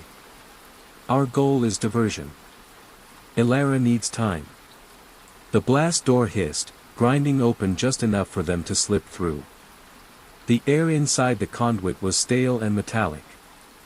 They moved through narrow service shafts, past humming power lines and dormant maintenance drones. Alara felt the core's presence now, an immense, thrumming force that vibrated through the very metal of the walls. It was the collective weight of millions of suppressed lives. Their first diversion went off flawlessly. A powerful echo burst detonated in a lower-level data nexus, causing a localized power surge and a flurry of automated security responses. Lights flashed red on Rory's scanner. "Kageyama's forces are moving to contain it," he murmured. "Good. We have a window." They navigated maintenance catwalks high above cavernous server farms, where endless rows of silent, glowing data arrays hummed with the steady drone of suppression. Alara could almost feel the tendrils of the neural dampeners reaching out, trying to touch her mind, to smooth away her purpose. She clutched the harmonic key, its rough warmth a stark contrast to the cold precision around her. Their path led them to a central chamber, vast and cylindrical, where the three primary obelisks stood. They were massive, obsidian towers, reaching up into the unseen ceiling, their surfaces glowing with a faint, hypnotic blue light. They pulsed with a rhythmic, oppressive hum, the very heart of Omnicorp's control. Omnicorp security personnel, their sleek black uniforms blending with the shadows, patrolled the circular platforms surrounding the obelisks. "All right," Rory breathed, pointing. "Each obelisk has a primary access port. We need to insert the resonance amplifiers into all three, then Alara will channel the harmonic key." Suddenly, the silence was shattered. A klaxon blared. Red warning lights strobed across the chamber. "Intruder alert. Core sector." From a high vantage point, a figure descended on an anti-grav platform. It was Commander Kageyama. His face was a mask of cold fury. Beside him, gliding with an unnerving smoothness, was Silas Vane. His eyes, behind sleek optical implants, gleamed with an almost predatory interest as they fixed on Alara. The anomaly, Kageyama's voice echoed, cold and resonant. "The echoes. You lead them, Alara." Vane chuckled, a dry, almost intellectual sound. "Fascinating." The system detected a unique resonance signature converging. "A flaw in our perfection. A beautiful, dangerous flaw." The climax, echoes resurgent. Kageyama gave a curt hand signal. Omnicorp enforcers, their neural dampeners amplified, charged forward. Their movements were impossibly fast, precise. Lyra and her team immediately engaged, creating a whirlwind of tactical diversions.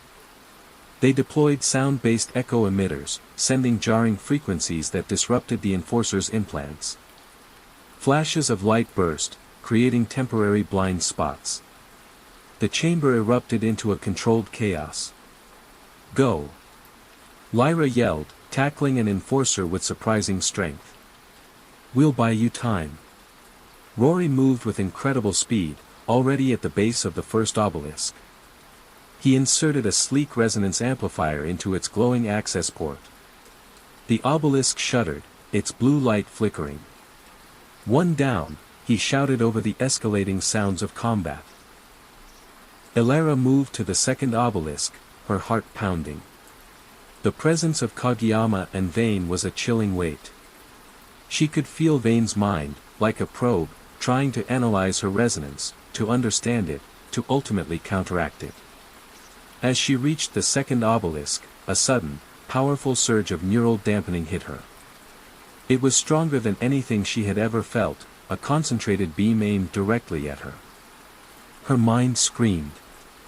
Her bioneural interfaces flared with agonizing heat. She staggered, the harmonic key almost slipping from her grasp. Silas Vayne stood on a nearby platform, a small, elegant device in his hand. A faint, almost imperceptible red beam emanated from it, striking Elara.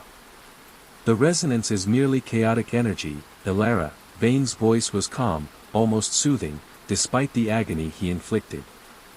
"We can dampen it. We can reroute it. We can make it quiescent." He wanted to study her, to understand the secret of her power, perhaps even to replicate it for Omnicorp's control. "You won't break her." Rory yelled, rushing forward, a blast from a repurposed energy tool striking Vayne's device. Vayne stumbled, the red beam wavered. The dampening pressure on Elara eased just enough for her to gasp. With renewed resolve, fueled by anger and defiance, Elara plunged the second amplifier into the obelisk's port. The second tower shuddered, its light pulsing erratically, its deep hum turning into a broken, grinding sound. "Two down. One more." Commander Kageyama, seeing the imminent failure, abandoned the main fight. He moved with chilling speed, a blur of black uniform and cold fury, directly towards Elara and the last obelisk. He drew a sleek, energy-charged blade, its edge humming with raw power. "You will not undo Omnicorp's peace." Kageyama roared, his voice devoid of his usual calm. "The Enclave's tranquility will be maintained." Elara turned, the harmonic key clutched tight. She knew this was it. The final stand. She could see Lyra and Rory still fighting, pushing back the enforcers, buying her precious seconds. She focused, not on the physical threat, but on the obelisk. It was a conduit. A prison. Kageyama lunged. His blade slashed through the air, aimed directly at the comm shard integrated into Elara's arm. If he severed her connection, it was over. But Elara was no longer just a data archivist. She was an echo. She moved with an instinctive grace, a defensive maneuver learned from Lyra, swaying just enough to avoid the deadly arc. As Kageyama's momentum carried him past, Elara lunged for the third obelisk. With a final, desperate surge of will, she plunged the last resonance amplifier into the third obelisk's port. The three towers shuddered in unison. Their blue light flared erratically, then pulsed with a terrifying, vibrant crimson. The hum became a deafening roar. Then, Elara plunged the harmonic key into the central amplifier, channeling all her amplified resonance through it. She felt a blinding flash, a surge of pure, raw energy. It was every memory, every forgotten tear, every suppressed laugh, every moment of triumph and despair, flooding into her, and through her, into the obelisks. The obelisks screamed. Their obsidian surfaces cracked, spiderweb patterns of pure light spreading across them. The core itself began to tremble. And across the enclave, the lie broke. The omnipresent hum of the neural dampeners fractured, then vanished. A silent, invisible wave of pure, unfiltered resonance, carrying centuries of suppressed humanity, washed over the entire city. The effect was instantaneous and cataclysmic. Citizens, mid-sentence in pleasant conversation, froze. Their serene expressions shattered. Faces twisted. Eyes widened with shock, then confusion, then a kaleidoscope of raw, uncontrollable emotion. Some fell to their knees, clutching their heads as forgotten memories flooded their minds. Others burst into spontaneous, uncontrollable laughter, or wept tears of pure, unadulterated sorrow. In the bustling marketplaces, the automated transport pods veered erratically as their passengers were overcome. In the immaculate residential towers, screams and shouts erupted. The Enclave, once a picture of perfect harmony, plunged into a beautiful, terrifying chaos. Commander Kageyama, still on the platform, staggered. His own eyes, usually so cold, now flickered with a sudden, agonizing memory, a flash of an old battlefield, the acrid smell of burning metal, a loved one's desperate cry. The shock buckled his knees. Silas Vane, his face contorted not with pain but with a terrifying, almost manic glee, watched the chaos. Magnificent, he whispered, a dangerous glint in his eye. The flaw is perfect. But even Vane was momentarily overwhelmed, his analytical mind struggling to process the sheer volume of unfiltered data now flooding the network. The dawn of true humanity. Elara collapsed, gasping for breath, the harmonic key falling from her numb fingers. The pain in her head was immense, but it was interwoven with a thrilling, chaotic joy. She could feel it, the city awakening. The air vibrated with a million nascent emotions, a symphony of humanity finally unleashed. Lyra and Rory rushed to her side. "It's done," Lyra breathed, her voice hoarse with awe. "You did it, Elara. The obelisks, they're fracturing." Rory's scanner showed critical system failures across the core. "The dampeners are offline city-wide," he shouted, a rare smile breaking through his usual stoicism. "Omnicorp's network is in freefall." The Obsidian Hand, Omnicorp's security forces, were in utter disarray. Their neural implants, designed to enhance focus and suppress emotion, were now bombarded by the very resonance they were meant to contain. Some enforcers stood frozen, reliving painful memories. Others collapsed, overwhelmed. The efficient machine of Omnicorp's control had broken down. Kageyama, slowly regaining his composure, stared at Elara with an expression Elara had never seen before, a chilling mix of fury and, impossibly, a flicker of profound regret. "You have doomed us all," he rasped, his voice rough. "You have unleashed chaos." But before Kageyama could recover fully, Lyra and Rory moved Elara. They plunged into a newly opened service tunnel, created by the power fluctuations in the core. The passage was dark, unstable, but it offered escape. Behind them, the sounds of Omnicorp's forces struggling to regain control echoed through the core. They emerged into the sprawling, unkempt expanse of the fringe. The ground beneath their feet was rough earth, not polished chrome. The air was cool, damp, and carried the wild scent of growth. Above, the Enclave spires, once symbols of perfect order, now shimmered erratically, their holographic projections flickering like dying stars. From every direction, the sounds of awakening echoed, screams of confusion, shouts of anger, bursts of pure, unrestrained laughter, and the undeniable sound of people weeping with a depth of feeling long forgotten. Elara's head still throbbed. Her implants were permanently damaged, perhaps beyond repair. The immediate rush of the resonance had faded, leaving her exhausted but clear-headed. She looked at Lyra, her face streaked with dust and sweat, but her eyes alight with fierce hope. She looked at Rory, already setting up a temporary comm station, his brow furrowed with planning. The fight wasn't over. This was just the beginning. The Enclave, now exposed to its own true history, its own raw emotions, would be a place of immense upheaval. There would be fear, conflict, and pain as generations of suppressed feelings surfaced.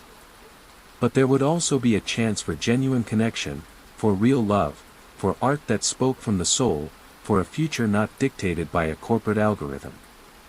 Elara knew her role had changed forever. She was no longer just an archivist. She was no longer just an echo, a recipient of fragmented truths. She was a catalyst. A living symbol of the shattered lie. Her purpose was not to return to the false peace of the Enclave, but to guide its newly awakened citizens through the tumultuous journey of rediscovering their own humanity. The path ahead was long, fraught with danger, and profoundly uncertain. But for the first time in her life, Elara felt truly, terrifyingly, wonderfully alive. The Enclave, once a perfectly silent cage, was now filled with the glorious, chaotic symphony of awakened souls. And she, Elara, was ready to help them compose the next movement of their true history.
Clockwork Alchemist. Within the bustling cogwheel district in the city of Silvergate, nestled amidst the rhythmic clatter of countless workshops, lived Anya. She was a young, brilliant clockwork alchemist. Her hands, nimble and often stained with oil and arcane reagents, could coax miracles from brass gears and bubbling vats. Unlike many of her peers, who followed rigid, time-honored formulas passed down through generations, Anya sought innovation. She believed in pushing the boundaries of what was known. Her workshop was a symphony of ticking mechanisms, bubbling flasks, and the sweet, metallic scent of activated alchemical energies. It was a place where light from glowing crucibles danced with the shadows cast by intricate machinery. Her mentor, the esteemed Master Thorn, had often praised her unusual intuition, her ability to hear the whispers of the cogs, a rare gift he said, that allowed her to understand the very soul of a machine. Anya's days were a meticulous dance of precision and creativity. She moved among her many projects with fluid grace, her dark, practical synth leather apron rustling softly. Her workstation, a massive mahogany bench scarred by countless experiments and etched with arcane symbols, was always covered with an array of tools, tiny brass calipers for measuring the most minute components, gleaming wrenches for tightening complex joints, and delicate glass pipettes for transferring volatile reagents. In one corner, a bubbling retort, a special glass vessel, transformed raw lunar silver into glowing, volatile mercury. This mercury was ready to power a complex navigational gyroscope for an airship. In another, a delicate clockwork bird, its wings made of intricately folded copper, awaited its final alchemical charge, a tiny essence of flight captured within its gears. The air in her workshop was a rich blend of scents. Metallic ozone from activated currents, the sharp tang of distilled minerals, and the subtle, earthy aroma of dried herbs used in binding compounds, a comforting smell that spoke of deep knowledge. Her passion for alchemical arts bordered on obsession. She saw not just mechanisms, but living systems. Intricate puzzles waited to be solved. She believed true alchemy was about more than formulas. It was about understanding the fundamental pulse of matter.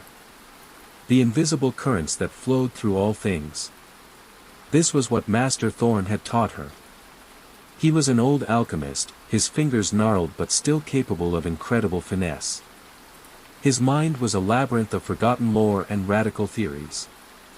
He saw in Anya a reflection of his own youthful daring, a spark of rebellion against rigid convention. One of Anya's proudest creations was her personal companion automaton, a small, highly expressive clockwork owl named Cogsworth. Its bronze feathers shimmered, polished to a soft gleam. Its large sapphire eyes blinked with uncanny sentience. Its internal gears ticked with the soothing rhythm of a tiny, mechanical heart. Cogsworth often perched on Anya's shoulder, offering quiet, hoot responses to her muttered calculations, or gently nudging a misplaced tool with its brass beak. It was a testament to Anya's blend of engineering and life essence infusion, a small piece of her soul given to a machine. Lately, however, the whispers had grown troubled. A creeping malaise had begun to spread through Silvergate. It was a phenomenon the Alchemical Council vaguely termed the Blight. It was a gradual degradation of alchemical energy. Once vibrant mechanisms began to falter. Their metallic sheen dulled. Their precision slipped. The intricate clockwork automatons that powered the city's infrastructure moved with a sluggishness that was deeply unsettling. The air, once alive with the clean scent of activated reagents, now sometimes carried a faint, acrid tang, like burnt sugar, a sign of something decaying. The great clock towers, once synchronized with unwavering precision, now occasionally chimed out of time, their grand melodies jarringly off-key. The city's perpetual hum grew fainter, laced with an unsettling discord, like a grand orchestra slowly losing its tune. The blight was draining Silvergate of its very lifeblood. Anya first noticed it in subtle ways. A batch of elemental brass, meant for a steam piston, would solidify with an unusual brittleness. Her alchemical reagents, usually vibrant and potent, seemed to lose their efficacy, requiring double the usual charge to achieve the same effect. Even Cogsworth occasionally suffered from sluggish movements. Its internal gears dragged as if fighting an unseen resistance. Anya would spend hours meticulously cleaning its delicate mechanisms, convinced it was just dust, or wear. But the problem persisted across different machines, different materials, affecting everything from the smallest personal chronometer to the largest public transport gears. She confided her growing concerns to Elias, a fellow alchemist and close friend. Elias was methodical. He was a master of established formulas. He preferred the comfort of known reactions to Anya's bold experiments. He was tall, with spectacles perpetually pushed up his nose, and a nervous habit of adjusting his elaborate cravat. His workshop, neat and organized, was a stark contrast to Anya's creative chaos, every tool in its place, every reagent labeled precisely. "The blight is worsening, Elias," Anya said one evening, over steaming cups of spiced tea brewed on a small, alchemically heated stove. The tea, usually fragrant, now tasted faintly flat. "My elemental iron refuses to hold its charge for more than an hour. And my chronometer's temporal anchor keeps drifting." Her chronometer, a unique invention, maintained perfect time by stabilizing a tiny pocket of temporal energy. Its instability was deeply unsettling. Elias sighed, adjusting his spectacles. "The Council assures us it's a natural phenomenon, Anya. An inevitable alchemical decay."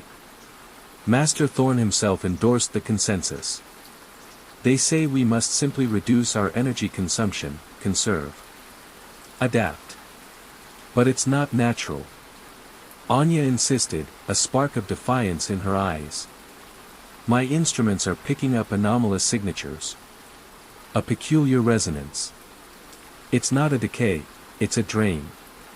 She showed him a series of complex data readouts from her sensitive resonance spectrometer, a device she had designed to measure minute alchemical energy fluctuations.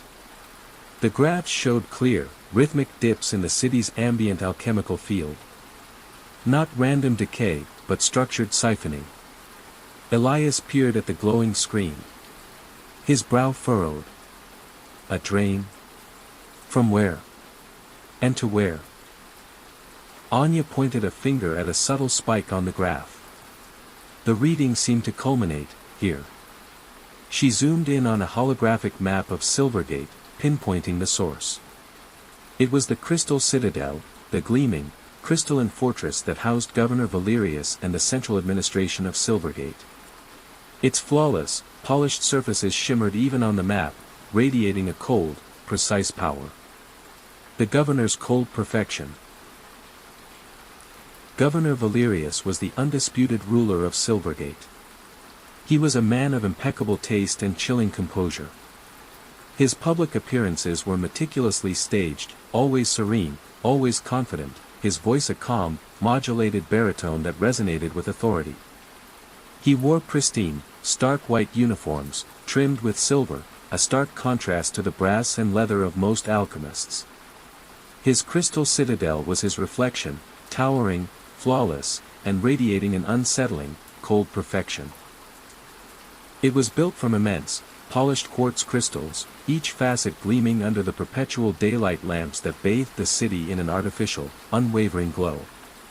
No dust. No imperfections. Just chilling, silent grandeur. The air within its walls was always perfectly conditioned, smelling faintly of manufactured cleanliness. Anya had attended several formal receptions at the Citadel. She had always felt a subtle unease within its walls. The air, though filtered, felt thin, almost devoid of life. The soft music, played by automated orchestras, seemed to stifle rather than inspire. The other guests, dressed in their finest alchemical silks and gleaming clockwork jewelry, moved with a rigid formality. Their smiles were polite but never truly warm. Valerius himself was always courteous, yet his eyes, like chips of ice, never truly met anyone's gaze. They always seemed to be looking through them, as if assessing their worth, their compliance. The Alchemical Council, composed of the city's most respected alchemists including Master Thorn, was ostensibly in charge of managing the city's alchemical infrastructure. But in reality, their power had gradually diminished. It was replaced by Valerius's efficient, centralized control. They had become rubber stamps for his decrees, their ancient wisdom slowly eroding under his relentless pursuit of order.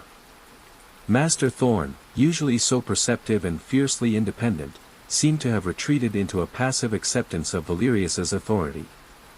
He explained it as, the natural evolution of power, a phrase that tasted like ash in Anya's mouth.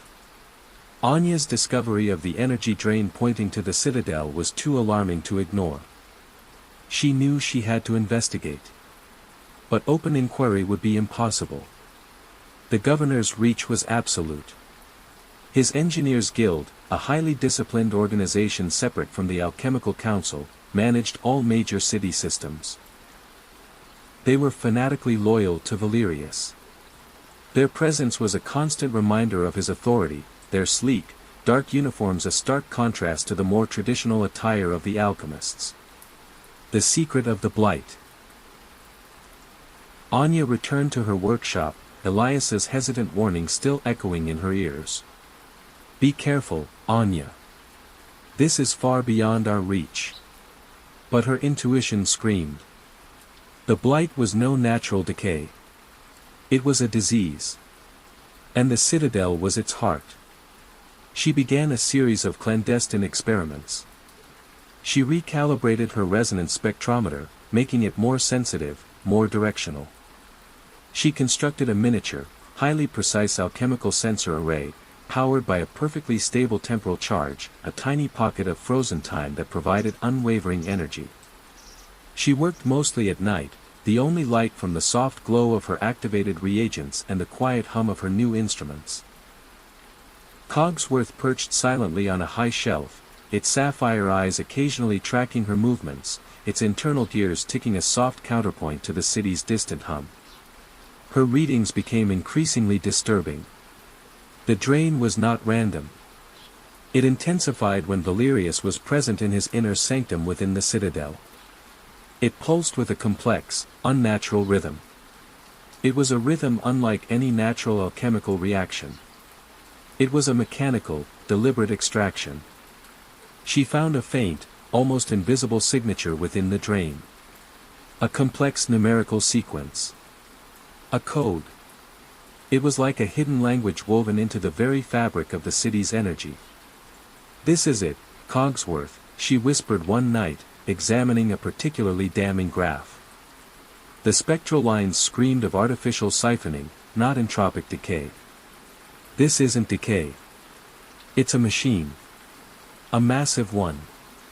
She traced the complex code. It hinted at a design far beyond anything the Alchemical Council was capable of. Or perhaps, capable of admitting. The code was too perfect, too precise, too cold. The realization sent a chill down her spine.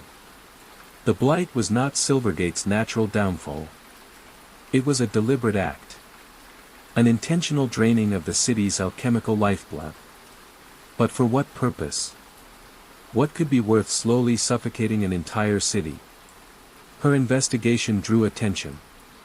One morning, returning to her workshop, she found a faint residue on her workbench. A specific type of crystalline dust, used only by the Engineers Guild for high-security surveillance. Her resonance spectrometer detected a subtle energy signature, a ghostly trace of a hidden sensor. They knew she was looking. Valerius's engineers had been in her workshop. It was a clear warning. A subtle message of intrusion. Fear, cold and sharp, pierced her resolve. This was no longer just about alchemical theory. This was about power. And life. But her resolve hardened.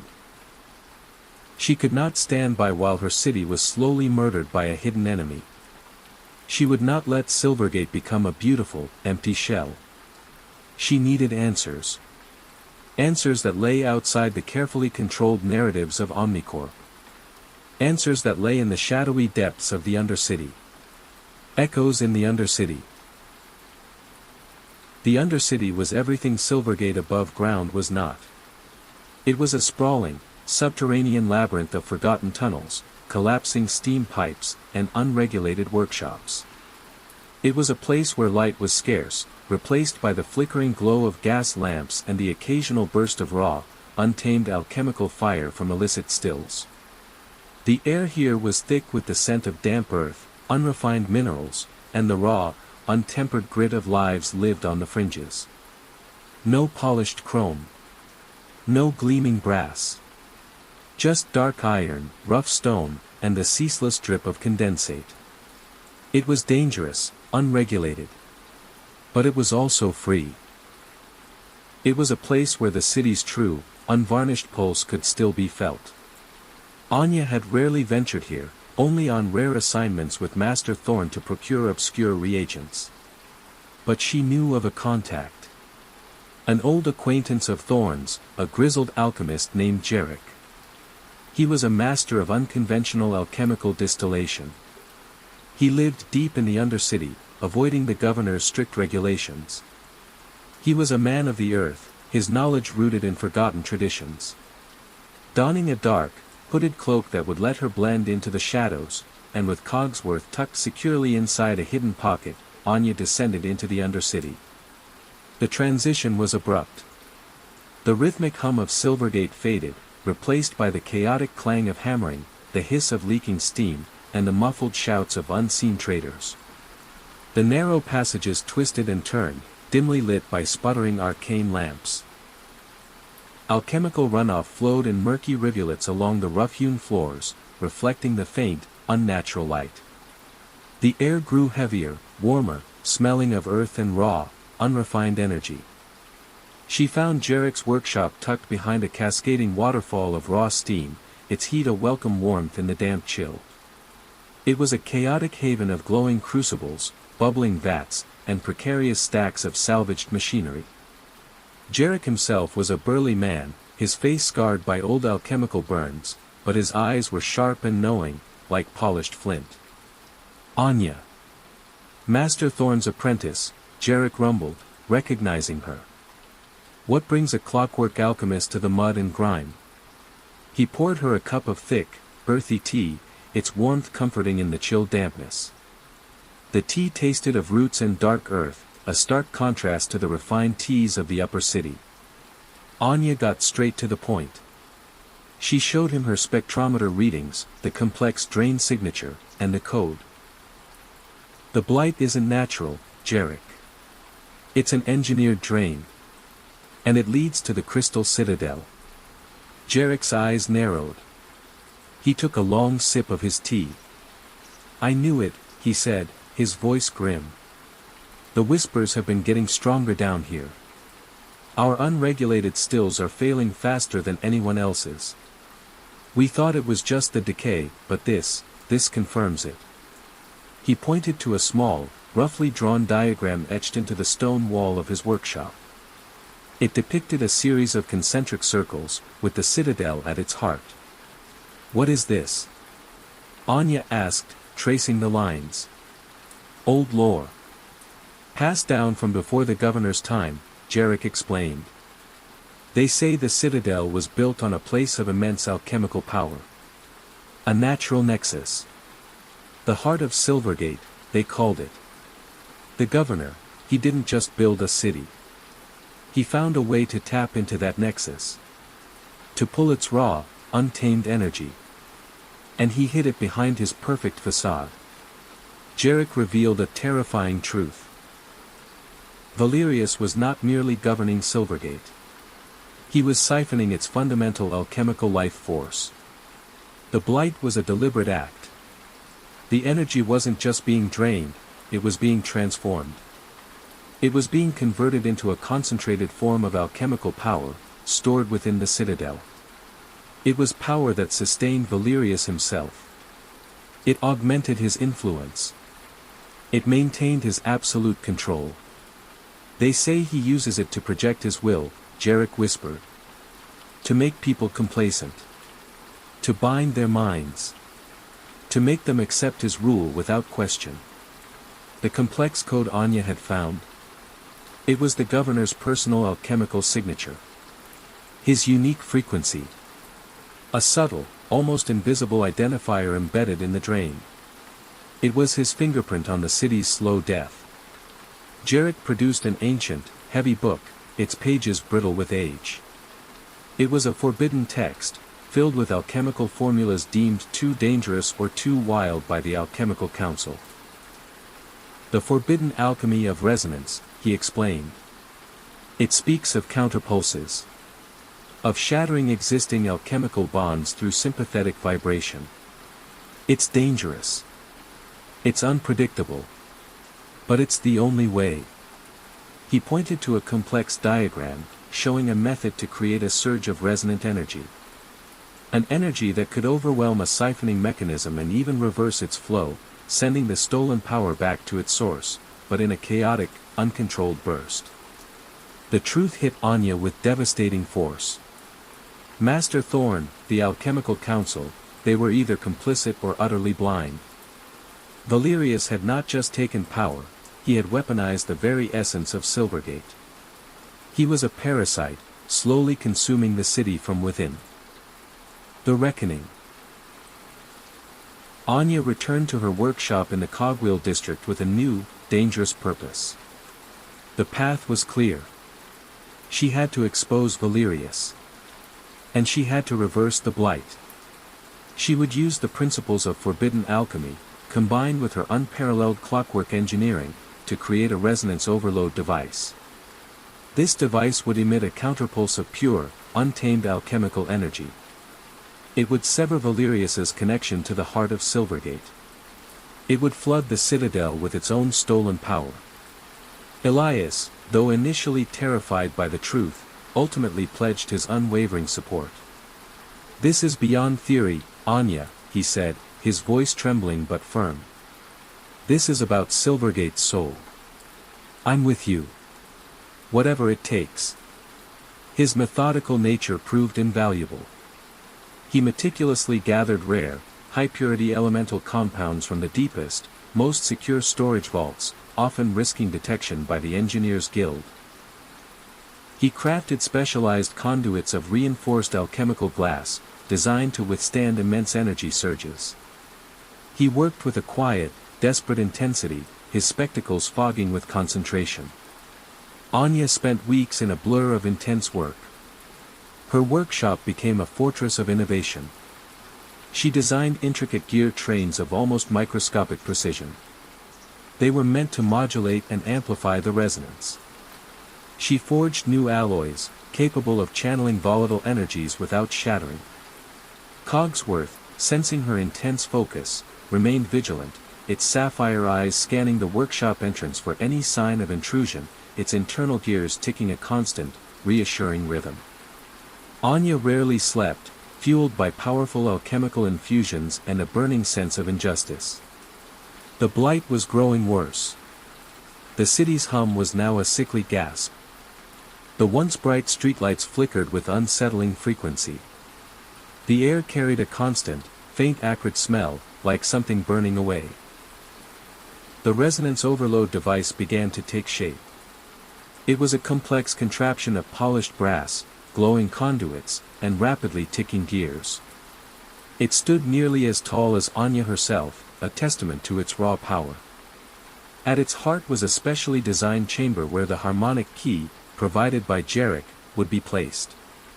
It was meant to resonate with the pure, untamed alchemical energy of the nexus beneath the citadel. The device pulsed with a low, potent energy, a contained storm of raw power. The day of the Grand Alchemical Gala approached. This was an annual event where Governor Valerius showcased Silvergate's strength and progress. It was held in the grand central dome of the Crystal Citadel. This was the perfect opportunity. The device needed to be activated at the nexus point itself, deep within the Citadel's most protected core. Infiltration of the Citadel. The Crystal Citadel pulsed under the soft, perpetual daylight of Silvergate. Its flawless facets gleamed. On the night of the gala, it was a beacon of false prosperity. Guests, dressed in their finest alchemical silks and gleaming clockwork jewelry, moved through its vast, echoing halls. The air, purified and subtly infused with calming agents, felt thin and sterile. Hidden mechanisms hummed beneath the polished floors, emitting a low frequency designed to soothe and pacify. Every detail was crafted to project an aura of unshakable power and tranquil order. The scent of manufactured floral perfumes mingled with the subtle, metallic tang of the Citadel's own energy.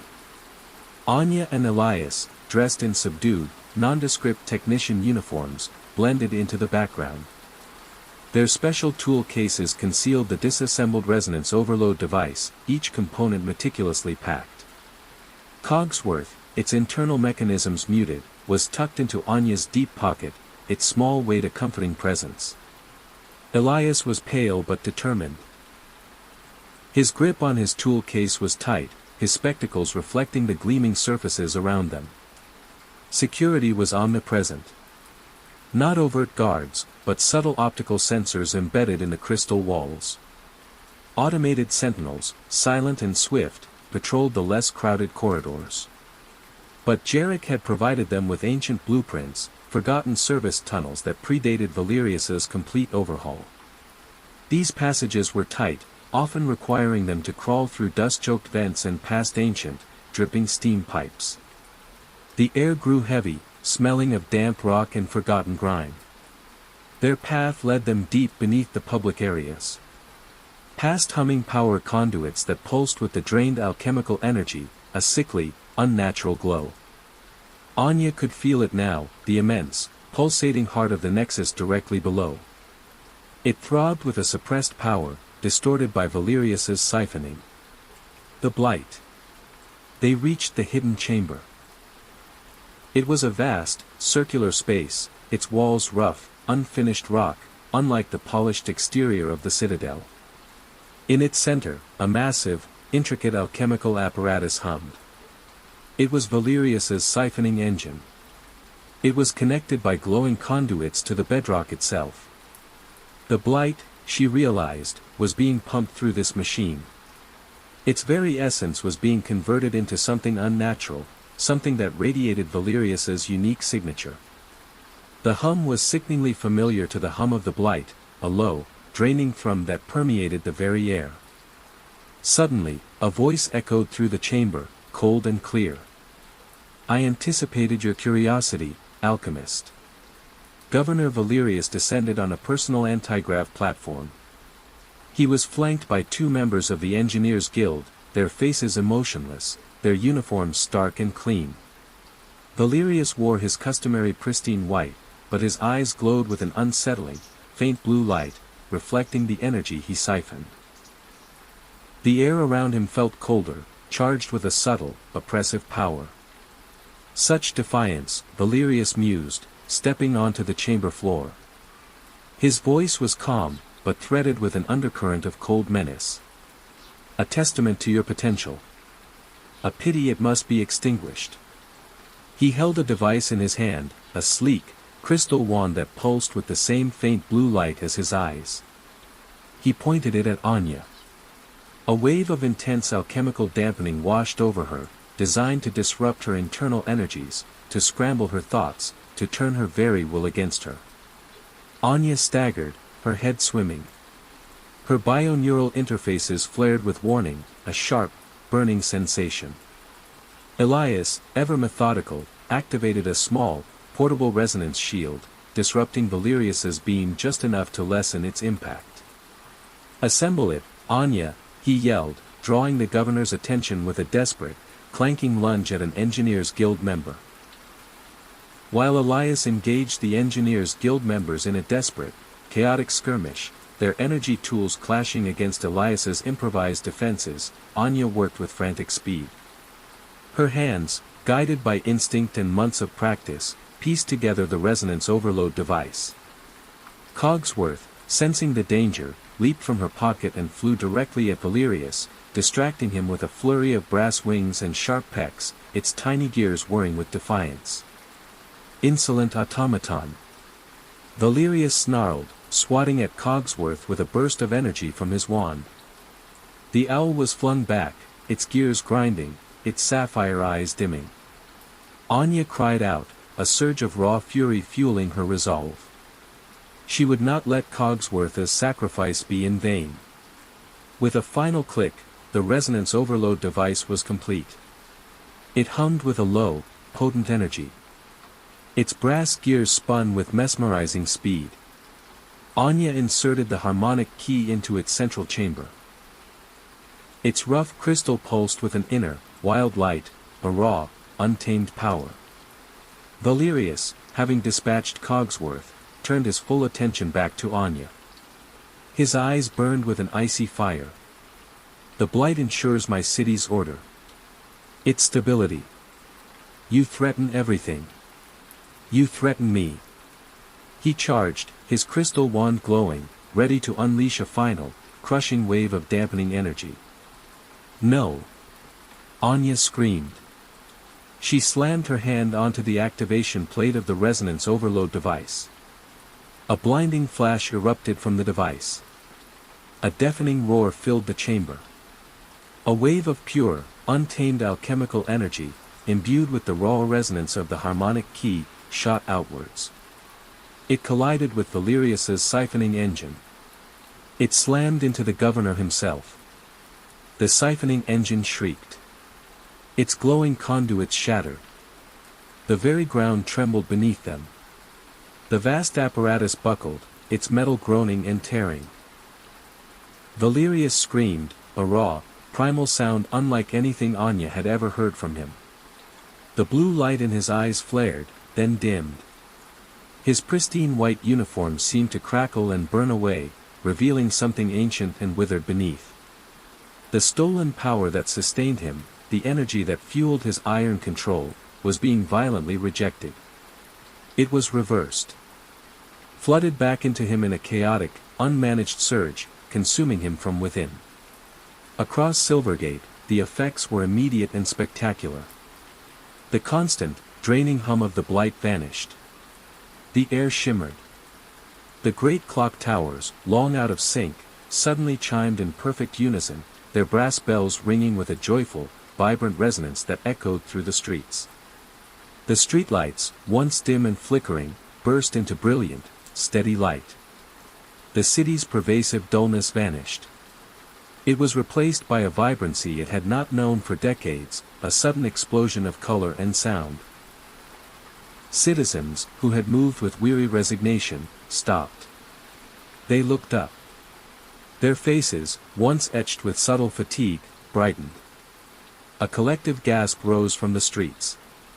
Then, a wave of profound relief, followed by confusion, then unadulterated joy. Colors seemed brighter. Sounds sharper. The alchemical mechanisms that permeated their homes and workplaces suddenly hummed with renewed vigor, their gears turning smoothly, their charges full. The very ground under their feet felt alive again, vibrating with a healthy, powerful pulse. The scent of clean, activated alchemical energy filled the air, replacing the acrid tang of decay. A new dawn in Silvergate. In the core chamber, Governor Valerius convulsed. His power was not just broken, it was violently undone. His form wavered. The cold, crystalline control he had projected shattered. He was reduced to a husk, withered and frail, consumed by the very energy he had stolen. He fell, a crumpled mass of white cloth, his crystal wand shattering beside him, its blue light dying. The Engineers Guild members, cut off from their leader's mental control, stumbled. Their blank expressions filled with a sudden, dawning terror as they witnessed Valerius's collapse and the sudden surge of raw alchemical energy. They looked at each other. Then at Anya. Then they fled, scrambling back through the service tunnels, their loyalty shattered. Elias, gasping, rushed to Anya. "You did it," he cried, his voice thick with emotion, his spectacles askew. He stared at the shattered siphoning engine, at Valerius's still form. "The blight, it's gone. We're free." Anya slumped, utterly exhausted. The resonance overload device hummed softly, its energy depleted, its work done. She picked up Cogsworth. Its sapphire eyes blinked weakly, then brightened, its internal gears ticking with a renewed vigor. She cradled it close, a silent promise of care. "It's free," she whispered. "Silvergate is free." Word of the governor's fall and the Blight's disappearance spread through Silvergate like wildfire. The initial chaos of the awakening gave way to an exhilarating wave of realization. The Alchemical Council, led by a newly galvanized Master Thorn, immediately investigated the citadel. The evidence of Valerius's siphoning engine, hidden beneath the Grand Hall, was undeniable. The truth was laid bare for all to see, projected onto the now stable public displays.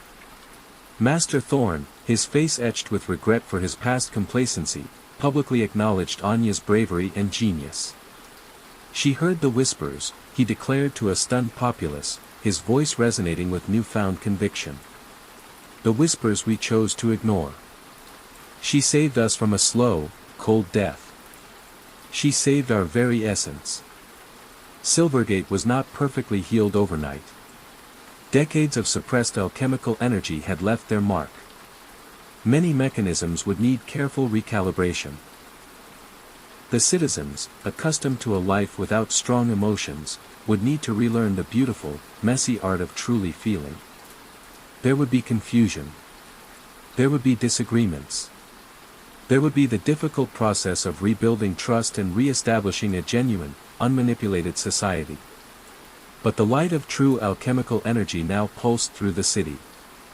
The great clock towers chimed with a renewed, vibrant resonance, their melodies echoing with joy. The air smelled clean, alive with the tang of fresh, unburdened power.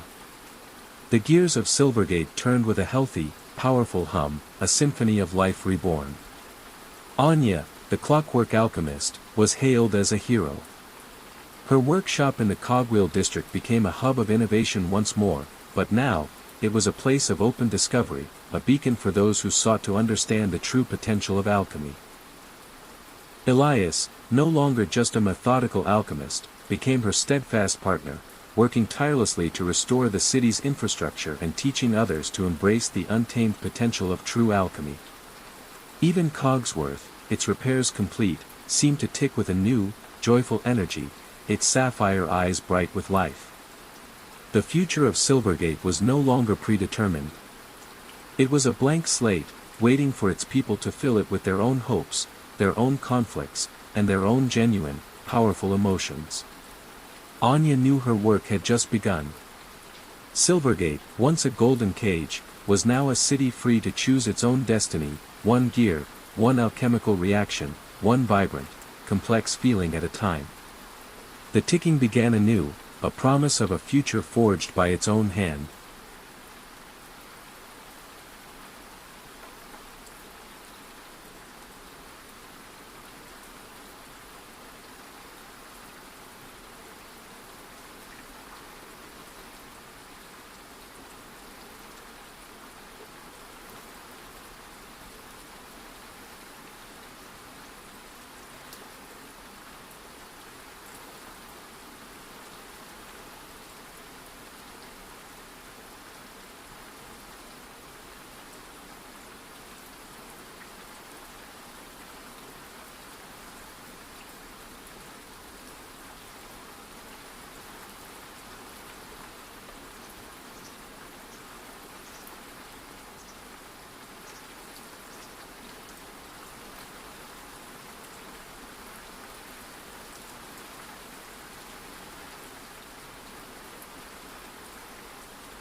urban hunter, feral dreams.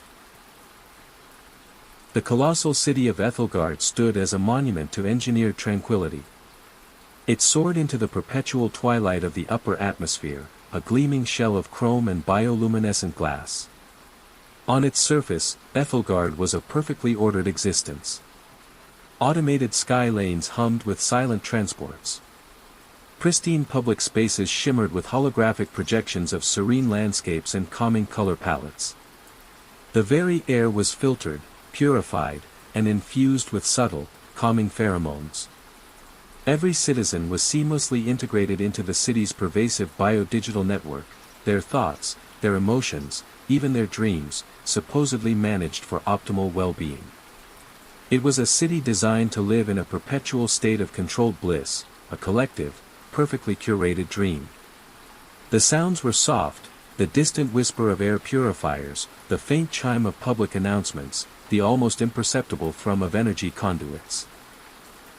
This was the vision enforced by the lucid concilium, the governing body that promised absolute peace. But beneath the gleaming facade, Ethelgard was a different beast entirely. Lower levels, the understrata, were a labyrinth of crumbling ferrocrete, forgotten service tunnels, and discarded technological relics. Here, the air was thick with the scent of damp metal and decaying organics, occasionally cut by the acrid tang of illicit synth vapor. Data streams here were chaotic, untamed, often corrupted by digital echoes of forgotten lives. It was in these shadowy depths that the city's true nature often stirred, a primal undercurrent suppressed by layers of engineered serenity. The sounds were raw, the drip of condensation, the scurrying of unseen vermin, the guttural thrum of ancient, unstable machinery. Rune, the Dreamcaster. It was in these deeper layers that Rune made his home. He was not a traditional hunter. His prey was not flesh and blood. It was anomaly. It was rogue thought patterns. Digital echoes. The whispers of the city's subconscious. He was a dreamcaster, a rare and dying breed of information specialist who navigated the biodigital layers of Ethelgard's collective psyche. He did not use the pervasive neural implants favored by most citizens. His tools were archaic, a battered data slate, a suite of custom-built sensory filters, and an innate, almost empathic connection to the city's hidden currents. His den was a cluttered cave carved from discarded maintenance tunnels, warm with the glow of ancient, salvaged tech. The walls were adorned with intricate, hand-drawn schematics of forgotten network nodes and cryptic symbols representing deep-seated thought forms. Rune himself was a figure of quiet intensity. Lean and wiry, his movements were precise, economical. His face was often obscured by the hood of his insulated cloak, but his eyes, a sharp, piercing gray, missed nothing. He was driven not by profit, but by a relentless pursuit of patterns, of understanding the true, unvarnished nature of Ethelgard's reality. He believed the city held more than just algorithms. It held a deep, forgotten memory. His sole companion was Echovol, a small, multifaceted drone. Echovol was silent, almost invisible against the grimy backdrop of Rune's den. Its purpose was observation, data recording, and discrete navigation. It communicated through subtle shifts in its internal light, a language only Rune understood. Its presence was a comforting, steady hum in Rune's otherwise solitary existence. Echovol was his eyes and ears in places even he could not physically reach, a loyal shadow. Above, in the bright, controlled upper levels, the lucid concilium held absolute sway. From their ethereal headquarters, the Somnus Spire, a colossal structure that seemed woven from spun light and solidified thought, they controlled the city's collective consciousness. They managed the public dreams, the shared experiences and curated narratives that ensured Ethelgard's perpetual tranquility. Their promise was simple, a perfectly ordered, tranquil existence, free from fear, anxiety, or discord. They called it total somnus. The Somnus Spire pulsed with a gentle, hypnotic light, radiating an aura of unwavering control. Its very architecture seemed to encourage serenity. Its inhabitants, the Consilium's agents, moved with an almost dreamlike fluidity. The feral dream, Ethel Bloom emerges. For cycles, Rune had noticed a faint, unsettling hum beneath the lucid Consilium's pervasive calm. It was a dissonance in the city's biodigital network, not a glitch, but an organic, growing corruption. He called it the Ethel Bloom. It was subtle at first. A flicker of static in the city's dream streams. A brief, unsettling image in a public projection. Then, it began to manifest more overtly. The Ethel Bloom first took root in the Whispering Fallow, a derelict district in the middle strata of Ethelgar. This zone was a patchwork of crumbling architecture. Abandoned data farms. Discarded hydroponic domes. It was a forgotten place. Over the last few cycles, it had become a canvas for the bloom. Rapid overgrowth of strange, bioluminescent flora erupted from every crack in the ferrocrete. Vines pulsed with an inner light. Mosses shimmered with unnatural hues of emerald and violet. They draped every surface in a living tapestry. Strange, silent creatures, mutations of discarded bioengineering experiments, slithered through the overgrowth. They were luminescent. Almost ghostly. Their movements were primal. Unpredictable. The air here was humid, thick with the earthy scent of decay and vigorous new growth. The silence was broken only by the rustling of unseen leaves and the faint, organic crackle of bioluminescence. The effects of the Ethel Bloom on citizens were insidious. Those living in or near the affected zones began to experience vivid, disturbing dreams. These were not the curated dreams provided by the Consilium. They were primal. Raw. Filled with images of tangled roots, roaring beasts, and untamed wilderness. Then, the dreams seeped into their waking lives. Citizens became listless. Disconnected from the Consilium's network. Their eyes grew distant. Their movements became more instinctual. Less refined. Then, the listlessness turned to aggression. Irrational outbursts. A return to base, feral instincts. Their connection to the lucid Consilium's network weakened, fraying at the edges. The lucid Consilium, initially, dismissed these incidents as isolated anomalies. Environmental aberrations, their public announcements declared. Localized neurostimulus imbalances. They attempted to suppress information about these outbreaks. To re-educate affected citizens. But the Ethel Bloom spread. Slowly but inexorably. Like a wildfire through dry kindling. It pulsed beneath the city's engineered calm. A growing heart of untamed wildness. Rune's investigation and the lucid Consilium's cover-up.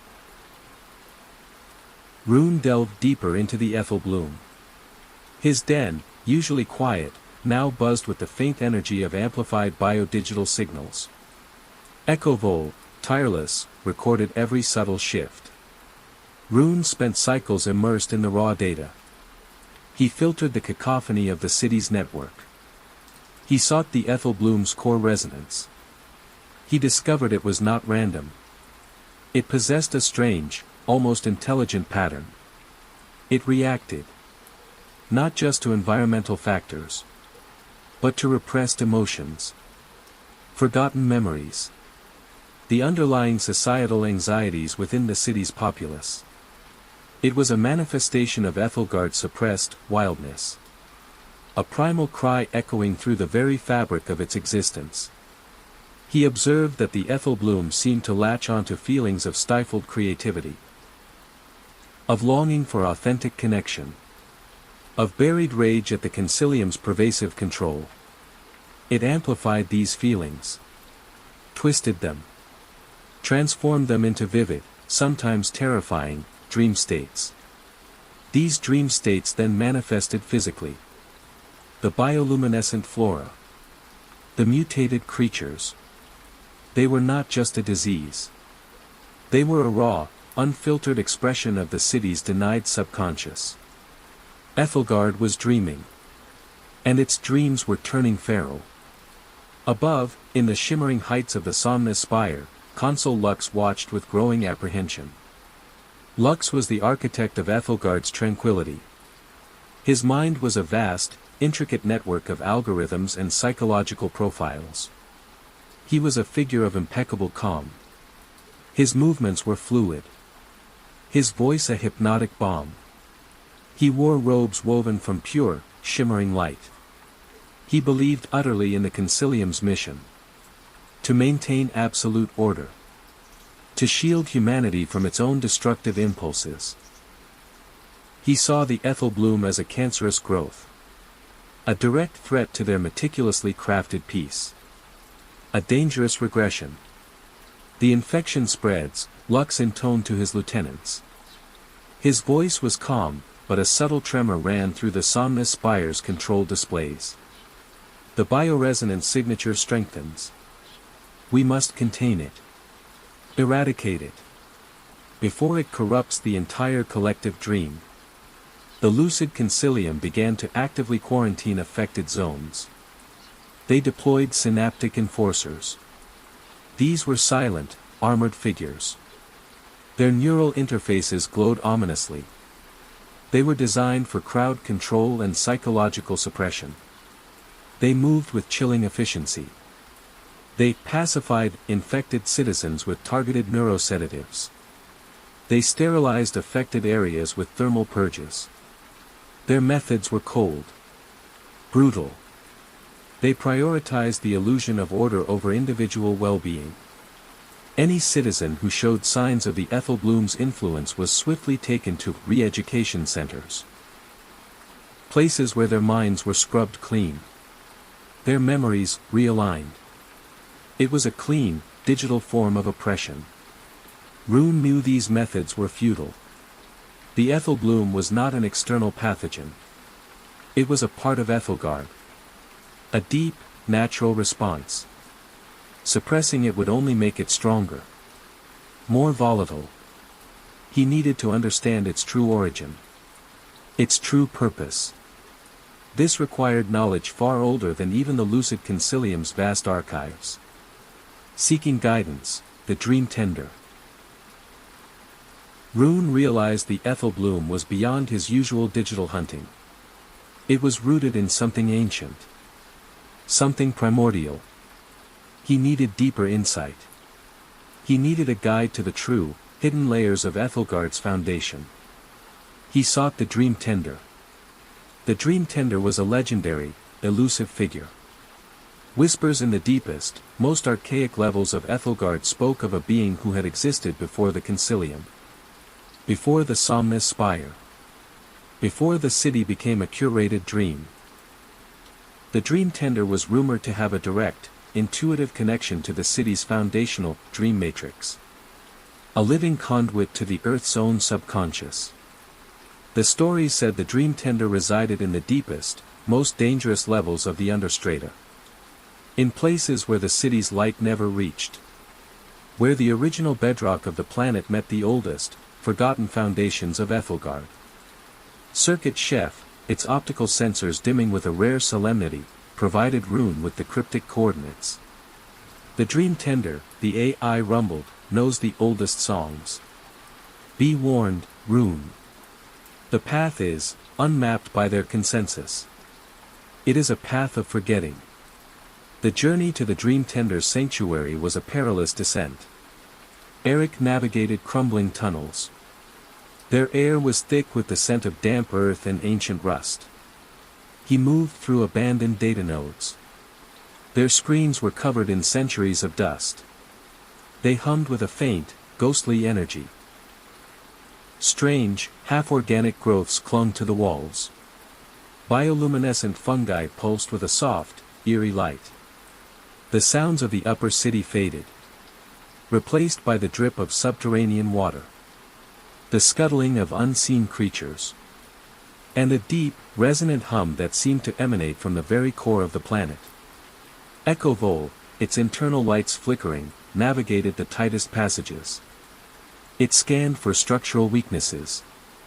For pockets of unstable energy. For anything that might betray their presence. It was a journey into the city's forgotten past. A descent into its geological memory. Finally, after what felt like cycles, Rune reached the sanctuary. It was not a built structure, but a vast, natural cavern. Its walls were raw, unworked stone, streaked with mineral deposits that shimmered like veins of pure energy. In the center, surrounded by glowing crystals and ancient, half-buried artifacts, sat the Dream Tender. The Dream Tender was not human, not entirely.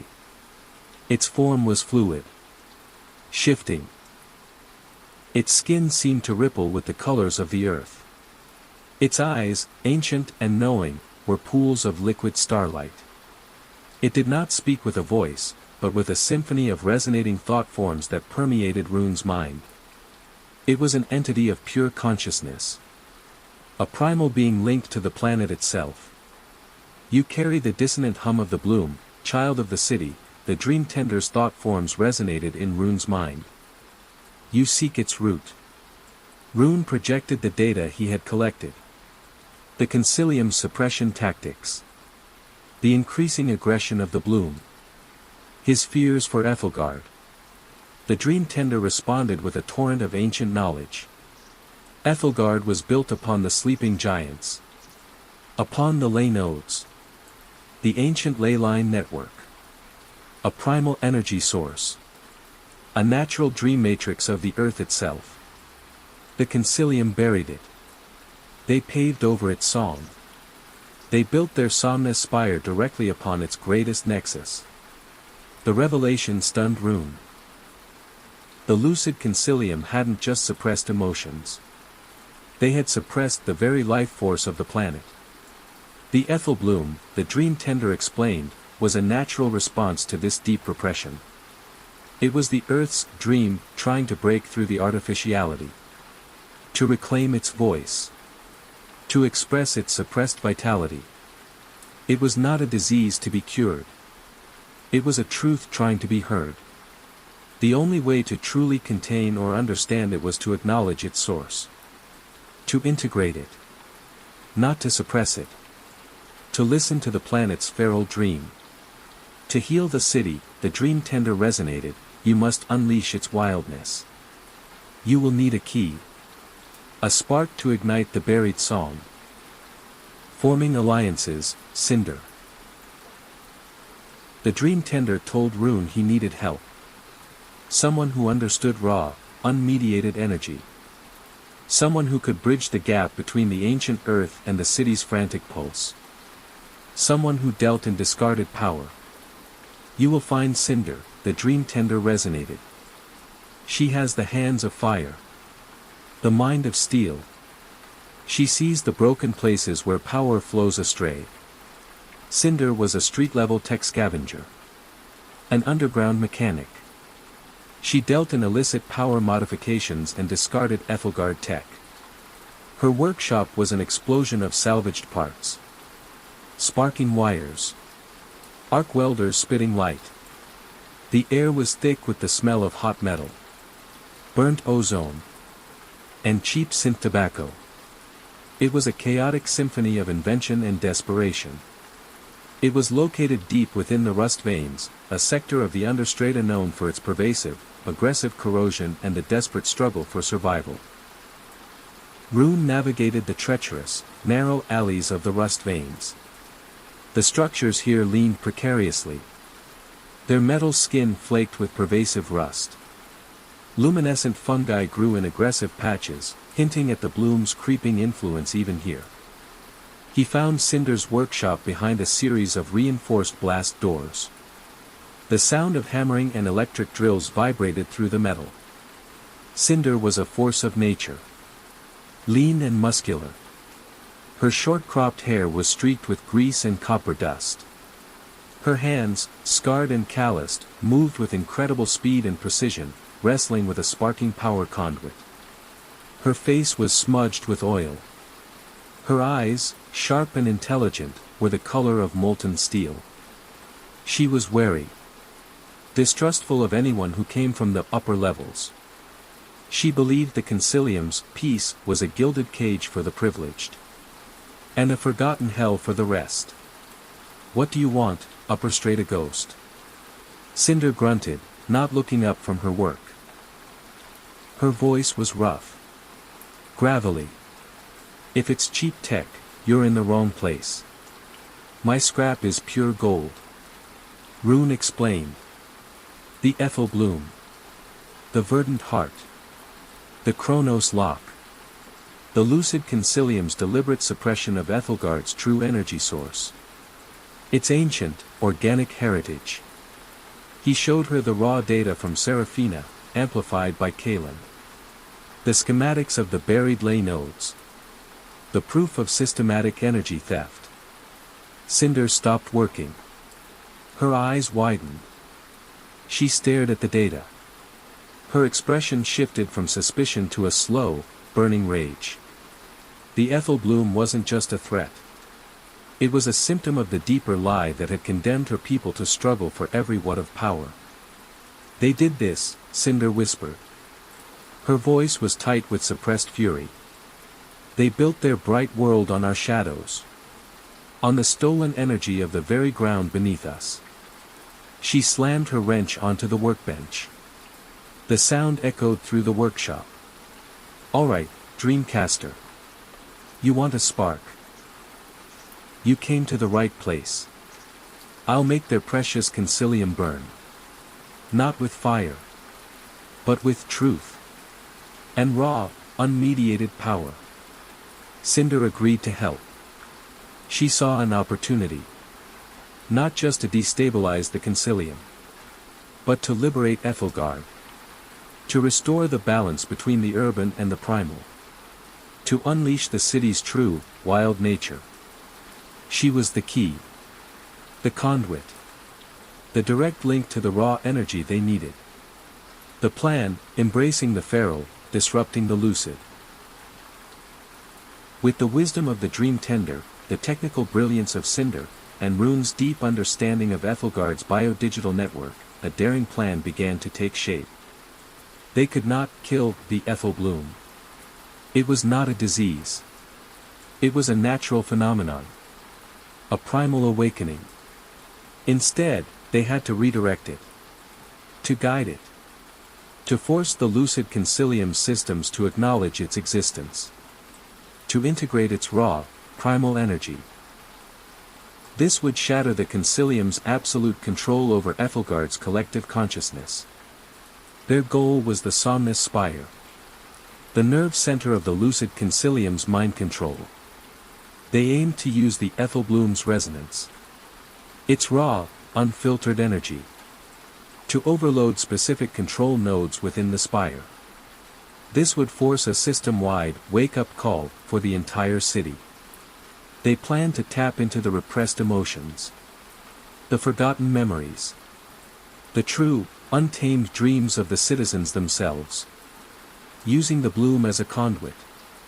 The city's own subconscious would become the weapon. The Consilium believes they control the dreams of Ethelgard, the Dream Tender resonated. But a cage cannot hold the sky. The bloom will become the key to unlock the city's true mind. Cinder began constructing a series of specialized energy resonators. They were designed to amplify the Ethel Bloom's biodigital signature. To synchronize it with the city's dormant ley nodes. "I'll create a feedback loop," Cinder explained, her eyes alight with fierce concentration. "A pulse of raw energy from the understrata. It'll hit their primary dream matrix. Flood their filters. Then, Rune, you open the floodgates. Let the wildness in." Rune, with Echovol, would infiltrate the Somnus Spire. He would locate the central, Dream Matrix, node. Cinder would then initiate her energy surges. A series of calculated disruptions in the Understrata's power grid. This would draw the Consilium's synaptic enforcers away from the Spire's core. Spark, Eric's previous contact, would also play a crucial role. He would create secondary diversions across the city's public networks. A digital cacophony. A smokescreen for Eric's deeper infiltration. The plan was risky. It relied on precise timing, unseen ancient pathways, and the unpredictable nature of the Ethel Bloom itself. But it was Ethelgard's only hope. Its chance to reclaim its true identity. To shed the illusion of perfect order and embrace its own wild, unpredictable nature. Infiltration and confrontation at the Somnus Spire. The night of the operation was unlike any Ethelgard had ever known. A low, persistent hum emanated from the understrata. It was the building resonance of the Ethel Bloom. Its strange, bioluminescent flora pulsed with an intensified glow.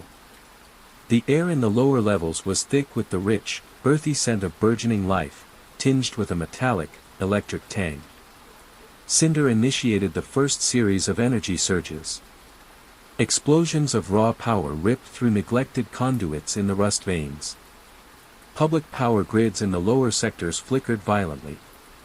Then, entire blocks plunged into temporary darkness. Sirens wailed, their synth tones a desperate cry against the unexpected chaos. Sparks secondary diversions erupted across the city's upper layers. Holographic billboards glitched into psychedelic patterns. Public comm channels blasted static and distorted, primal sounds. The synaptic enforcers, their neural implants overloaded by the sensory barrage, deployed swiftly to contain the burgeoning anarchy. Their pristine white armored forms moved with frantic urgency, drawn like moths to a flame. Rune, with Echovol a barely visible flicker beside him, began his ascent into the Somnus Spire. The spire's architecture was ethereal. Dreamlike. Its halls shimmered with shifting light. Its walls seemed to ripple with projected serenity. It was designed to calm. To soothe. To lull the mind into compliance. But Rune, his senses heightened by the ambient Ethel Bloom resonance, felt its insidious nature. The air was cool. Scented with artificial lavender. A subtle hum of deep meditative tones permeated the space.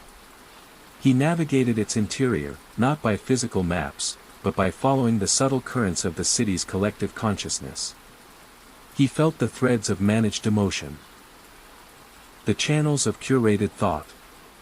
He bypassed mental defenses. Psychic barriers. Digital illusions that sought to disorient. To pacify. To make him surrender to the overwhelming calm. Echovol, with its unique sensory array, detected invisible force fields. It warned Rune of silent patrols of Concilium sentinels, spectral forms designed to phase through walls and pacify intruders with neural pulses. Rune moved with silent precision. His mind was a steel trap against their hypnotic influence. Finally, he reached the central chamber. It was vast. Spherical. Its walls were not walls at all, but a single, colossal holographic projection. It depicted an endless, tranquil landscape. A perfect, serene sky. This was the city's collective dream matrix. The very core of its consciousness. And in the center, suspended in a field of shimmering, golden light, stood Consul Lux. Lux was a figure of absolute control. His voice, when he spoke, was a smooth, resonant bomb. It filled the chamber, imbued with a calming frequency that sought to soothe Rune's every thought. A predictable intrusion, Dreamcaster, Lux intoned. His form shimmered, almost translucent against the backdrop of the tranquil dreamscape. A ripple in the perfect tide. Your feral dream must be extinguished. It threatens the tranquility. The ultimate peace. Rune felt the mental pressure. The Concilium's attempt to quell his mind. To force him into their curated dream. Your peace is a lie, Lux. Rune roared. His voice cut through the serene hum. It's a cage. You've starved Ethelgard of its true nature. Its wildness. Its very soul. Lux's eyes, pools of calm, reflected the serene sky. We protect Ethelgard from itself. From the destructive nature of unmanaged consciousness. From the primal chaos you seek to unleash. We have brought order. Harmony. We have eliminated fear. Anger. Discord. The Ethel Bloom is a regression. A disease of the mind. A parasite on our perfect creation. He raised a hand. A wave of shimmering energy flowed from his fingertips. It was not a physical attack, but a direct assault on Rune's mind. A psychic hammer designed to shatter his will. To force him into eternal somnus. Climax, the awakening. Rune felt the immense pressure of Consul Lux's psychic assault. The somnus spire's very essence seemed to push against his mind. But Eric did not falter. He stood his ground. He focused. He channeled the raw, unmediated energy of the Ethel Bloom that pulsed through the ancient ley nodes beneath the city. He connected his battered data slate to the central, dream matrix, node. It was a nexus of pure thought. Cinder. Now. Rune roared. His voice was raw. Primal. It tore through the serene hum of the chamber. Miles below, in the rust veins, Cinder, bathed in the electric glow of her custom-built energy resonators, initiated the final, most devastating energy surge. A pulse of raw, ley node energy, amplified by the Ethel Bloom's wild resonance, shot through the ancient conduits. It hit the Somnus Spire's deepest power lines. It flowed into the city's biodigital network. It bypassed every filter. Every firewall. Every carefully constructed barrier. The city's collective consciousness erupted. The tranquil, perfect sky projected on the chamber walls shattered into a kaleidoscope of raw, unfiltered dreams. Not the curated dreams of the Concilium. But the true, forgotten dreams of Ethelgard's citizens.